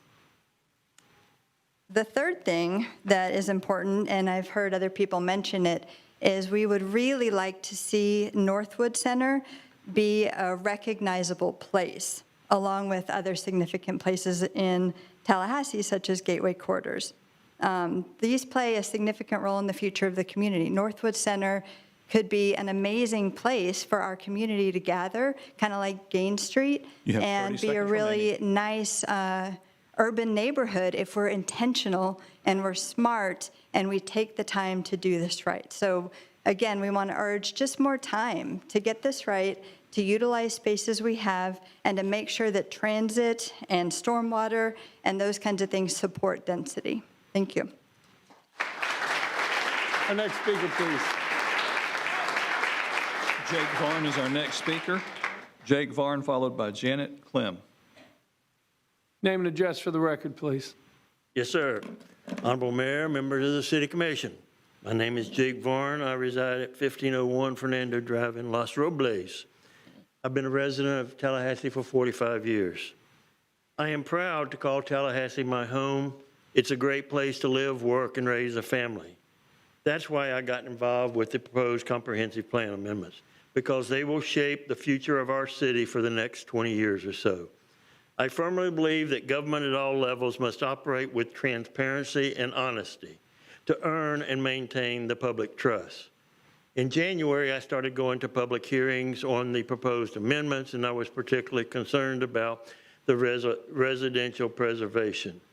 As of last week, we saw some more amendments, and other people have talked about those amendments, so I'm not going to. After last week, which was on Thursday, I started paying attention to the rest of the land use and mobility elements of the plans, as well as the current comp plan. If you don't know, the current comp plan consists of 345 pages, and the proposed amendments consist of 74, and that doesn't take into account having to look at all the different documents that the city has prepared to help you understand. For example, I ask you to look at one of the documents called Land Use Comparisons, and if you look on page 4 in there, it talks about properties that are designated governmental operations, and it says very specifically they will be transitioned to institutional under the proposed changes. The current police station site, which is designated as a governmental operations, is instead shown on the future land use map as urban general, not institutional, which is inconsistent with what the staff was telling the public. I've been to all these public hearings, and I'm going to tell you, not once have I heard anybody talk about the police station and what's happening there. I looked at it because I sit on the Midtown Stakeholders Committee, and that's one of the responsibilities that this commission asked us to look at. What's the future land uses of the police station? You're shaking your head, Mayor. No, sir. We'll talk offline later. Okay. It's out of scope. Okay. The point is that if you put it in the urban general land use category, you are putting the possibility of over 500 dwelling units on that piece of property. You have 30 seconds left.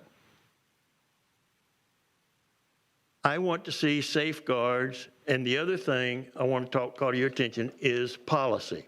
You have a policy, and it's 5.3.3. It's a valuable safeguard. It says you're proposing to delete it. This policy requires if land use designated for educational facilities, recreation, open space, or government operations is transferred You've reached your 3 minutes. to a private party, a future land use amendment must be initiated before any non-conforming use. Thank you very much. Thank you, Secretary. Keep that policy. Thank you. Our next speaker, please. Next is Janet Clem. Janet Clem is our next speaker. If you're going to speak, because we're broadcasting on TV, I need you at the microphone or just wave in opposition, I guess.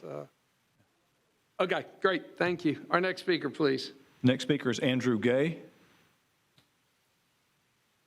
And then next will be Marlinda Bullock. Name and address for the record, please. Andrew Gay, 1427 Piedmont Drive. Good evening, Commissioners. My name is Andrew Gay. I'm a business owner and a longtime Tallahassee resident. I care deeply about the future of Tallahassee and Leon County, particularly about making decisions that will keep us both fiscally strong and growing for years to come. I want to start by acknowledging the thoughtful work that's gone into developing the comp plan. Staff has done a great job meeting the needs of our growing community while collecting and considering the input of existing neighborhoods. The process creates much-needed transparency and ensures that residents' voices are respected, all while allowing our community to move forward. And I made a note. I appreciate Artie at the beginning referencing that the text he has changed to only allow higher density along arterial roads, not the local roads within the local neighborhoods. So thank you, Artie, for that change. From a fiscal perspective, the comp plan goes a long way to prioritizing growth in areas where we already have roads, utilities, and public services so that we can avoid unnecessary spending and save taxpayers millions of dollars. These are real savings that could be reinvested in schools, safety, and core public services. Another point I want to stress is the huge impact I believe this will have on housing. If we want Tallahassee to be affordable for our children, our workforce, and our retirees, we need more housing options in our community. That means not only single-family homes, but also townhomes and apartments housing types that meet the needs of a diverse, growing community. I also strongly support efforts to make our neighborhoods more walkable and connected. Mixed-use neighborhoods that provide access to parks, jobs, schools, and local businesses are not just good for quality of life, but they also strengthen our local economy. Supporting infill development will help our urban core thrive and provide the stability to keep local businesses busy year-round. I know there are differing opinions here tonight, and it's healthy for our community to debate big changes, as Tallahassee always has, but we will never all completely agree. There's been ample time to take this through a process. We've made changes and had the input, and I encourage the Commission to consider the long-term benefits of this plan. This proposal represents meaningful progress by striking a balance between neighborhood input, fiscal responsibility, and the needs of future generations. So let's come together, support this comprehensive plan that invests in our community's future and creates opportunities for everyone here. Thank you. The next speaker, please. Next speaker is Marlinda Bullock. Marlinda Bullock. Hey, real quick, let's pause. We've been doing this for an hour and a half, and it's been going great. But I'm going to ask us all, let's just continue to show respect for all the different opinions that are here as we're all getting an opportunity to speak tonight. That's what makes Tallahassee strong. Let's be respectful to everybody that wants to speak. Our next speaker, please. Your name and address for the record. Yes, sure. Marlinda Bullock, 2105 Joyner Drive. I'm a very concerned resident of Parkside Terrace, and I'm urging you to delay the comprehensive plan vote till more information can be available to the public, or just simply vote no. The current residents of the neighborhoods most greatly impacted are being ignored, in my opinion, for the opportunity of a new, larger tax base, higher density, and supposedly increased affordable housing. While these might all be good things, they should not be done to the detriment of existing taxpayer residents and their neighborhoods. There is land to develop that does not have to be stacked on top of existing neighbors and neighborhoods. I'll give you one example. Parkside Terrace has an adjoining 13-acre, very sloped, long and thin strip of land that the owners, under due diligence, they don't own yet, have a preliminary plan approved to build 65 homes. There are 3 entrances into this thin, sloping lot, all coming into smaller inner neighborhood roads, my neighborhood.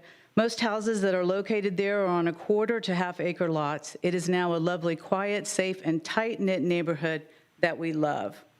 While this complies with the current zoning, you must consider the impacts these projects have on the environment, stormwater runoff, which is already a huge problem there, traffic, property values, and the quality of life for the current residents already living there and paying taxes.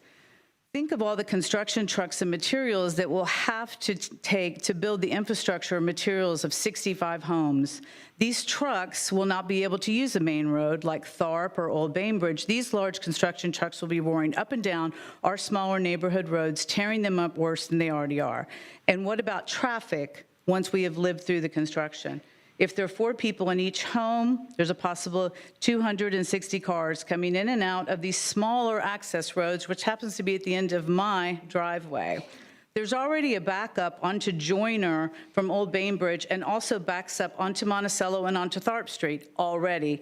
Plus, keep in mind that the new police station bordering the other side of my neighborhood has not opened yet. So we don't know what that traffic is going to do. This neighborhood is being squeezed, and this complies with the current zoning. So imagine what all these intensity and density is going to do. So of the access points to this project, like I said, one is right in my driveway. 30 seconds left. 30 seconds, okay. What about the traffic? I won't be able to get out of my driveway if 260 cars come out. So think about the impacts, and please vote no. Thank you. The next speaker, please. Next speaker is Jim Ward. Jim Ward is our next speaker. Jim Ward, followed by Mary Kay Falconer. And Mayor, we've got about a dozen speakers at this time. I'm sorry? We have about a dozen speakers left at this time. Okay. Your name and address for the record, please. My name is Jim Ward. I am here, I live at 2010 West Randolph Circle, and I am speaking today as the president of the Benton Hills Neighborhood Association on behalf of our sizable body of members.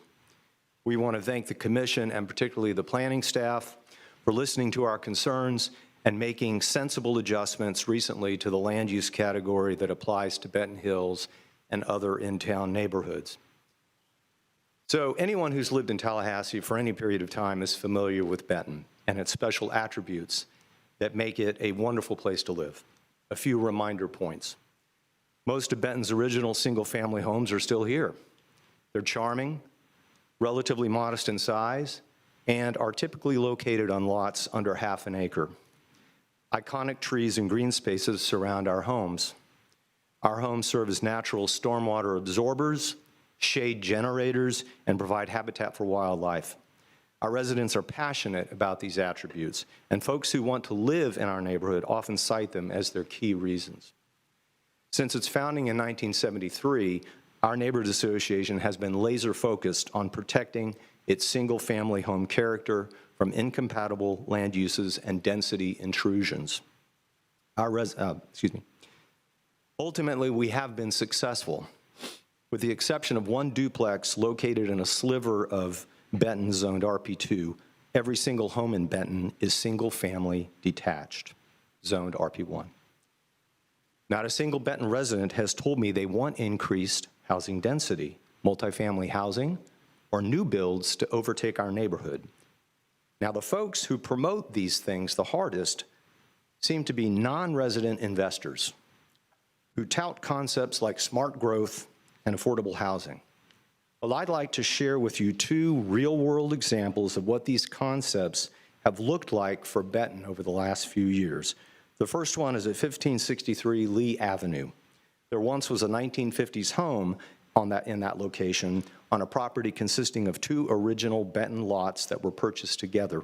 It had a lot of great trees and green space. Non-resident investors bought the property, tore down the house, and subdivided the property back into two lots. They then proceeded to remove every single tree from both lots. They built a new massive home on one lot, which sold for almost $2 million. They sold the other lot for an impressive sum. The other example that I would cite to you is at 2084 Trescott. You have 30 seconds remaining. What happened? Same similar situation, but because the original lots were smaller, they had to monkey with the lots in order to meet the minimum lot size requirements. They ended up creating flag lots, a flag lot where they borrowed land behind one of the lots and shoved it over to the other lot.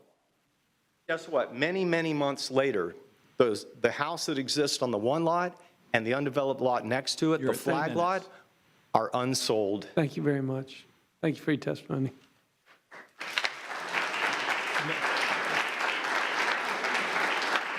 Thank you. Our next speaker, please. Mary Kay Falconer, then Deborah Irvin. Mary Kay Falconer. I live at 2140 Armistead Road. I'm in the Benton Hills neighborhood and basically support much of what Jim has said. We also submitted a statement, a Benton Hills statement, and support everything that's in that statement. My concern, though, separate from that, is related to work that I do on the transportation system. I'm a member of the Citizens Multimodal Advisory Committee. I work with CRTPA. I've done that for several years, and I have some of the same concerns that many of you have mentioned about traffic and just not having a clear understanding of how that's going to work with some of the other plans for increasing densities. In the comprehensive plan, we said we want a balanced transportation network, and I'm just not confident that we're ready for that or want to have that happen. I've just seen too many missed opportunities, should we say, to improve the multimodal aspect of our transportation system. So that's my main concern. Thank you. Our next speaker, please. Deborah Irvin. Deborah Irvin, and the next speaker will be Jillian. Great. Name and address for the record, please. Thank you. Deborah Irvin. I live at 1500 Cristobal Drive in Los Robles. I've lived in Tallahassee for 52 years, and this is the first time I felt it necessary to come and appeal to the City Commission about an issue. I want you to consider delaying the transmittal of this plan, as you've listened to some very eloquent speakers tonight, raise some very important points. Artie White and the staff have been wonderful in working with the Los Robles neighborhood, but there are so many residents who have not heard what is happening or do not understand it or need to sit down and have the same conversations that the folks in Los Robles have had with Artie and his staff. So I ask you to delay transmission, and I appreciate your time. Thank you. Our next speaker, please. Our next speaker is Jillian, and then Heather Encinosa. Your name and address for the record, please. My name is Jillian Smith. I live at 1169 Bradfordton Way. Our neighborhood doesn't see many changes from this plan. However, as someone who works in the hazard mitigation space and has worked in adjacent to urban planning and adjacent to floodplain management, I do not think this plan is ready. Several things have been addressed by previous people here. One of them has been communication. I actually heard about this not through any local source, but through Thousand Friends of Florida, who currently have an unanswered question about the plan, concerning, in particular, they have significant concerns about some provisions, and they would like to hear, which they haven't heard, about requested information on the number of additional housing units allowed through the updates. So the fact that they have a standing RFI kind of tells me that there has not been a lot of adequate transmittal of information between interested parties.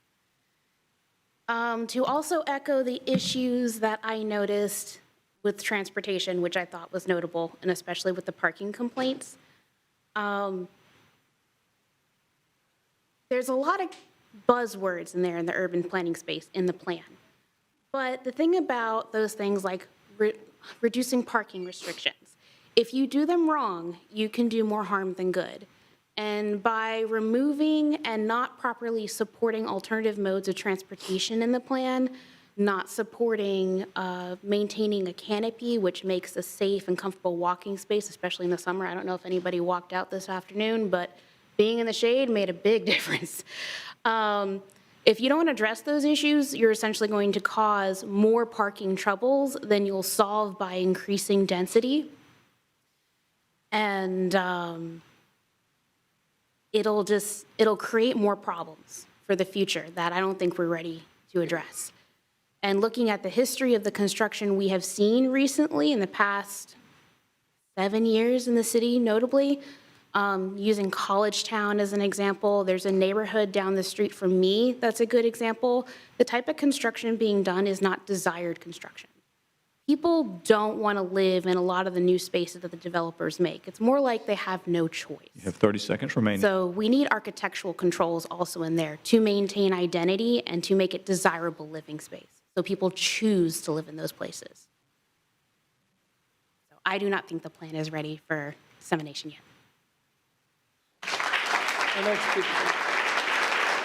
Heather Encinosa. Heather Encinosa, and then John McNeil. Name and address for the record, please. Thank you, Mr. Mayor, Commissioners. Heather Encinosa, I live in Benton Hills. As you all know, Benton Hills is an old, well-established neighborhood here in Tallahassee. We're currently residential preservation. There's no commercial uses in the neighborhood. I know exactly where the one duplex is that he was talking about because it's up the street from me. The city's proposed plan, I agree with a lot of the objections that other citizens have already raised. I would like to focus on, in respect to your time, on one particular one here, and that is the city's proposed plan is proposing to split Benton Hills into two different land uses. This is one cohesive residential neighborhood. We're on one plat. Why are you splitting our neighborhood? They're proposing to put the west half of Mitchell Avenue into urban residential preservation, but keep the rest of the neighborhood suburban residential preservation. To me, that makes no sense. Splitting our neighborhood in this way defies logic. It's going to thrust potentially incompatible, higher density triplexes and quadruplexes. And I'm not sure if commercial is still allowed in there or not in urban residential. Okay. When you go to the ArcGIS and you type in your neighborhood, the commercial stuff all comes up still. So that's why there's a little bit of confusion here, I think. But allowing these higher density residential uses is going to cause noise issues. It's going to negatively impact the use and enjoyment of our existing single-family residential properties.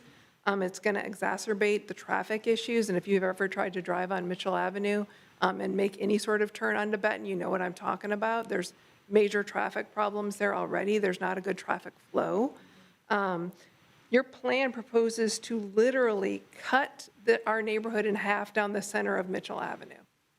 To me, that there's no way to buffer any of these higher density uses from the ones that are going to be immediately across the streets, because even though I know that your land development code is going to establish standards addressing adjacency to these protected residential areas, put in buffers, setbacks, step backs, things like that, you can't put a buffer down the middle of a road. So all of the properties on the east side of Mitchell Avenue, Crestview, all of these areas are going to be negatively impacted by this higher density residential that could potentially go onto the west side of Mitchell Avenue. You have 30 Again, seconds left. this is all one area. I think this is a really bad idea, and I urge you to vote no and to move and make sure that all of Benton Hills is within suburban residential preservation. We're not split. Thank you. Thank you for your time. The next speaker, please. Next speaker is John McNeil. John McNeil. Not seeing a response from John McNeil. Randy Dinker.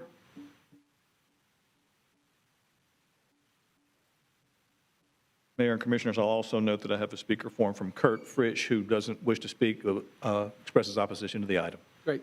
Name and address for the record. Randy Denker, 552 East Georgia. First, I'd like to thank Artie and Susan and Tyler and the staff. They've been great in meeting with ATN and the neighborhoods. But the problem is that even though staff has met with us a lot, they haven't met with most of the residents in the affected neighborhoods who, unfortunately, until last week when ATN hosted the informational meeting at in Los Robles, most of the neighborhood residents had never heard about the comp plan changes and had no idea how these were going to affect their neighborhoods. And compounding the problem is that the language of the policies has changed so much.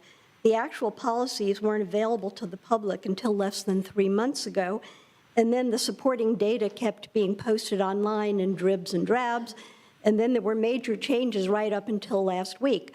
So even well-informed citizens had a hard time keeping up. I think it's really unfair to say the public has had plenty of time to understand these changes. It just isn't true. We all need more time. We need to slow down. I would mention that even 2 commissioners at the Los Robles meeting didn't know that there had been major changes just the day before, and that was just 8 days ago.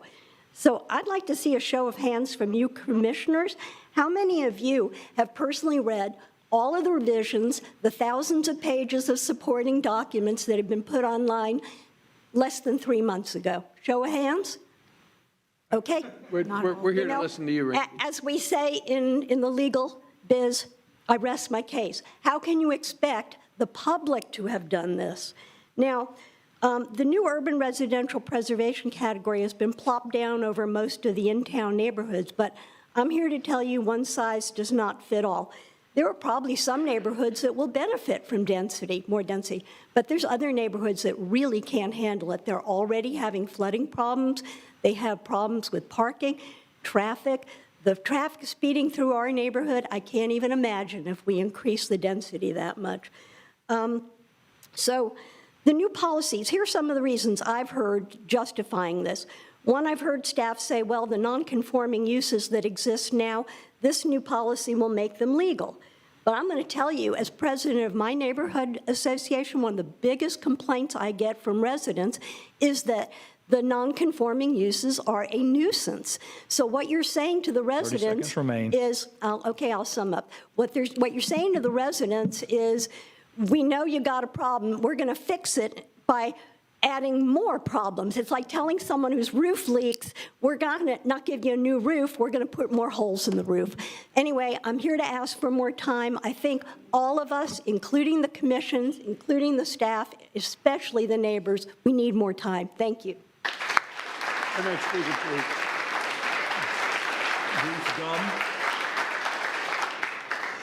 Ruth Gum is our next speaker. And then we'll hear from Steve Lightman. Name and address for the record, please. Good evening. Ruth Gum, 911 McGuire Court. I live in Parkside Terrace, and there is a lot going on in our neighborhood.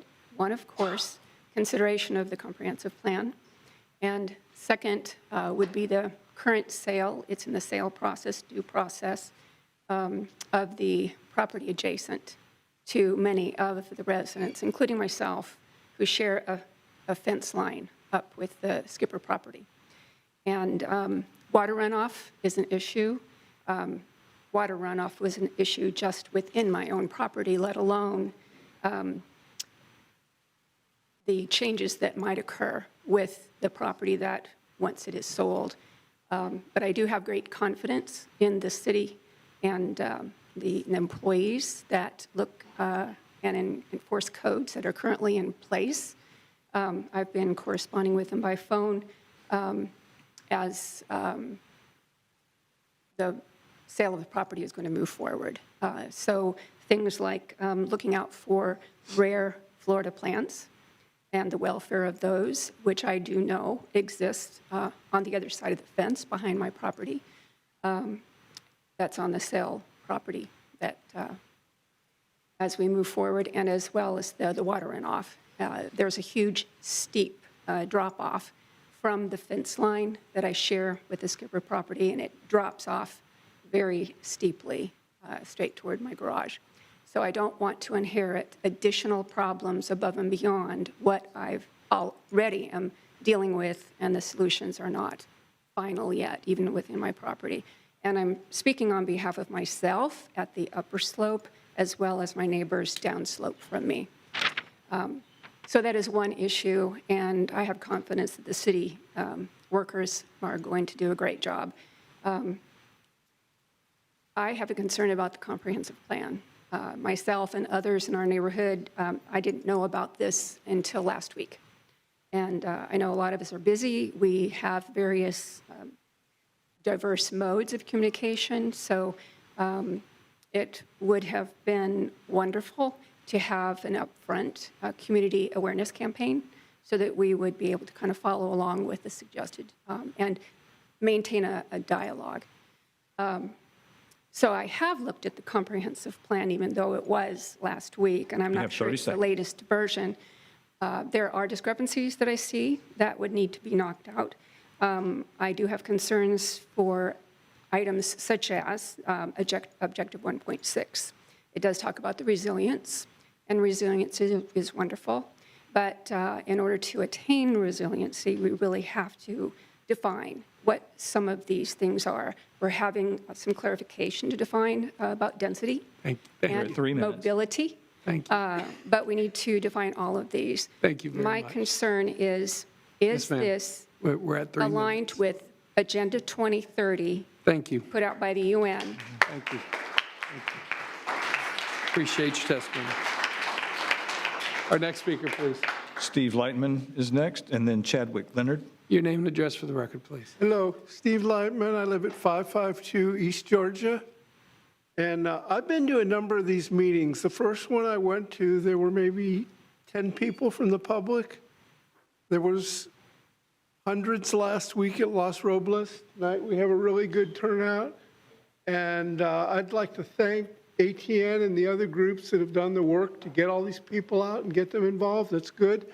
But I'd like to ask the question of the commission is, Why would we go ahead and prove it now that we got the public's attention and involvement? It does not make sense to me. Second point I'd like to make is that I've heard talk about protecting the neighborhoods and the neighborhood identities. And I think that if we want to protect the neighborhoods, we need to do more than have density limits for individual lots. We need to have density limits for neighborhoods that would limit how much density we could have in different regions of the city. And the third thing, I was at the hearing with the Planning Commission when the Dellwood neighborhood came up. And the Dellwood neighborhood came up, and they had a lot of people speaking eloquently about why they didn't want to change. And then the Planning Commission said, it's consistent with the land use, we have to approve it. And so my question of the commission then is are you willing to oppose changes if a neighborhood is opposed to it, even if it's consistent with the future land use map? Or as I've heard the planning staff say, oh, we're just changing the land use map, we're not changing the zoning.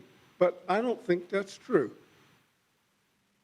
And then the other thing I would add to the density issue is that you're allowed to do the ADUs and do an additional lot. So actually what we're talking about is not the density we're talking on the individual lots, but the density plus the ADUs. Thank you. Thank you. And I was good and efficient. Our next speaker, please. Chadwick Leonard is our next speaker, followed by John Hedrick. Name and address for the record, please. Chadwick Leonard, 2300 Bluff Oak Way, here representing 1,000 Friends of Florida. We appreciate the Commission's willingness to slow down this process prior to this point, but at this juncture, we still urge more of a slower process in order to consider every one of the communities that are affected by this plan. We have heard so many communities that are affected in so many different ways. We ask that this process be slowed down so that that can be considered. Thank you. The next speaker, please. John Hedrick.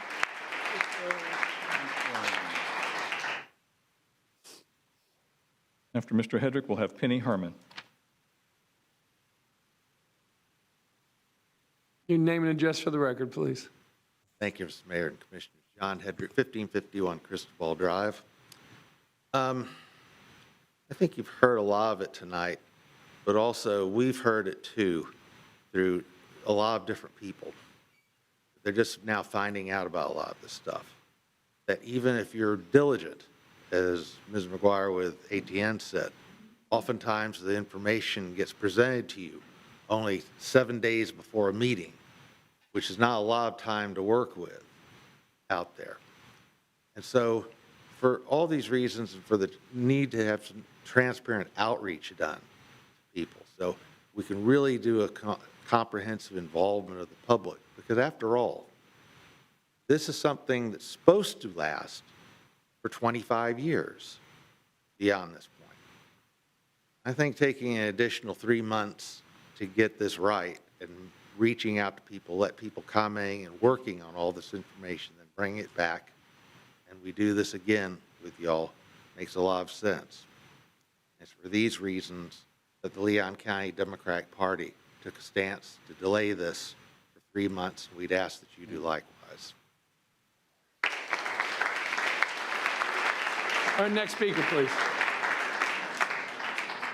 Penny Herman, and then if John McNeil is here, he'll be our last speaker. Commissioner, good to see you. You know the drill. Name and address for the record, please. Penny Herman, 1596 Marion Avenue. Excuse me. I don't have a planned presentation, but this was important enough to me that I felt like I had a unique perspective that I could possibly share as a former mayor, city commissioner, and realtor for over 40 years. I listened to the presentation at Los Robles the other night, and the reasoning behind these changes were for affordable housing, density, and mass transit. And I would strongly say that I don't think it would accomplish any of those things.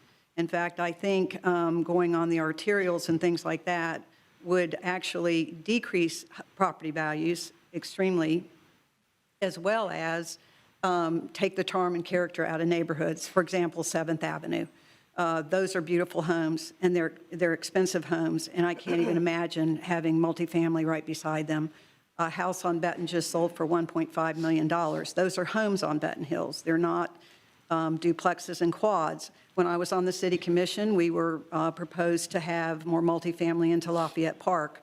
We denied that. We didn't want any more triplexes and duplexes and things that are on like Beard Street, for example, because we felt like that was a mistake that was made in the past.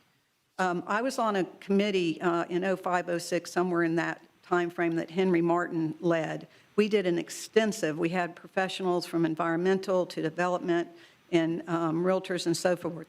And we, sorry I'm talking so fast, but we did an extensive deep dive into where properties were and where they should be. And I hope you would bring that plan back up because it would still be pertinent today.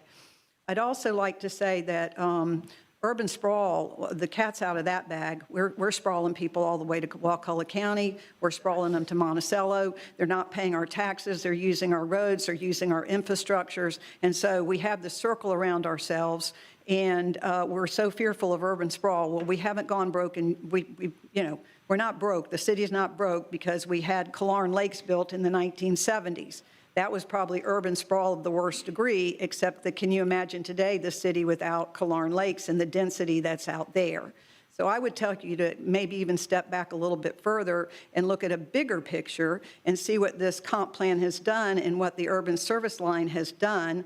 We have 5 to 10 acres right outside of Bradfordville Road, and where we have schools, where we have, You have 30 seconds we have infrastructure out there, yet we're limiting the amount of density that can be out there. So commissioners, thank you. I do think that there's a lot of public interest. It takes a while to get that attention. You have it now. You have people willing to come forward and to share, and I would urge you as well to step back and take a little bit more time. And please pull up that study. I'm happy. I sent it to the planning department. I'm happy to send it to you all. You're at 3 minutes. I think it was very important information. Thank you so much. Thank you. Mayor, Commissioner.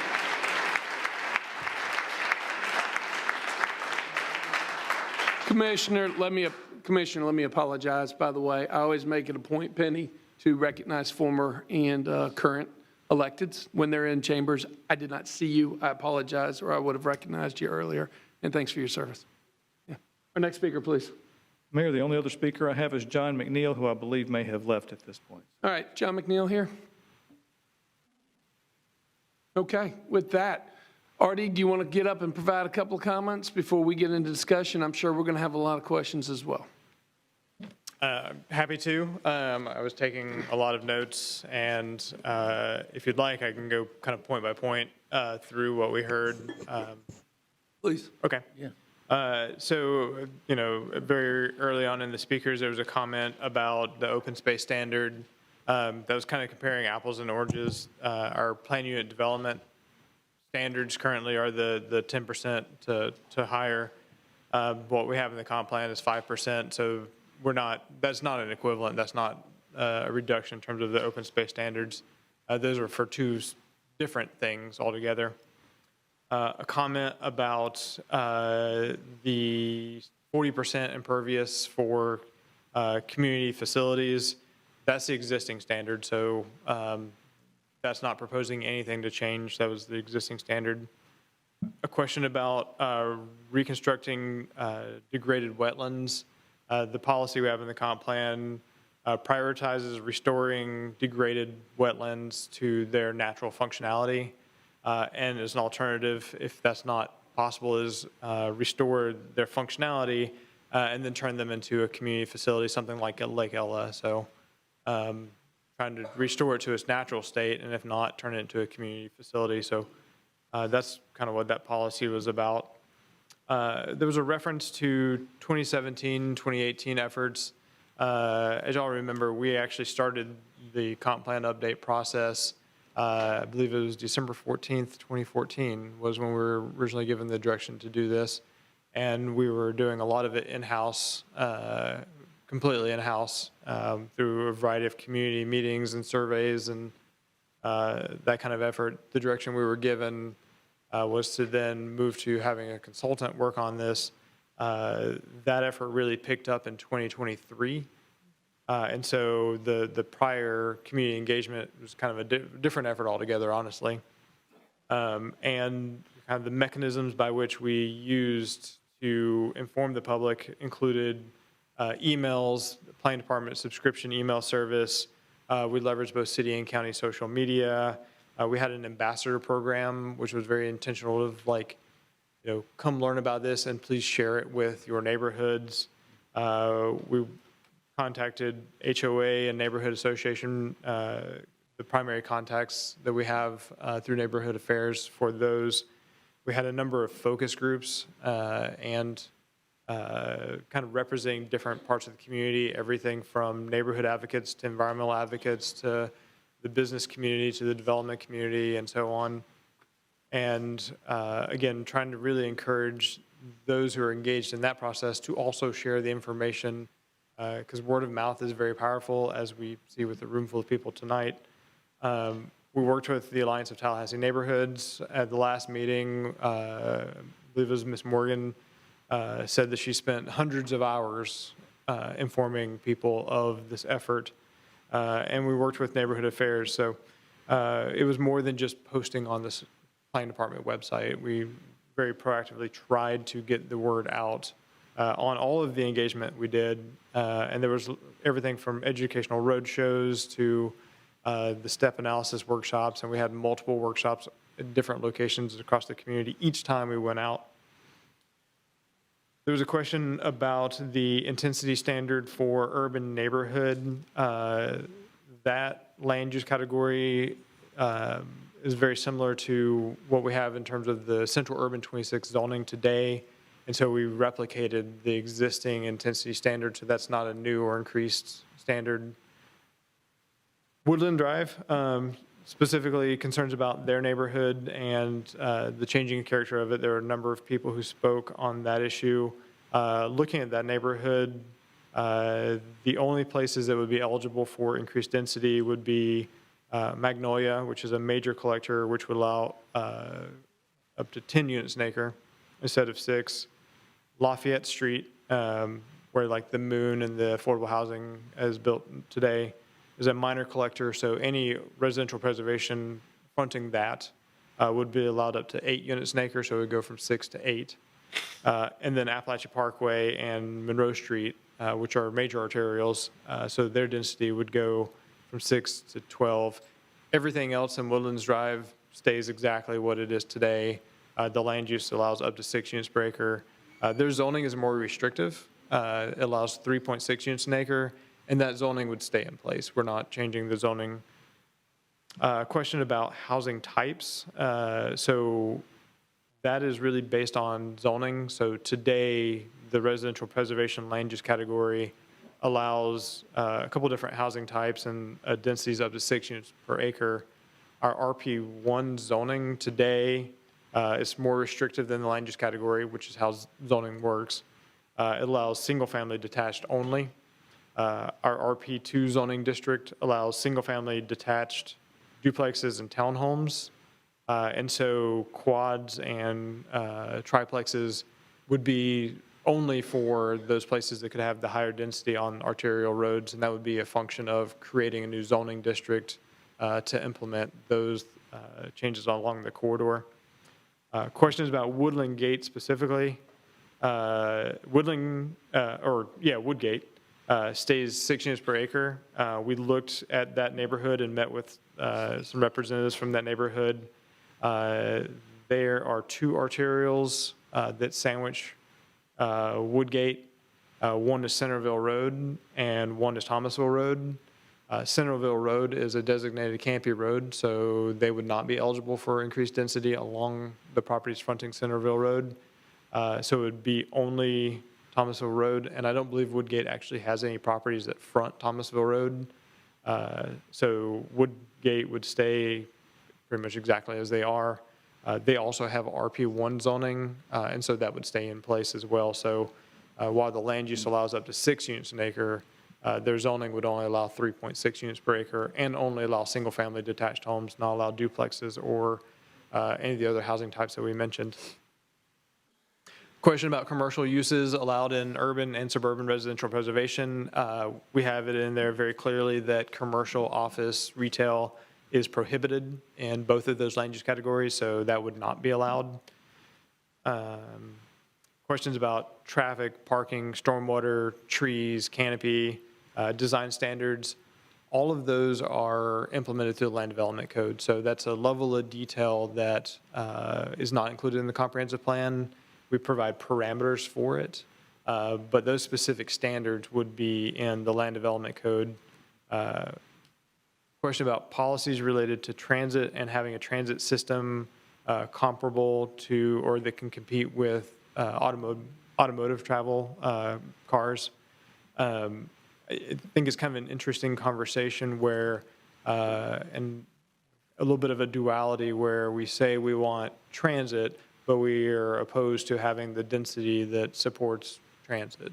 You really need to have in excess of 14 units an acre, honestly, to have headways that are 30 minutes or less, and you also need to have a mixture of uses in close proximity. So you need to, basically a bus needs to be able to stop one location, pick up multiple people, and travel a short distance to get to a commercial, retail, employment center or something like that for transit to be viable. And in fact, at the request of the Alliance of Tallahassee Neighborhoods, we put in a provision for the density bonus for transit-oriented development that exempts or excludes residential preservation, both urban and suburban, from being eligible for that density bonus. So at this point, we're kind of saying two different things that are not consistent or compatible. The police station, that came up. It was put in the urban general land use category because its current zoning is CU 45. The current zoning allows 45 units per acre mixed use type of development. Parkside Terrace, question about an existing parcel that is vacant. There is a pre-submittal that came in looking at 60 units. That doesn't appear to be feasible because of stormwater issues and traffic circulation issues. It was only a pre-submittal, and so that's not an approved plan or anything that's moving forward at this point. Also not really impacted by the changes. That's an existing pre-submittal using existing zoning. A question about parking standards and removing parking minimums. The comprehensive plan provides, again, the parameters for that, but parking standards are actually included in the Land Development Code. And so in and of itself, the comprehensive plan doesn't change any existing parking standards, but it provides a framework by which future parking standards could be evaluated in the Land Development Code and considered for elimination, considered for reduction, considered for more flexibility. Quite frankly, it could be considered for increasing parking in certain places if that's appropriate. But the comp plan in and of itself doesn't change any of the parking standards. There was a question about Benton Hills and why it was split into two different land use categories. That split reflects the existing zoning in the property. So the majority of Benton Hills is RP1. That only allows single-family homes. That only allows up to 3.6 units an acre. The part along Mitchell that is proposed for the other land use category is currently residential preservation 2. And that allows up to 6 units per acre, as well as allowing duplexes. Both of those zoning districts would stay intact, so that's not changing because none of those properties are arterial roads, major collectors or minor collectors. And generally a question of do you have to approve a zoning if it's consistent with the future land use map? The answer to that is no. When we make a recommendation in terms of is it consistent with the comprehensive plan, we look at the goals, objectives, and policies of the comprehensive plan. We look at the future land use map, but we also look at the proposed zoning with that. Is that consistent with the land development regulation? So it's not just, is it the future land use map? Yes, no. There's a lot more that goes into consistency determinations. I know that was very fast. Tried to address a lot of questions all at once. Happy to go into more detail on any of that, but I think that addresses at least all the notes I took. Mayor Pro Tem. Artie, that was very good. You took copious notes and you responded, and I follow you. Would it be possible after this meeting to just have those points somewhere where, for those who may not have caught them, and get those responses to some of the issues that were raised? And I know your team was also taking notes as well, because I think it's very important that we do have community engagement and that folks do get the answers to their questions. And that is why we delayed it for a period of time, so that more people could be involved. And thank you for you and your team for going out, making sure that this happened, because that delay got us to this point where there was more engagement.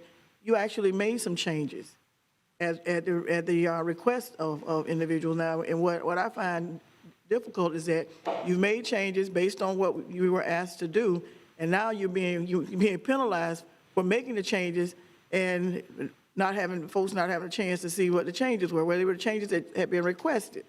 So it's like a catch-22.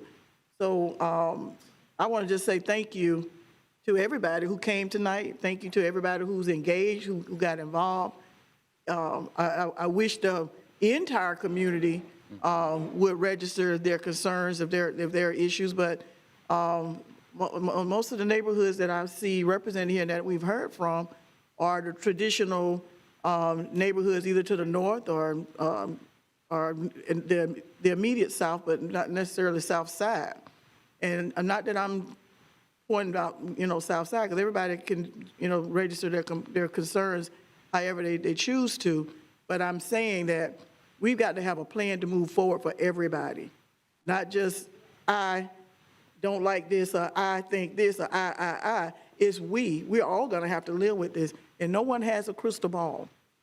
We got to do what we know now with a look to the future to try to figure these things out. Now, 25, 30 years, we don't know if we're all going to be here, but we do know that somebody will be here, and maybe our children, our grandchildren, or what have you, and they're going to have a different view, different ideas of what should be and should not be. And it's going to depend, too, on how well we inform them of where we are. And I heard someone mention from, I think, the Myers Park neighborhood, mention that the Indians used to live in that area. Imagine how they felt when we moved in and took down trees to build these homes. So trees were once where we're all living, and they had to come down to develop communities. And guess who built these homes? Developers built these homes, and guess what? We bought them. It's the ecosystem. That's how it works. It's the American dream. And so to say that we got people who are going to be moving here, we're going to be having babies, we're going to be doing things, so we're going to grow, and we've got to have somewhere to put them. And they want to be in nice neighborhoods with good character as well, because they're going to bring good character with them. And so we cannot assume anything other than that, because there are those who live where we're living now before we did, and they were hoping that we would bring good character, and I hope that we've done that. So again, Artie, great job. If you all could just put those Q&A responses out there somewhere where folks can actually see them and send them to the neighborhoods based on, like you said, all the places and all the ways that you've engaged the community and tried to get information out. Let's get it out there in mass so that everyone can be informed. And everyone's not a land use development expert. Everybody's not a zoning expert. We know that. But what you just explained in very simple terms, I think will be able to be digestible and maybe palatable, because maybe people just didn't have enough information and maybe did not understand. And I'm hoping that doing that will provide that understanding. Thank you. Happy to do that. Okay, I'm going to weigh in, Artie, and then open it up for continued dialogue as well. First of all, I want to thank you and the team for everything that you have done, and you have been absolutely amazing. You mentioned that this process started when? Initially, December 14th, 2014. That's right. And do you remember who the county commissioner was that made the motion for the complete rewrite of the comprehensive plan? I'm serious. I believe it was County Commissioner Donnie Daly at the time. That is true. A young John Daly. Because I believe in this, and I believe that this is how we move our community forward, and that we do have to have big ideas and bold ideas to be able to move forward. You have literally been working on this for over a decade, and I appreciate that. I also want to speak to the members of the community that are here tonight. Many of you reached out to apologize how Mr. White was treated at the meeting the other night. And I just want to state for the record how much we appreciate Mr. White and what you have done for us. There's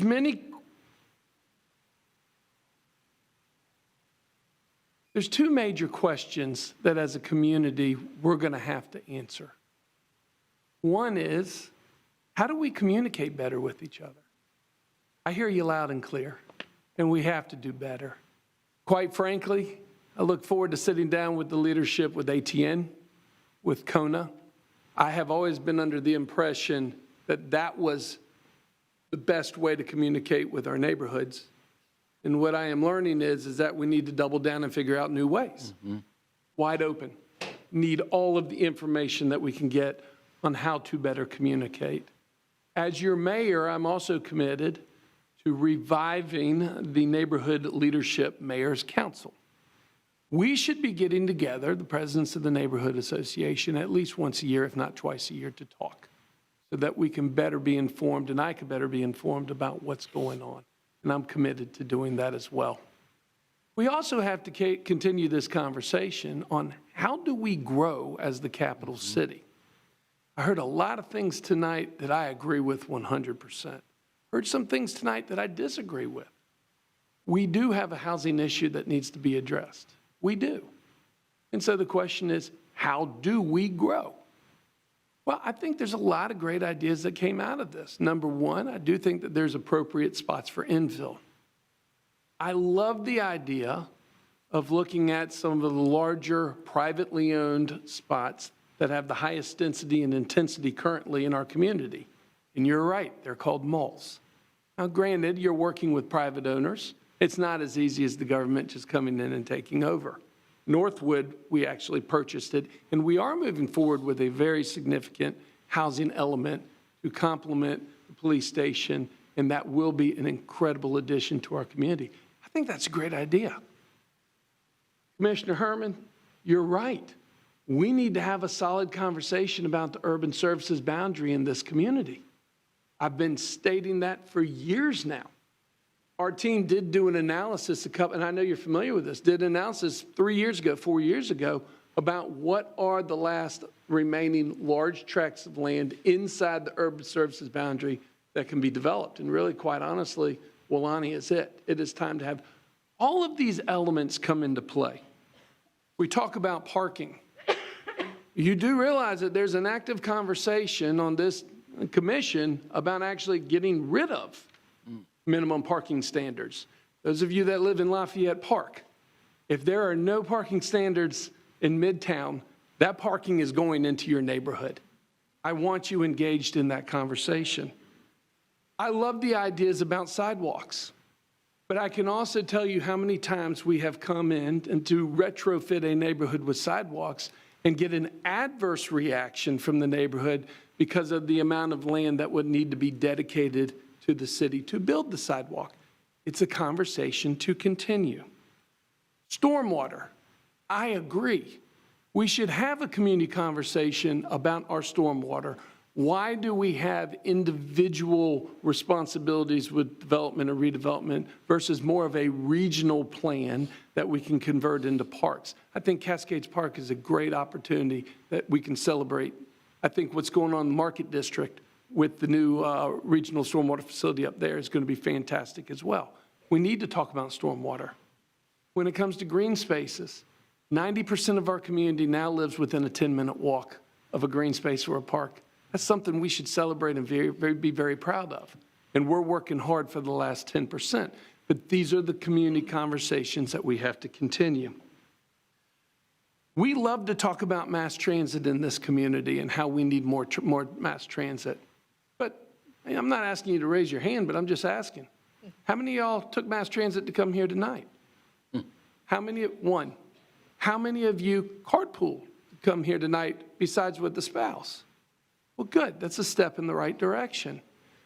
But we need to continue this conversation of how do we incorporate iconic, effective, and efficient mass transit that truly will change our behavior throughout the city and throughout the community. These are conversations that need to take place. We talk about tree protection and canopy. I am proud that the city, for 31 years, over 31 years, has been a tree city. We've actually increased the canopy in our community in the past 50 years, believe it or not. That's through great urban forest management. But it has to be part of the conversation as we move forward, too. Connecting our parks. How do we connect the redevelopment of the Northwood Center to Lake Ella, through the current police station and how that's going to be redeveloped eventually to Lafayette Park to downtown? Absolutely, these are all very, very important. And of course, housing. You know, you look at some studies that show you that we need 25,000 units in the next 20 years to meet the demand of what's being projected. What does that look like? If we're not doing urban infill, but we're creating new neighborhoods, we get a lot of the same faces that come to protest, no, we don't want to do those new neighborhoods, we have issues. We have to talk about how we are going to grow as a community, that is for sure. The bottom line is that we love our neighborhoods, and we do have to do everything we can to protect the integrity of our neighborhoods while we grow. There is a delegation that's going out to bring home the third All-American city for the city of Tallahassee in a couple of weeks. And when we're out there, we're going to tout our neighborhoods and how much we love them and how we're going to work together. But I got to tell you, it breaks my heart when I got citizens that think we're splitting neighborhoods apart.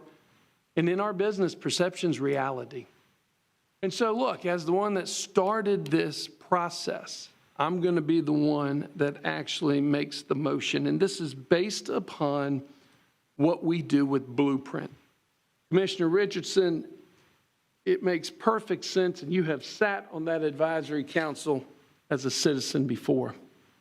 When we go through the Blueprint process, we spend at least a year, if not 2 years, on vetting projects. And in this case, it would be vetting ideas and everything.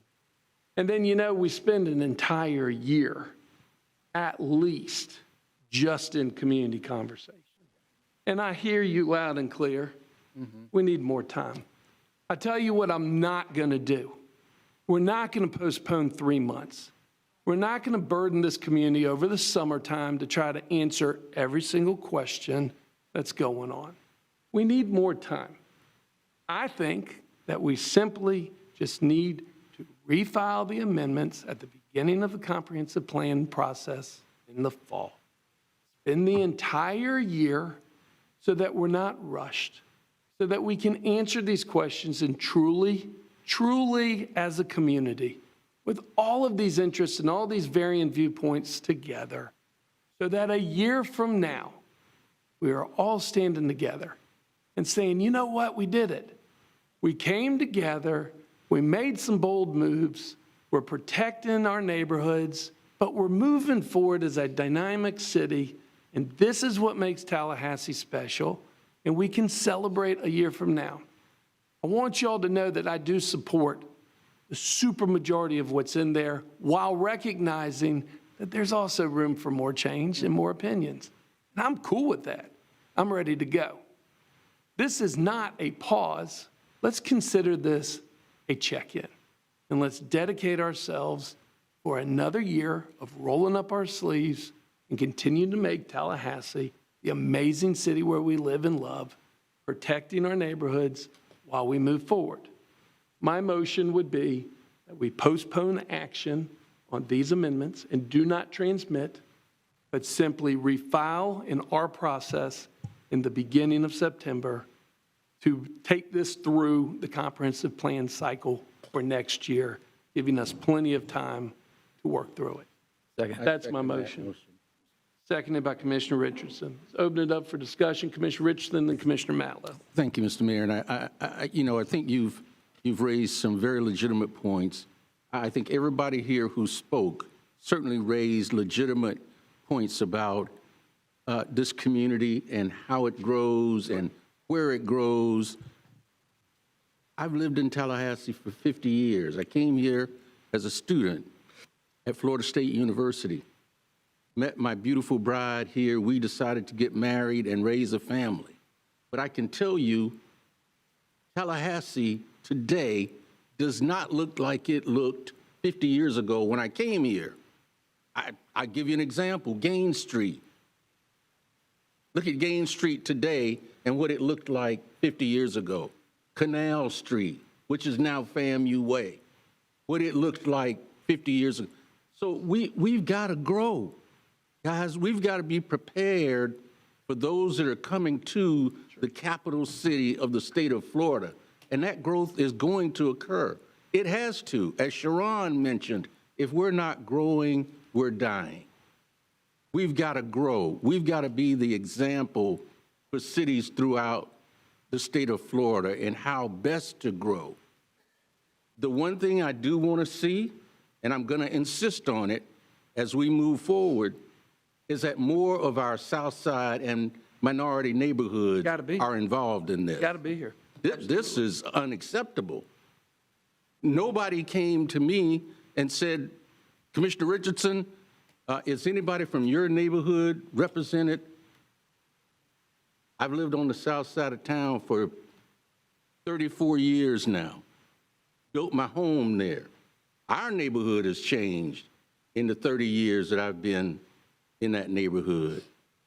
But we've got to have better representation as we move forward, discussing how and where this city grows. You know, a lot of us, we're not going to be here. I look around this room, and we're not going to be here in a few more years, including Curtis Richardson. I had a close scare just recently and spent 5 days at Tallahassee Memorial Hospital. But I want to see this city be what it can be for my daughters who are now in the military, but when they retire or they do their service and want to come back to Tallahassee, it's a place that they think is desirable for them to come and to raise a family and to see that this city grows the way it should grow. So I agree, again, that we need more input. Artie, thank you all for what you've done. We don't neglect the fact that you and your staff have done a phenomenal job. But there's a little bit more that needs to be done, and we hear you. And I think the mayor has made an excellent point in how we can move forward. I hope it's something that we can all agree on and get together and determine how we move our all-America city forward. Thank you, Mr. Mayor. Commissioner Matlow. Thank you, Mr. Mayor. I think I'm shocked. I think me and the mayor agree on where we should go. And that's Say it a little louder into the microphone, Jeremy. The mayor and I agree. But look, I do thank you for everyone coming out to speak, and the mayor for his motion. You know, I think you're right. This one is more difficult because of the number of neighborhoods and residents that I think are impacted in a way that's different before. And I also think, you know, these changes aren't being driven by developers chomping at the bit to build duplexes in a lot of our neighborhoods, right? It's a broader conversation than that. I think they were happy with Wilani because that's a lot easier to go for large-scale developers to go work on and make a profit on. But when we look at what was proposed, and I already as well, I wanted to thank you for some of the changes that were brought back. While obviously I don't think we're there yet, I don't think everybody was happy with it, I could tell you were listening to our comments from our last meeting and tried to incorporate that. So I'm happy about that. I did want to add to my comments, you know, when we come back in this, you know, we heard a lot of the speakers in support speaking in support of infill and those sorts of things. But, looking at the map, how it was proposed, it seemed like the burden of infill was put on just a handful of neighborhoods. I mentioned there's several neighborhoods south of I-10, south of Tennessee that are included as suburban neighborhoods, suburban neighborhood residential preservation. Did I get that right? A lower density than some of the core neighborhoods that spoke tonight. I look at the Tharp Street corridor. I think that's Forest Heights. It's more of a Swiss cheese around Hartsfield and High Road, and where you have carve-outs for existing apartments, but that's suburban, where we look at those neighborhoods that traditionally have been more student-driven. Some of them are in clash and being reclaimed, I think, by single families, which is great. But I think the larger conversation, if we're going to do it, we all have to jump in together. I don't think we should pit neighborhoods against neighborhoods within the core. And that's the conversation we should pose to the public and see if we can all go there together. But I don't want to be in a position, because I think we could carve out the neighborhoods who all spoke tonight. I don't think it would have that much of an impact if we just left them alone and made them residential preservation. And I think the neighborhoods that don't even know this is going on, when they get to the point of redevelopment, will be the most upset. So thankful for the reprieve. Let's broadcast it loud and clear. Everybody here tonight, like the mayor said, when this gets refiled in the fall, engage then, because I really think, if I had the time to go one by one, kind of like Artie did tonight, we can make the types of suggestions that get us all to a yes. Thank you, Mr. Mayor. Commissioner Porter. Thank you, Mr. Mayor. Could you restate the motion, please? Sure. We're not going to transmit. We're going to have staff refile. Basically, we're pausing, and we will refile and begin the comprehensive plan cycle. Basically, the goal is to be in a position where this community can support transmittal a year from now. Our cycles, we run a fall and a spring cycle, and this gives us a solid year to work on this. Okay, and will there be an opportunity for what that process looks like to come back to us? Sure. As far as the community engagement? Because I am supportive of delaying. Right. But I would like the opportunity to provide more input on what the community engagement process looks like. Correct. Because I agree with many of the points you made about how we can do better, not just on this issue, but generally speaking of engaging our neighborhoods. Well, the legal stops in the process if we think about it, because we're not starting from scratch, obviously, but you got to have, the public hearing for transmittal, got to have the public hearing for final adoption. I would envision that would take place a year from now. Unlike what we usually do, when we're starting from scratch and there's an applicant and they go and they keep bringing it, and we've been through that, right? So we've got a great place to start. I would envision more of a, going back, Curtis, Commish, to, the style of Blueprint or Blueprint 2020, where we spend a year really digging in with the neighborhoods, town halls. By the way, let's talk about town halls. Some of you are like, how come, Mayor, you didn't come to the town hall?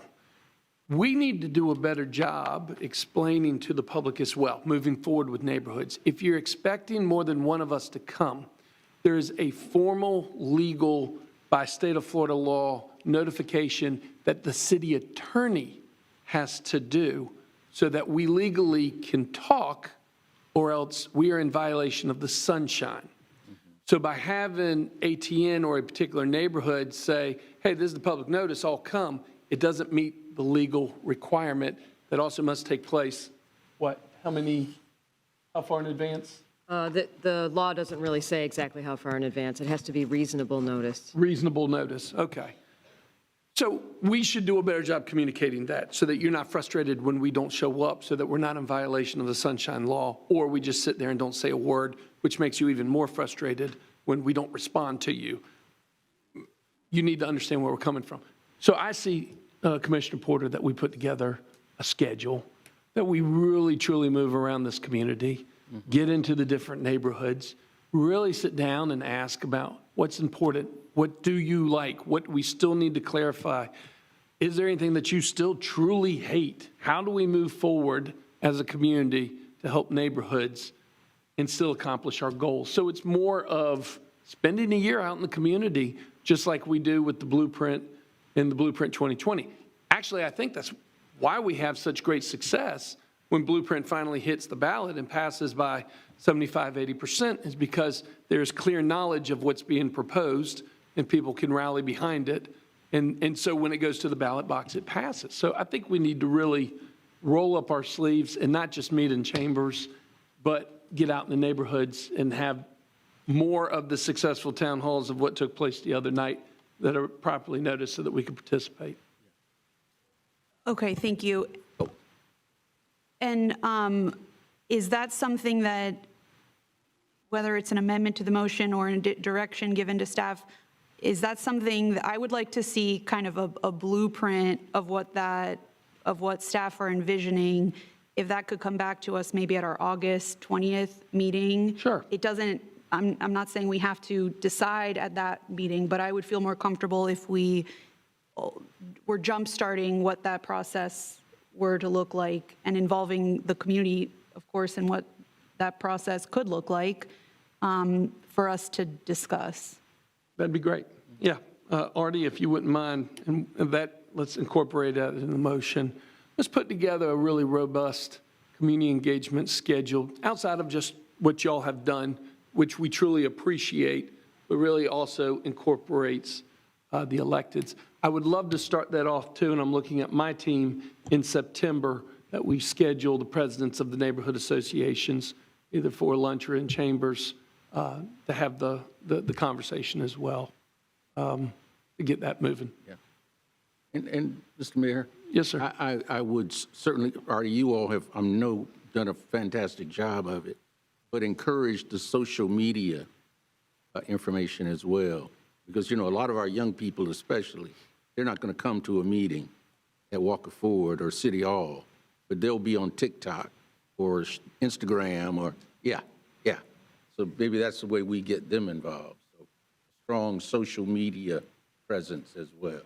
Yeah, and how do you communicate? I'm curious to know, how do you communicate with each other within your neighborhoods? Because obviously we can do better. And so, yeah, I'm curious to know how we can communicate better as well. Mr. Manager. Mr. Mayor, just for clarity, I think what the motion is, or the direction, I just want to make sure, is that we would bring back an agenda item for the August 20th meeting that would conceptually lay out this plan that you guys could weigh in on, give us feedback on. Summertime's a bad time to communicate. It's not the best. Correct. So, you know, we can work on, here are the elements we think are important, here's how we do it. We bring it back to the commission. Sure. Okay. Sure, Great. but with the target of obviously not transmitting Yes, sir. significant community engagement. Sure. Okay. All right. All those in favor of the motion on the table signify by saying aye. Aye. All those opposed. Passes unanimously 5-0. 5-0. Thank you, everybody, for coming out.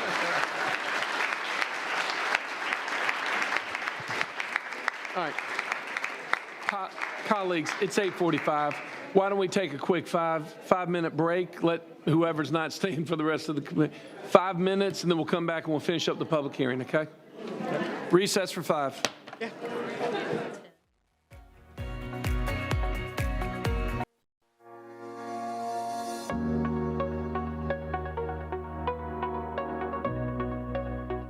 I'd like to call the public hearing back to order. It's 8:55. If you are not here for the public hearing, can you please take your conversation outside?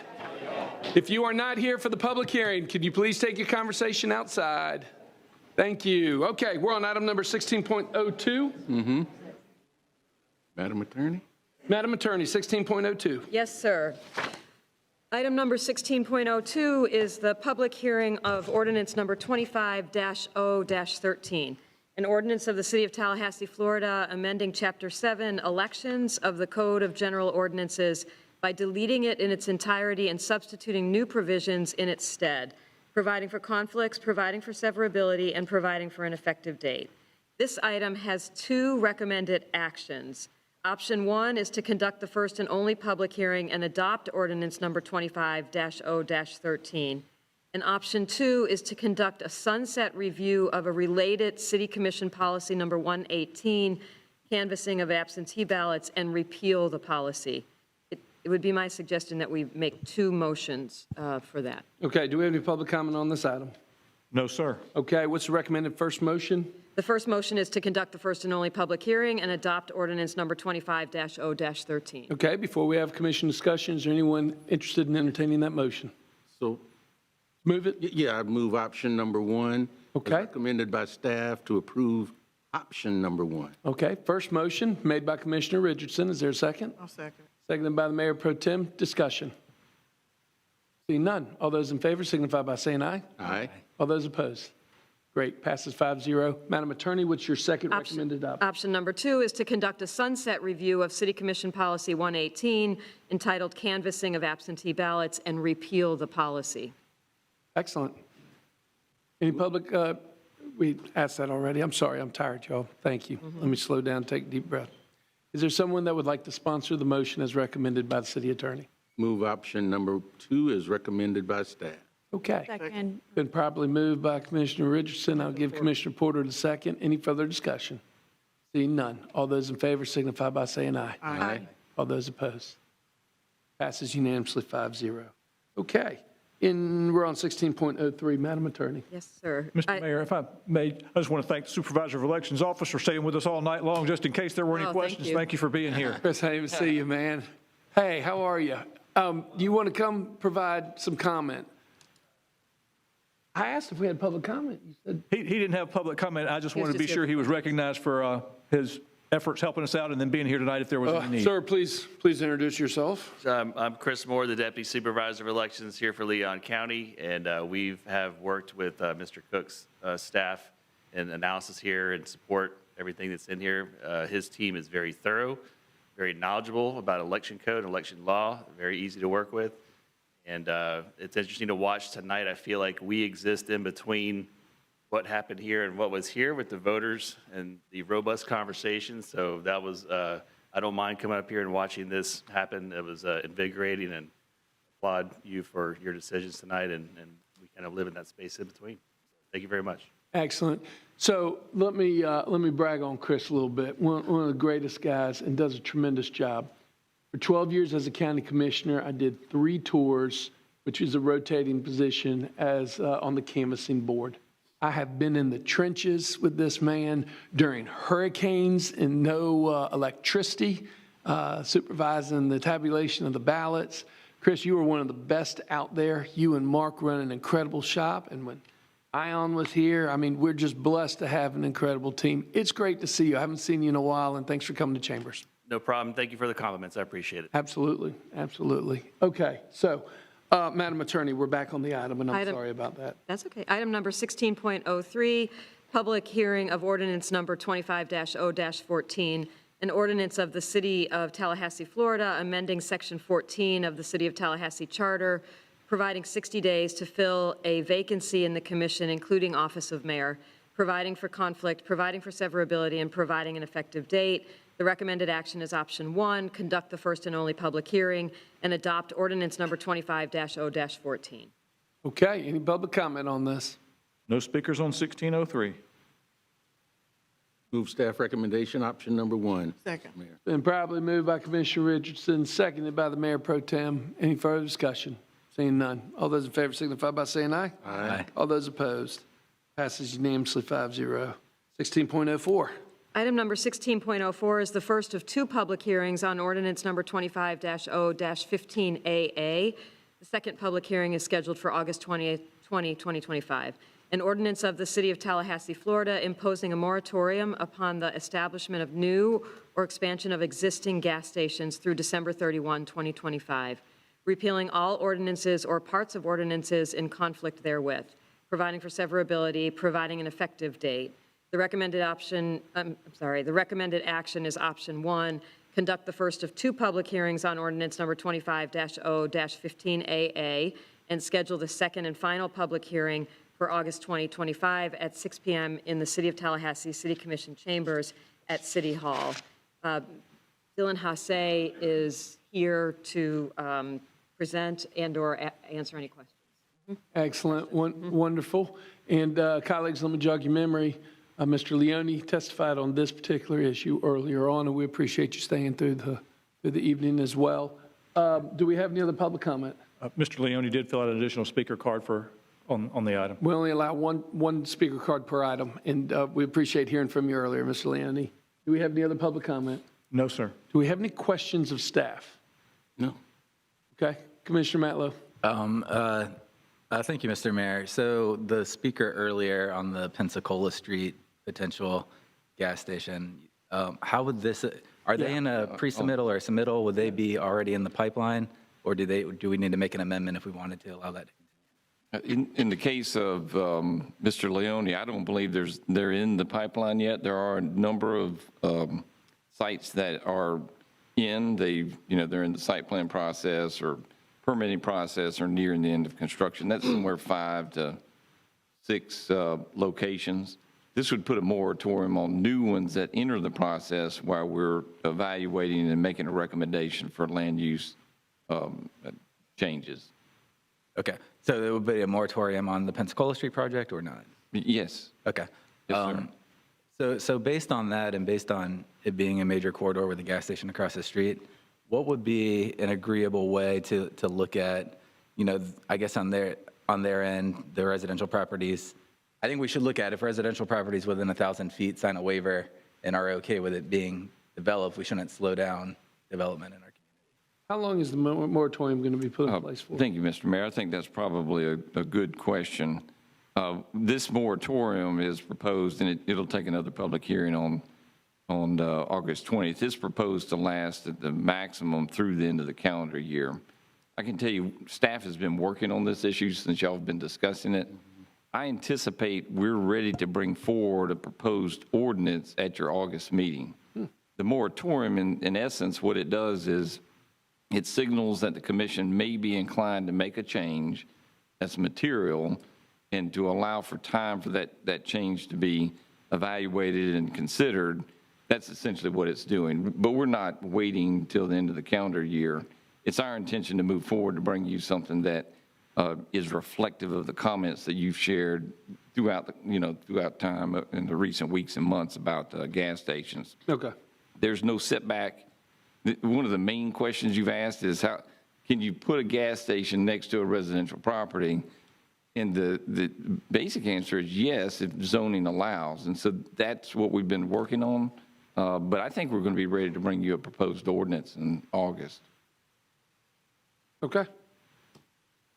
Does that answer your question, Commissioner Mello? It does. So the issue that we're trying to address is gas station, what's happening in Canopy.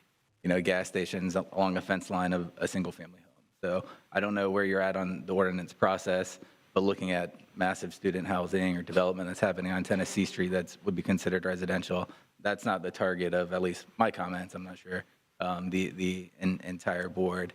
I would be curious when it comes back in August before we adopt it then to look at anybody who's in pre-submittal. I'm not interested in slowing somebody down that's not building a gas station in somebody's backyard. So maybe anything that's been in pre-submittal that can come back, and if it's not in somebody's backyard or we can see that, or if it's a situation where everybody within 1,000 feet is okay with it, I don't want to intentionally slow anybody down for 6 months. As we all know, when you're doing business, time is money. 6 months could tank a project, 6 months could, change the world. So that's where I'm coming from. So I'd like to know who's in pre-submittal so we can look at those individually while we review the ordinance. Otherwise, I think we don't necessarily need a moratorium if we're going to have an ordinance that we're already considering by August, and we should move forward from there. Mr. Mayor, I believe the agenda item we had at the last discussion included those locations. I think that'll be easily obtained. We can resend that. That shows you on the map where exactly those that are in process are, because there are some. And I think we already have that. I think that's easily shared. Just for kind of early information to let you know what we're thinking is gas stations are allowed in 5 or 6, maybe as many as 7 zoning districts. They're allowed pretty broadly in our zoning code, in addition to PUDs. And so they generally are allowed throughout our city. Probably the most difficult change would be to change those individual zoning codes.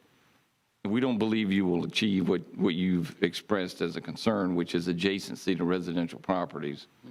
The easiest, possibly the easiest changes simply include an overlay, if you will, that would be a setback, a minimum setback from residential properties, at distance certain. 1,000 feet sounds, we're testing that, right? So the question is that too much, is that too little? Does that seem to achieve what the commission has expressed?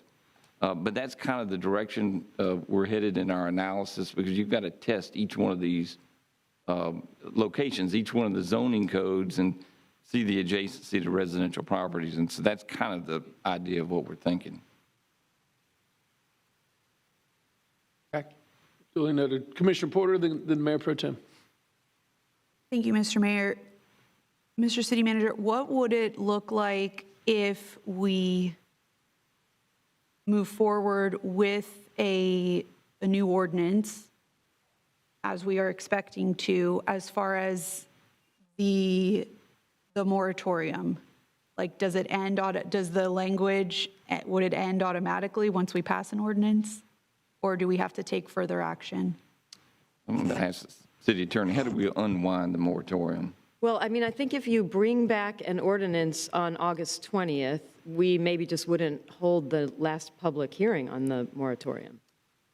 Yeah, well, let me But the fill that gap. timing, You I would- think, you yeah, would the have to have timing. one more meeting to That's right. adopt the ordinance, so there'd be a little Right. bit of That's gap. right. We're just talking weeks of time. Right. But you would have a gap. Now, I presume we would have to unwind this moratorium otherwise. If we wanted to do it sooner than the effective date that Right. we have in place. Right. Yes.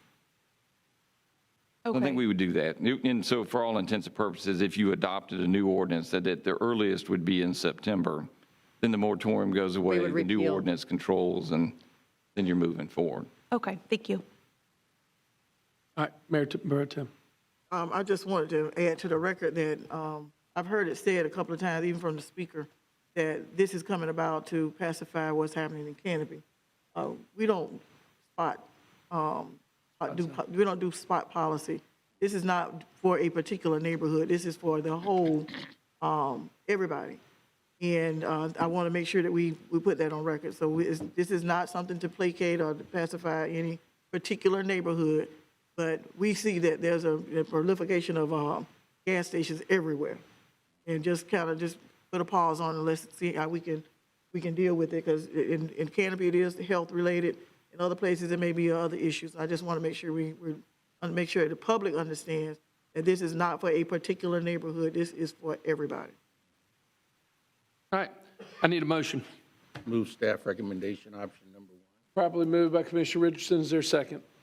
I'll second it. Seconded by Mayor Pro Tem. All those in favor signify by saying aye. Aye. All those opposed? Nay. Passes 4-1 with Commissioner Matlow in dissent. 16.05. Mr. Mayor, Oh, yes, sir. that I just mentioned, I've known Jacob since he was a little boy. His dad was the contractor that built my house. Oh, get out. How about that? All right, Madam Attorney. Item number 16.05 is the second and final public hearing on the development of the fiscal year 2024 to 2029 five-year consolidated plan and the fiscal year 2025 to 2026 annual action plan. The recommended action is the recommended action is option 1, conduct the public hearing and adopt the fiscal year 2024-2029 five-year consolidated plan and the fiscal year 2025-2026 annual action plan, and approve its submission to HUD, appropriate the associated funds as proposed, and authorize the city manager to execute contracts for the related activities and programs. Housing and Community Resilience staff is here to answer any questions you may have. Excellent. Any public comment on this item? No, sir. Great, colleagues. Move staff recommendation, option number 1. Properly moved by Commissioner Richardson. Is there a second? Second. Second by the Mayor Pro Tem. Any further comment?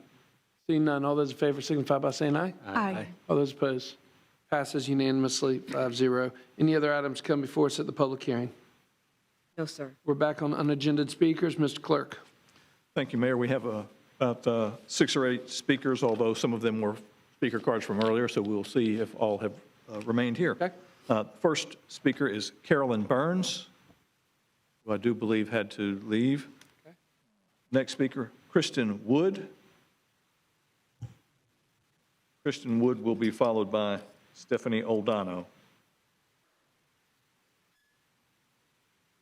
Name and address for the record, please. I'm Kristen Wood. I live on Victory Garden Drive. I know we have been talking a lot about zoning now, but I kind of just want to go backwards to when we were speaking earlier about the 287G agreement with ICE and TPD. I understand the mayor's earlier statement that TPD was not involved with the ICE raid of construction sites on May 29th, but I respectfully request that our city commission do more than just deny involvement. Our city commission should acknowledge in a meaningful way that 100 of our neighbors have been taken away from us. 100 of your residents were zip tied together, loaded onto trucks, and separated from their families. Tearing families apart and targeting hardworking people earning a living is not in line with our community's values. The city's 287G agreement with ICE, even if only one officer is registered and not participating, makes the city complicit in the human rights abuses and denials of due process that are happening in Tallahassee and across the country. The city must exit this agreement. The city's 287G agreement with ICE harms the community's trust in law enforcement. Everyday people, especially our immigrant neighbors, are much less likely to call the police to provide tips, report crimes, and seek protection, and that makes the entire community less safe. Because of this 287G agreement, the city could also be held liable for civil rights violations by ICE, which we know will inevitably happen based on what we are seeing around the country. The way I see it, the city commission benefits politically by maintaining the 287G agreement.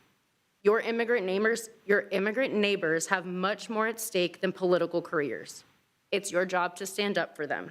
It's your job to actively seek out ways to support the residents of Tallahassee, regardless of their status. I urge you all to exit the city's 287G agreement with ICE. The city must also do all it can to ensure that Tallahassee residents who are targeted by ICE have access to the legal representation that they need by providing funding for legal consultation, legal representation, and application fees. I urge the city to make a statement in support of Tallahassee residents to stand up against injustice rather than complying in advance. I urge the city to reach out to support the children and spouses of those who were taken from their job sites and assist with the hardships caused by removal from our city. These families now have one less working parent, and they shouldn't have to face that alone. Do the right thing, do something. Thank you for your time. Our next speaker, please. Stephanie Oldano. Stephanie Oldano, followed by Catherine Schultz. Name and address for the record, please. Good evening. My name's Stephanie, 2856 Braddock Court. I know I could have gone home, but this is very important to me, and I really can't go home without looking all you in the eye and, speaking on this issue. So I'm here tonight because of what happened on May 29th, the ICE raid in College Town that we've heard about, where more than 100 of our community members were taken. Frankly, this is completely unacceptable. The families were torn apart, and yet the city has said nothing. So really, your silence is not neutral, it's permission. So by continuing to allow the 287G agreement to stand, you're knowingly enabling ICE to operate in our community every single day. We know this is going to happen again. We're just waiting for it to happen again. Before I continue, I want to acknowledge the importance of conversations that happened earlier. It's frankly really nice to see that level of public engagement, and it shows that people care about the future of our city. I handed out some flyers for the Tallahassee Immigrant Rights Alliance, and people were interested. So clearly, people care. I wish they would be here, but I didn't get a chance to speak earlier. So I just want you to please take a moment to consider the gravity of what's happening in our city. And if you care about human rights and the safety of our community and the children in this community, then you need to do something. This is simply a matter of public safety and of justice. So I come here not only speaking as a resident of the city, but as a mother myself. And I ask, each of you, are you a parent or do you care about a child in your life and your family? So I ask you to imagine this. So your child comes home from school to find that you've been taken, no warning, no explanation. You're just not there anymore. You've disappeared. You don't know if you'll ever see your parent again. This happened to people in Tallahassee. Or imagine being that child, 5 years old, 10 years old, we don't know, afraid to go to school because ICE might show up during one of their so-called welfare checks. That's what they're calling it now. So they're afraid to exist in the very place they're supposed to feel safe and to learn. So that's not a future any child should face, and I don't think that you'd want that for children in your city. So I ask, what will it take for you to act? Seriously. Are you waiting for ICE to show up at elementary schools? Like they're doing, every day in this country? Or are you waiting for more children to be traumatized? And more families to be shattered? You have 30 seconds remaining. Because every day when you say nothing and do nothing, you're choosing complicity. So I demand that our city immediately terminate the 287G agreement and end all collaboration with ICE. I also want to address something that, respectfully, Mayor, you said earlier that when our underside speaker Aiden raised about concerns about Tallahassee police willing to participate, that it was a federal mandate. That's not true. There is no federal mandate. So it's all voluntary. The 287G agreement is voluntary. And so we deserve transparency and not deflection. So again, if you care about families and children, you need to take a stand, because if you don't, you are complicit in the trauma these families and children will face for the rest of their life. Thank you. Thank you. Thank you. Our next speaker, please. Catherine Schultz. Catherine Schultz, I don't see a response, so Mayor Combs.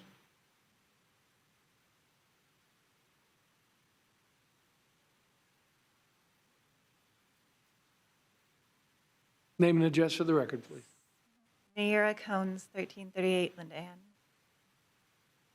I'm not quite so eloquent as my peers, but I stand here also to ask you to protect the immigrants, regardless of status. There are so many barriers to entry, and no one would come here without some desperation. We've painted this image, right, of America, this safe place, this land of opportunity. So they come here and they build our city, as was said earlier. And then they're taken from their families. And the conditions that they're held in, I'm going to read. People held in immigration detention may spend years enduring deplorable conditions designed to dehumanize them. Survivors have reported physical, verbal, and sexual abuse. Woefully inadequate medical care and neglect have led to preventable deaths. Thousands have been subjected to solitary confinement, where they are isolated in small cells for days, weeks, or even years. All this without due process, and all this even with due process is deplorable. We call them detention centers, but they are properly called concentration camps. The injustices are here. They are barging into our doors. And why don't we come at them Florida style? I grew up in Oregon, but y'all do guns out here. You stand up for your property, your spaces, your people, right? Why aren't we doing that? And what are you doing? And what can you do? And then please do it. Thank you. Our next speaker, please. Abdullah Sakir. Your name and address for the record, please. Thank you. My name is Abdullah Sakir. I'm at 1951 North Meridian Road. Full disclosure, I do work for the ACLU of Florida, but I'm here in my off time as a member of the community, which is why I'm wearing shorts and a T-shirt. I want to echo the concerns from other folks who have come up to talk about the city's 287G agreement and the unconscionable and horrific ICE raids that we saw in our community 2 weeks ago. When we see what's going on around the country and in Florida, just today it was reported that a child in foster care, had someone from the State Department of Children and Families reported that child to ICE. And I'm going to read you something. Henry, whose father was deceased, crossed the border with his mother at age 13. Both of them were undocumented. Multiple sources said both Henry and his mother had endured enormous trauma during the journey. At some point, Henry moved in with his mother, but he did not remain there long. It appears Henry's mother was arrested and jailed somewhere in Texas and deported back to Honduras. The teenager found his way to Pensacola, where his brother lives, seeking employment. He found it working for $10 a day. He realized he was being overworked and ran away, records show. Henry may have also been, quote, labor trafficked, records say. He entered foster care after he was found living in a shed with no source of food, shelter, or income. On June 6th, sources told the Miami Herald, a DCF administrator reported Henry to ICE. He was taken from his Pensacola foster home Monday morning in handcuffs and shackles and transferred immediately into ICE custody. Now, I understand that Tallahassee Police Department was not involved in the raids 2 weeks ago, but when the city has a formal agreement with ICE, the same agency that is committing these atrocities and human rights violations, they are complicit in them and they are condoning them, and they are endorsing them, especially when that agreement was not required by law to enter, which it was not. The city needs to exit this agreement that, again, it's not required to be in, and the least that they can do is ensure that anyone who does need legal representation and being targeted by ICE is able to get it regardless of their ability to pay for this. Thank you. Next speaker, please. Next speaker is Marlinda Bullock. Marlinda Bullock, I believe, has left. Then Edward Ryan. Edward Ryan. Then Madeline Bowman. Madeline Bowman's the last speaker I have, Mayor. Your name and address for the record, please. My name is Madeline Bowman. I live at 622 West 10th Avenue. I'm here to echo what we've heard earlier. I'm speaking today because I'm horrified and disgusted by what we saw with the recent ICE raids in College Town, where we saw around 100 people kidnapped in broad daylight. As we talked about earlier, these are people's beloved family members. They are people's coworkers, and they are members of our community. These raids have rattled our community. This is one of the top topics that people are talking about right now.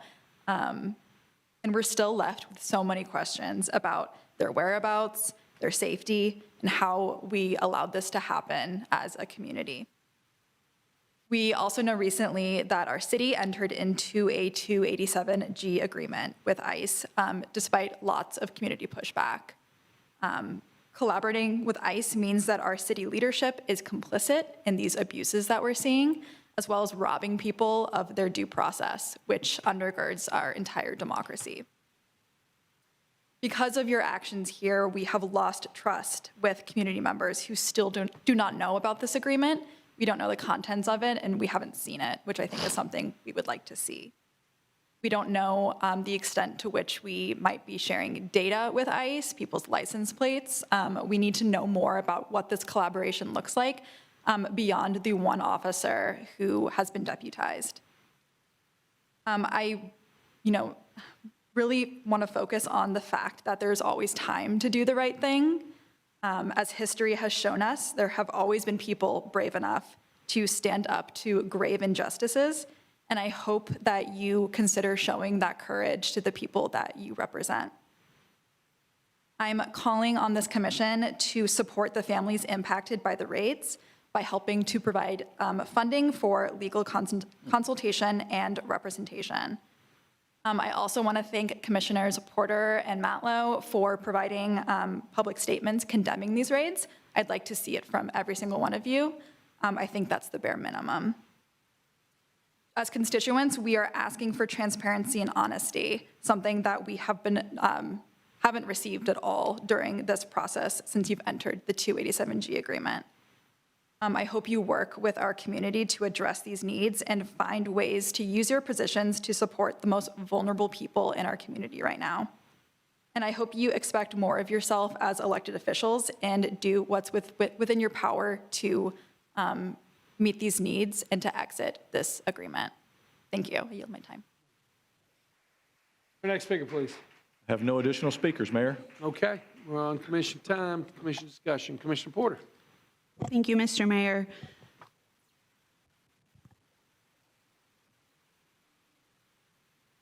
I was reading our budget workshop agenda item, and in other conversations that we've had, noticed just some of the ways that we're using AI, and I was wondering if the commission would support having an informational item come back to us with just an overview of the way that we're using AI in every department, and any policies that we might have about its use. So I'll make the motion that we bring back an informational item providing an overview of our use of AI across all departments and any policies that we have about how we use it. Motion's been made by Commissioner Porter to bring back an informational item. I'll second it. Any further discussion? Seeing none, all those in favor signify by saying aye. Aye. All those opposed? Passes unanimously.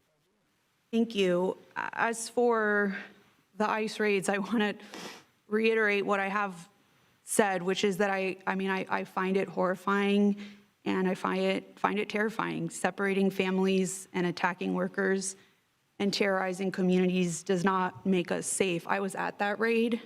When I got out of my car, I was shaking, I was crying, and I know that I am not vulnerable in the way that others are, but I felt terrorized and unsafe just witnessing what was happening.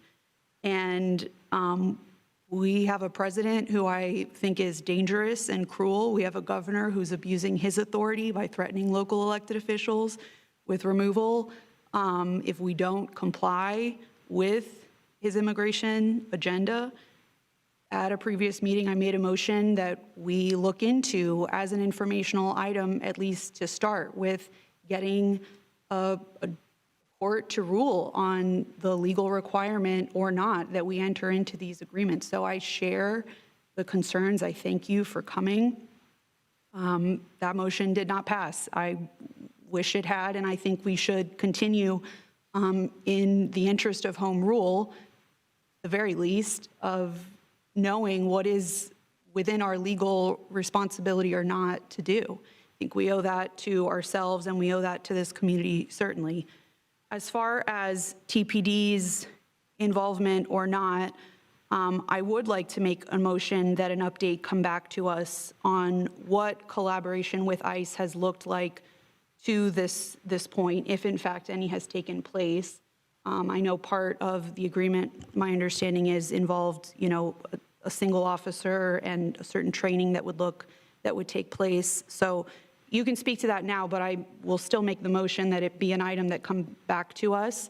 Okay, we'll do the agenda item then. Okay, just because I do think that the public do have questions about what that looks like, and so I think it's appropriate that it come back to us as an item that the public can engage with. Sure, motion on the table. Second. Second by Commissioner Matlow. Any further discussion? Seeing none, all those in favor signify by saying aye. Aye. All those opposed? Aye. Passes 3-2 with Mayor Pro Tem and Commissioner Richardson in dissent. As part of that agenda item 2, I would like to know as much information as public on the raid that took place, because I'm getting different. I don't have a complete picture about what took place and everything. So if we could include that as well for clarity for the public, that'd be great. Mayor Pro Tem. I just want us to proceed with caution. Sure. Extreme caution, because as Commissioner Porter has already indicated, and we've seen what's happened to sister commissions, we just need to be very, very careful. That's all I'm saying. Doesn't matter how we feel. We just got to be very, very careful. Sure. But I think it's important to have, this is a very important issue.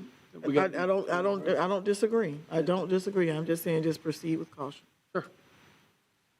Yes, sir. Yeah, we agreed to this based on those functions that the chief outlined that this person would be involved with. Now, if there's any involvement outside of that, we've got a problem. And so I don't know what more information we would need other than what we gave him direction to allow this person to do. If there's more than that, then let's hear it. But I don't know. And I'm not understanding why he can't just tell us that right now. Commissioner Porter? Well, first of all, because the public isn't here. Yeah. It's 9:30 p.m. This wasn't on the agenda. We already we voted, and thank you for those who supported it. But I'd also say, I guess I'm wondering, Commissioner Richardson, we didn't, as far as I know, we never gave any input. Yeah, we did. When? When we approved, We didn't approve it. Well, I'm just wondering because we didn't approve it. It's 9:30 at night. Y'all work that out. Well, it's still my time. Keep going.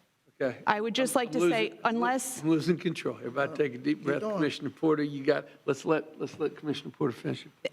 well, I'm just wondering because when this was discussed, the agreement had already been entered into. Right. We did not vote to enter into that agreement.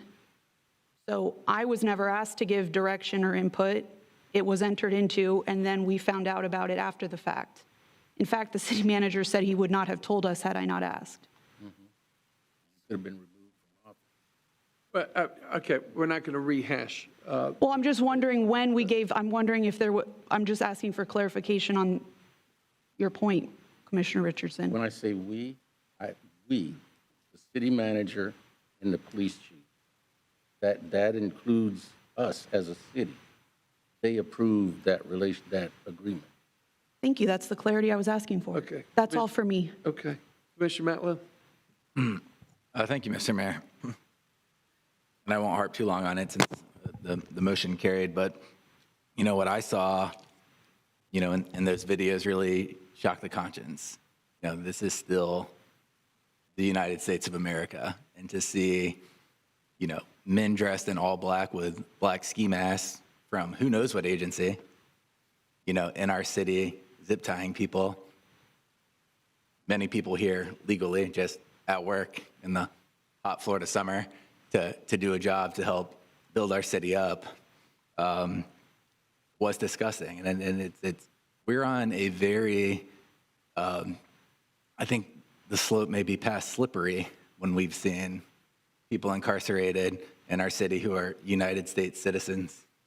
At times when judges think there's nothing they can do. At some point, you know, we all have to stand up for our democracy and our country and the freedoms that we all share. So, I mean, I think it's very clear that the federal government has failed us in immigration, that we have hardworking people who don't have an easy legal recourse to become legal, and then we have people who do go through the process still being targeted and harassed. You know, we're not a country where we stop and ask for your papers.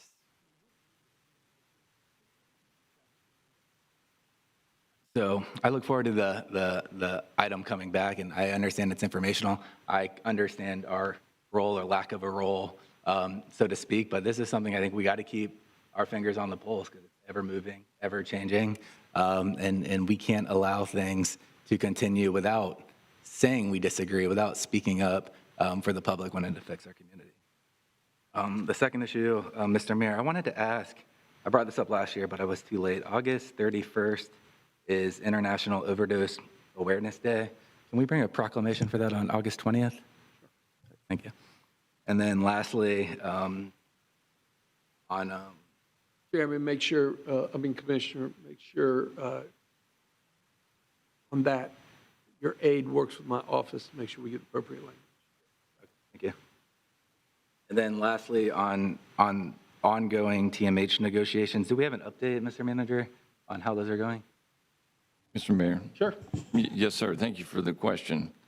TMH and FSU have been talking directly for now several weeks, and the reports are good.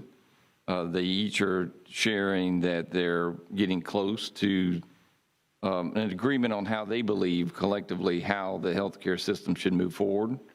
And so I think their plan would be, if the two of those parties can agree, to send that kind of framework forward to the city for consideration. Obviously, we're involved as the owner of the assets at the main hospital, and so there's no pending decision of the city commission, of course. There's no pending action that's been requested.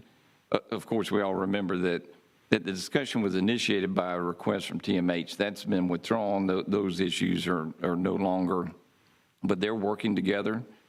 They're talking at a staff level. I know that Mark O'Brien's engaged. I know that the leadership of FSU is engaged. And so we're, you know, getting updates, and so far, I think the feedback has been positive. Thank you, Mr. Manager, and I'm happy to hear that. I do want to reiterate, my position. This is a $1 billion asset somewhere in that area, owned by the people of Tallahassee, the citizens of Tallahassee.